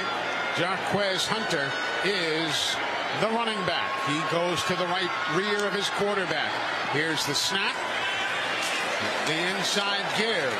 Cutting it outside to the 27-28 line is Hunter, where Terry and Arnold then steps in and puts him down. It'll be a second down and 6. Well, that's where Auburn really loves to live, is that 2nd and 6. That gives them an opportunity to run it twice. Try to move the chains. Got to be tough up front. From the 29-yard line. Man in motion, goes wide to the right side perimeter. The snap. Thorne looks, calls his own number. He'll take off. He'll angle to the left sideline. Gets hit by Chris Braswell. You know, and we dropped Chris Braswell out of coverage to try to stop this, and he just went a hair too far inside and allowed Thorne to get to the edge for the first down. Yep, so it'll be a first down and 10. Football at the 35-yard line for the Auburn Tigers. 8 minutes, 6 seconds to go in this one. Auburn is up by 4. Here's the snap. Thorne keeps it, runs into Jihad and Tim Smith. Game getting a little chippy now. Nobody parting peacefully. And you hear the accompanying crowd reaction. Well, we finally held them to a 1-yard gain. So now you have to follow it up here on second down. And meanwhile, the clock is running. Bama trailing by 4, 24-20. 7:26 to go in the ball game here at Auburn. Auburn spreads the field. 2 wides to the left, 2 to the right. Empty backfield. Peyton Thorne, the quarterback, stands there alone, looks, throws across the middle, and it is caught and dropped and incomplete. Incomplete by Fairweather, the tight end. He had it, but Bama rattled the bones as the Tide made a sandwich out of him. And that was Jihad Campbell and Terrian Arnold. Put about as good a hit on him to knock that ball loose as you could. Here now on a 3rd and 9. Quarterback takes rolling. He comes back. He's put down by Alabama. The Tide's defense stiffened when they needed it to. Chris Braswell was there. Dallas Turner was there. Sack number 3 for the Alabama Crimson Tide here this afternoon. And it's all because on 1st and 2nd down you won. You put Auburn in 3rd and long, forced them to throw the ball, and that's not what they want to be. That's not who they've been all night long. So another Guthrie sack, as we just mentioned. Here's Caleb Downs. Backpedals, makes the grab, stumbles down, gets up, and he is put away at about the 18-yard line. And we have got timeouts. 5 punts on the day for the Auburn Tigers. This one has Bama starting back in their own territory at the 18. We'll tell you about it when we come back on the Crimson Tide Sports Network from Learfield. Don't you mean fa la la la la la la la la? Nope, we're shaking things up. Whatever you say. Shake things up this season at the Toyotathon sales event. Lease a new 2024 Toyota RAV4 LE for $339 a month for 24 months, plus $500 holiday bonus cash. Toyota, let's go places. Offer valid through December 5th, 2023. Well-qualified lessees with approved credit through Southeast Toyota Finance. 3638 do-it signing, no security deposit with select equipment. $350 disposition fee. Excludes tax, tag, registration, title, and dealer fees. See dealer for details. Hey, Crimson Tide fans, it's tough to win without teamwork. And Rocket Homes and Rocket Mortgage are a championship team. Buy with Rocket Homes and finance with Rocket Mortgage, and you could get up to $10,000 toward closing from Rocket Mortgage. Now that's what I call teamwork. Yeah. It's like having a great coaching quarterback duo on your team. Visit onlywithrocket.com today. Rocket Mortgage, proud mortgage partner of Alabama Athletics. For purchase transaction only, call 1-8337-ROCKET for conditions and restrictions. Equalizing lender, licensed in all 50 states, NMLSConsumerAccess.org, number 3030. Did you know you can shop Cyber Monday early at Kohl's? Well, guess what? You can. With their Cyber Jumpstart deals, I got 40% off a vacuum and 50% off toys my kids will love. Then I found matching PJs for my whole family for 60% off, plus an extra 20% off. So what are you waiting for? Get to Kohl's now to save big. Select styles, floor care and toys. Coupons do not apply. Some exclusions apply. Offers end November 26th. 20% off valid through November 27th. See store or Kohl's.com for details.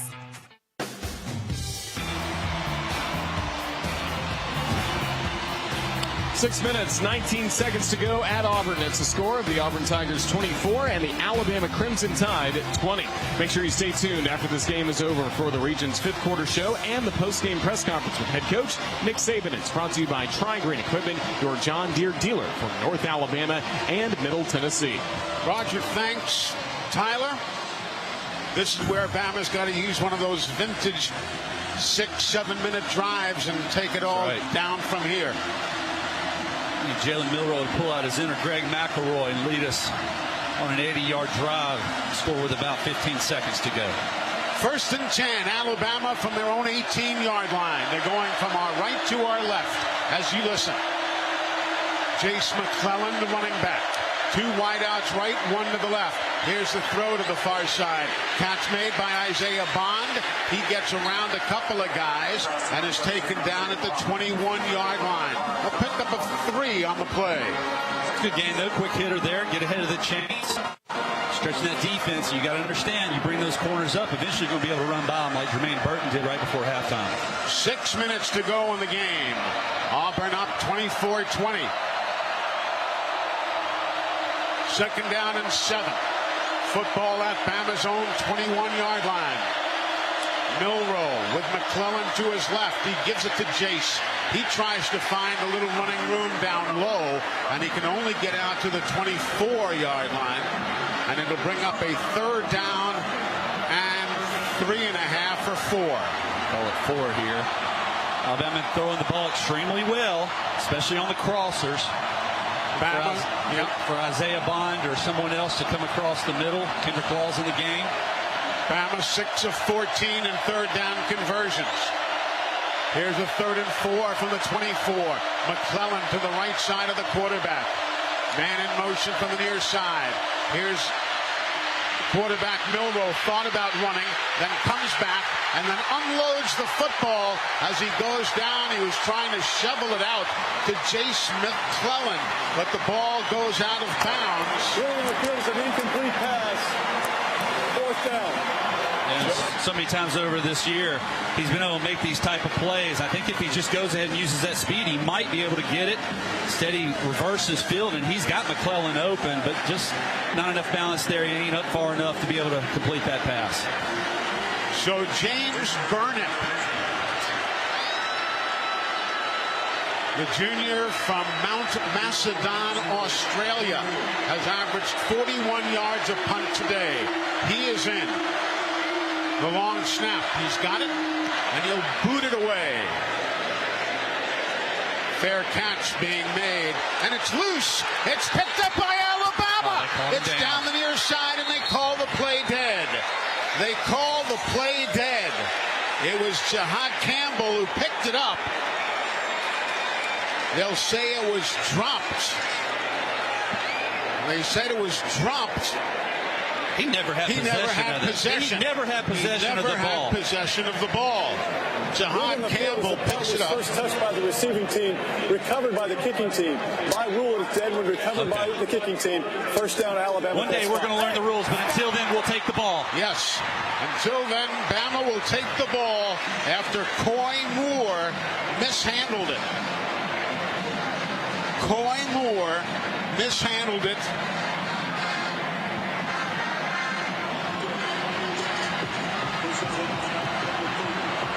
How about that? Well, you're in 4-down territory now, obviously. Yep.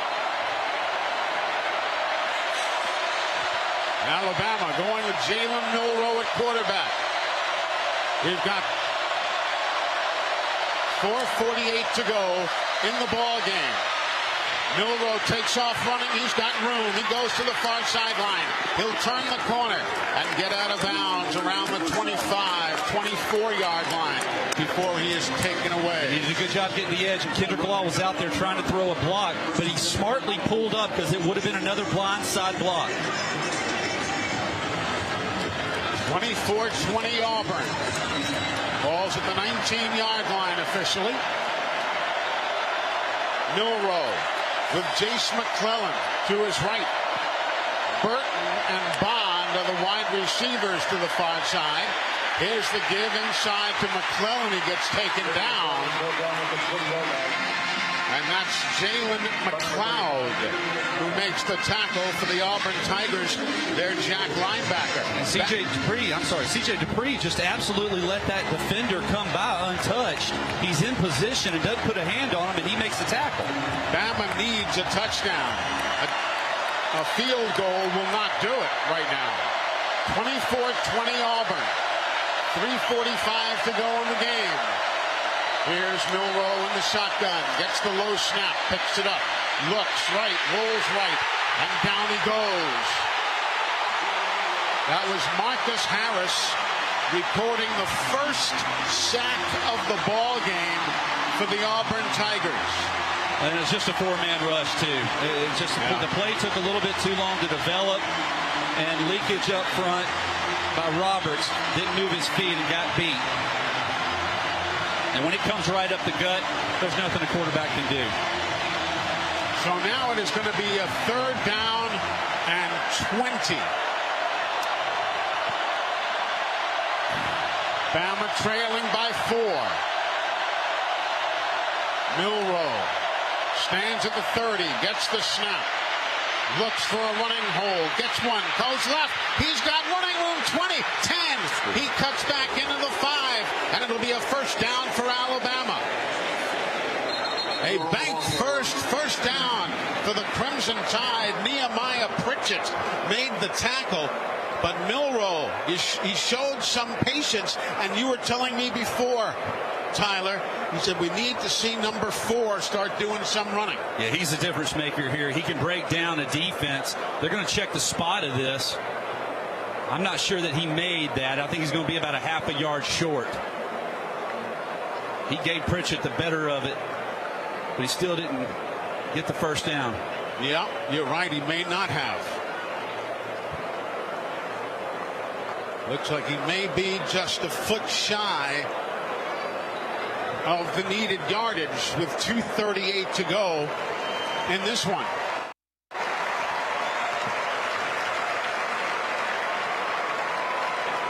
The injured Nehemiah Pritchett gets up. Well, now he's... Yeah, they're booing the spot, the fans are.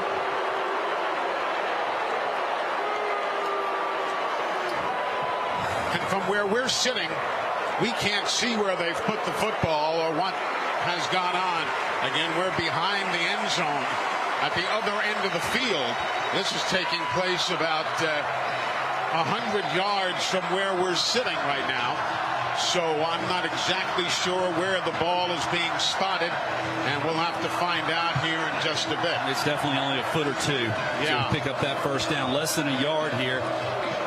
Anticipate a quarterback sneak of some sort, you'd think. If you ever had anything left in the tank on your offensive lineman.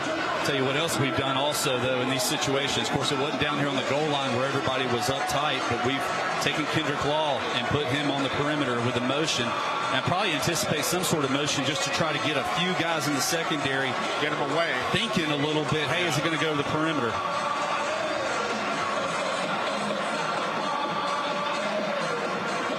They have turned the lights out here at the stadium. They've got their colored lights like we have in Tuscaloosa flashing now. They're flashing, as you can imagine, orange and blue, and the occasional white light. Alabama next week plays the Georgia Bulldogs in the SEC championship game. Airtime of 12 noon, 3 o'clock kickoff, Alabama time. That's right here on the Crimson Tide Sports Network. And we'll talk about it with Coach Saban Thursday night from Baumhauer's Victory Grill in Tuscaloosa on Hey Coach on the Nick Saban Show. All right, it's going to be 4th down and about a foot. We got all our tight ends in the game. Kisselman's in. Yeah. Excuse me, Danny Lewis. Danny Lewis Jr. is in as well. This is going to just be a quarterback sneak, I'm sure. Jam Miller and Robbie Williams. Yeah, Jam is there.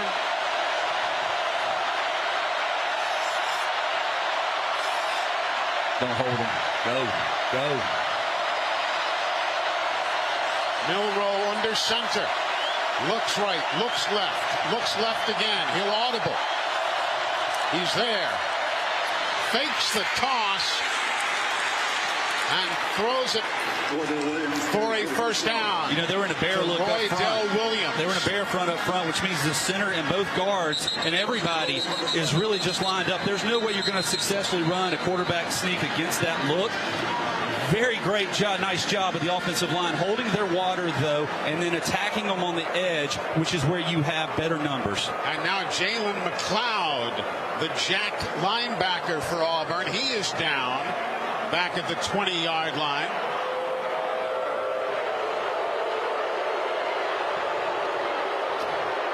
The fans are upset about something. They've been booing a lot today, not liking a number of the calls.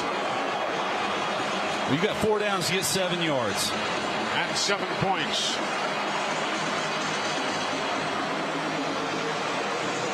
How quickly you do it is irrelevant at this point because the defense is well rested on the sideline. Yep. They're going to have to come in and make a stop. But first, you have to pick up the score.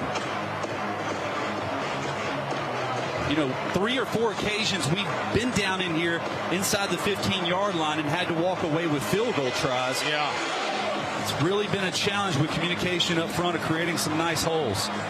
Of course, there was a field goal that was no good. A 41-yard try by Will Reichard that went wide to the right. 1:58 to go in this ball game. Not a soul has left, as you can only imagine. First and goal from the 7-yard line.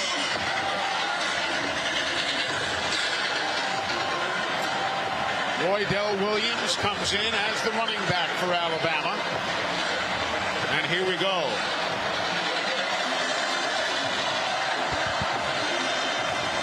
Shotgun for Jalen Milroe. Wide outs either way. Man in motion to the near side. Here's the give to Roydell, and can barely get back to the line of scrimmage. Barely. Sante made the tackle. He just snuck his way in there. He and Austin Key. Auburn has called their second time out of the half. It's 30 seconds in length. And Auburn takes their second timeout of the half. I think it was Tyler Booker who was trying to pull around and just wasn't able to recognize him and see him quickly enough. Now you got to get Jalen on the. You got to get Milroe on the move here. I'll tell you, it's been a tougher, much tougher ball game than a lot of people expected. A lot of folks immediately expect this one to be automatically tough. But then after last week and Auburn with their New Mexico State game, a lot of folks said, well, this one's over. Write this one off, and I think the fan base here was ready to write it off too, but Alabama left too many points on the board. Yeah. To put this thing away, and now they're fighting for their lives here. Roydell Williams. You're going to get some rub looks also on the edges. Second and goal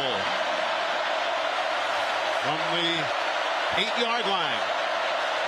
Motion Burton, bad snap. Over the head of Milroe and all the way back to the 36-yard line. Milroe recovers it.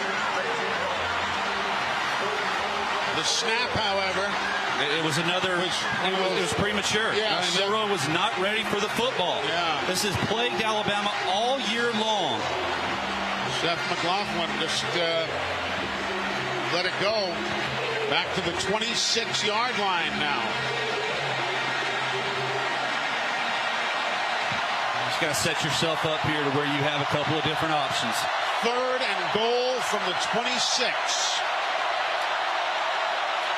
Here's the snap. Milroe stands in. He's got time. He looks right. He looks left. He comes back to the left side. He'll think about trotting. He's across the line of scrimmage. He then backs up and then throws incomplete to the 3-yard line. He might have been over the line again. Malik Benson. He might have been over the line again, and he would have been better off to run this ball and get as close to the 10-yard line as he could. He was across the line, then he backed up, and his trailing leg was onside. The rest of his body was across the line of scrimmage.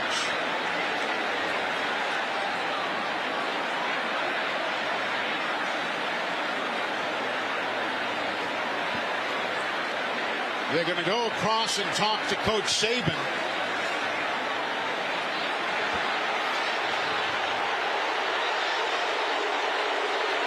He went forward, no question, he was across the line, but then he came back.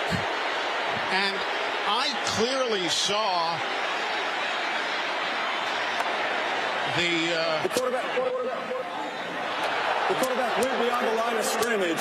Illegal forward pass, offense number 4. The penalty was 5 yards from the previous foul with the loss of down. Alabama has elected to use a timeout to avoid the 10-second runoff, 4th down. You know, we haven't seen this call in 10, 15 years, and we've seen it 3 times tonight. Yeah.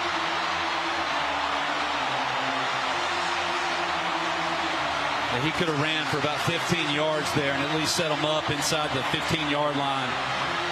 Well, this is just a jump ball now. So, Maury Knobloch, who do you have that can go up there and get it? Yeah, anybody you can. The tallest guys, Knobloch at 6'4". You know, and it's 4th down and 31. You know, not a whole lot of 4th and 31s. Of course, you were saying that before Tua to Devontae. There weren't a whole lot of those plays either. So, the illegal forward pass.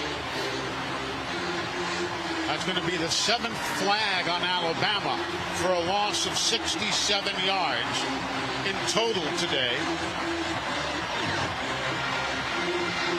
Penalties for Auburn will be 5 for a loss of 28 yards.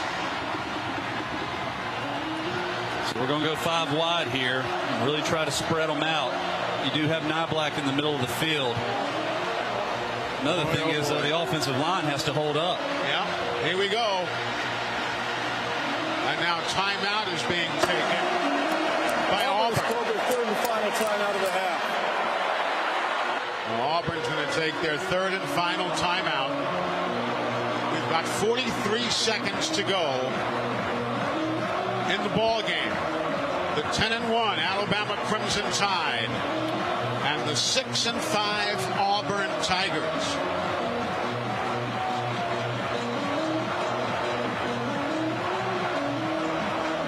There's too many points left on the field. I mean, it's just put yourself in this situation, make a couple of mistakes. You know, Coach Saban even talked about it. This place ain't haunted. It's just we don't play well down here. No, we don't execute. Yeah. For some reason, we don't execute.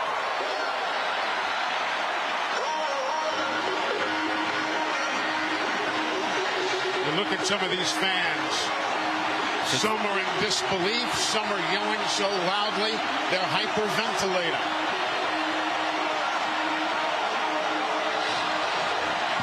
Fourth and goal from the 31-yard line. Here's the snap. Milrose stands in, lets everybody get downfield. Still standing. He throws into the end zone. He caught it. It's caught. It's caught by Isaiah Bond. Caught by Isaiah Bond in the corner of the end zone. Touchdown, Alabama. The Crimson Tide with 32 seconds to go in the ball game. Throwing a Hail Mary into the corner of the end zone, and Isaiah Bond, who has already caught 5 catches today, adds number 6 as he gets to the corner ahead of DJ James, the field cornerback, and the Tide has taken the lead with 32 seconds to go. And there is no doubt about that catch right there. Isaiah Bond fighting off, as you mentioned, DJ James, all kinds of contact. They're checking it here, but there's nothing to review. No, there's nothing to review. Secured the ball, got the foot down, and these fans are in disbelief, and I'm loving it. Unreal. Unreal. Isaiah Bond from Buford, Georgia, jumped up, and this team just refuses to die.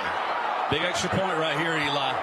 And this extra point would give Will Reichard a tie for the most points ever scored by any one player in a single season, and he has done so. And yes, if you're curious, any points that are recorded by him next week will count, and so too in the postseason. Isaiah Bond. And look, you mentioned it, Tyler, the offensive line, granted they had a lot of extra players versus the few that Auburn was deploying, but they did a heck of a job to give Milroe all the time they needed. Yeah, just a three-man rush, but they did their job up front, forced everything to the edge, had plenty of help there, and that's just a one-on-one throw, heck of a throw there. Now, let's move forward. You got 32 seconds. Yep. We know that Auburn needs to get to about the 43, 45-yard line for a legitimate field goal opportunity. You cannot play prevent right here. Boy, and I wonder if Alabama, squibs this. I don't know. Let's wait and see. You'd love to burn an extra couple of seconds and limit the number of snaps that Auburn has. And remember, Auburn has no timeouts. They have used all 3 of their timeouts. Here's Reichard, boots it away. And it sails into the end zone, and it's coming out from 4 yards deep. And it's going to be a body scramble at about the 15 or 18-yard line. It was Beatty who brought it out. Break those guys up. Come on, y'all. What are you doing this mess? A lot of pushing and shoving. The officials are standing there, pushing everybody aside. Assistant coaches coming off the sidelines. Standard over emotion. And it's a great saying. And this is when you really have to have it. You make a heck of a play, and get up and go to the sideline. Get the defense out there on the field. Michael Riley, one of the backup tight ends, he comes up holding his arm for the Auburn Tigers. He got hurt. First down, Auburn. Probably the best thing. Just let and he got hurt when he shoved a Bama player in retrospect. Keep everything in front of you here. All right, here you go. Fairweather is the guy you really got to watch out for. The tight end. Snap from the 15. Backpedaling to the 10. The ball is loose. It is hit. It'll be picked up by Auburn in the end zone. The official goes down, and Bama watches as Auburn brings it out to about the 2. And again, Auburn has no timeouts. They cannot stop the clock. 6, 5, 4, 3, 2, 1. Here's the last play being thrown here. Intercepted by Terry and Arnold. He'll bring it back down the near sideline. Touchdown, Alabama. Touchdown, Alabama.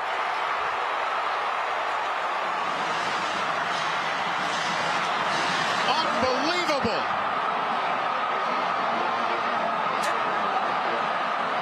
Alabama defeats Auburn 33-24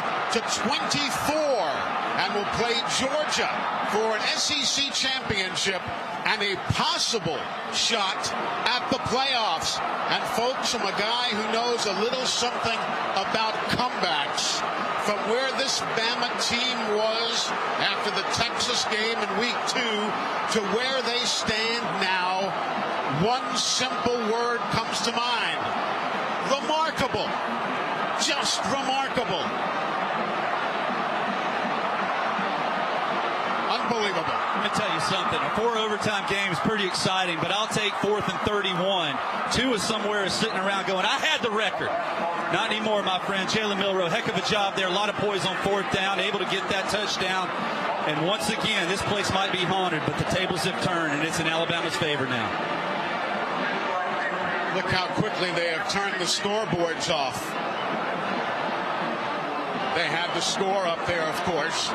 And now we do need to get clarification about that last touchdown. I thought it was good, the interception and the run back by Terry and Arnold. got to find out whether they counted it or not. The official stats right now are showing 27-24. The scoreboard said 33-24 before they turned the scoreboard off. But whatever it was, they got 24. And we got more than that. You just don't understand how difficult it is to win down here. It just, especially when the fans get involved. We didn't play particularly well for 4 quarters. Didn't finish drive, left too many points on the board, but miraculously was able to get that last touchdown score and do enough to come out of here with a victory. And it doesn't matter what the point spread is. You win in Jordan-Hare Stadium in the Iron Bowl, you've done something. Well, this was something special. This was something special. And now Alabama faces Georgia next week. And they are telling us now that the last touchdown will not count. That they did not count. So Terry and Arnold's run back, I believe it was, will be negated. And the final score will be 27-24. We just got that clarified by the officials. But 27-24, Jalen Milroe walking to the locker room. He's waving a towel in the air, waving his arms at the Alabama fans who were fortunate enough to be able to get tickets to this one. But Milroe, who will never have to buy a meal again in Alabama, he combines with Bond for a touchdown, and that is a legendary play in a legendary series as Alabama gets the victory. The Crimson Tide 27, Auburn 24. That is the official final score, 27-24. And I'll tell you something, folks, it doesn't get a whole lot better than that. Tyler Watts, you've been here, you've played in it, but boy, I'll tell you, the nerve-wracking nature of this is just unbelievable. And the tears that are flowing from the fans, from the Auburn fans' eyes, I can sympathize. I know I felt like that when 10 years ago we left here after the kick six. But I'll tell you, this was something special. This was a joy. This was an absolute joy to call this game. Yep. A lot of missed opportunities, but when you find a way to persevere at the tail end of a game, it shows a lot of guts and composure. So again, folks, next Saturday, it's Alabama and Georgia from the Mercedes-Benz Stadium as the Crimson Tide takes a 27-24 win over the over the Auburn Tigers. Next week, the Georgia Bulldogs for the SEC championship, and then who knows what will happen as we look ahead to the postseason.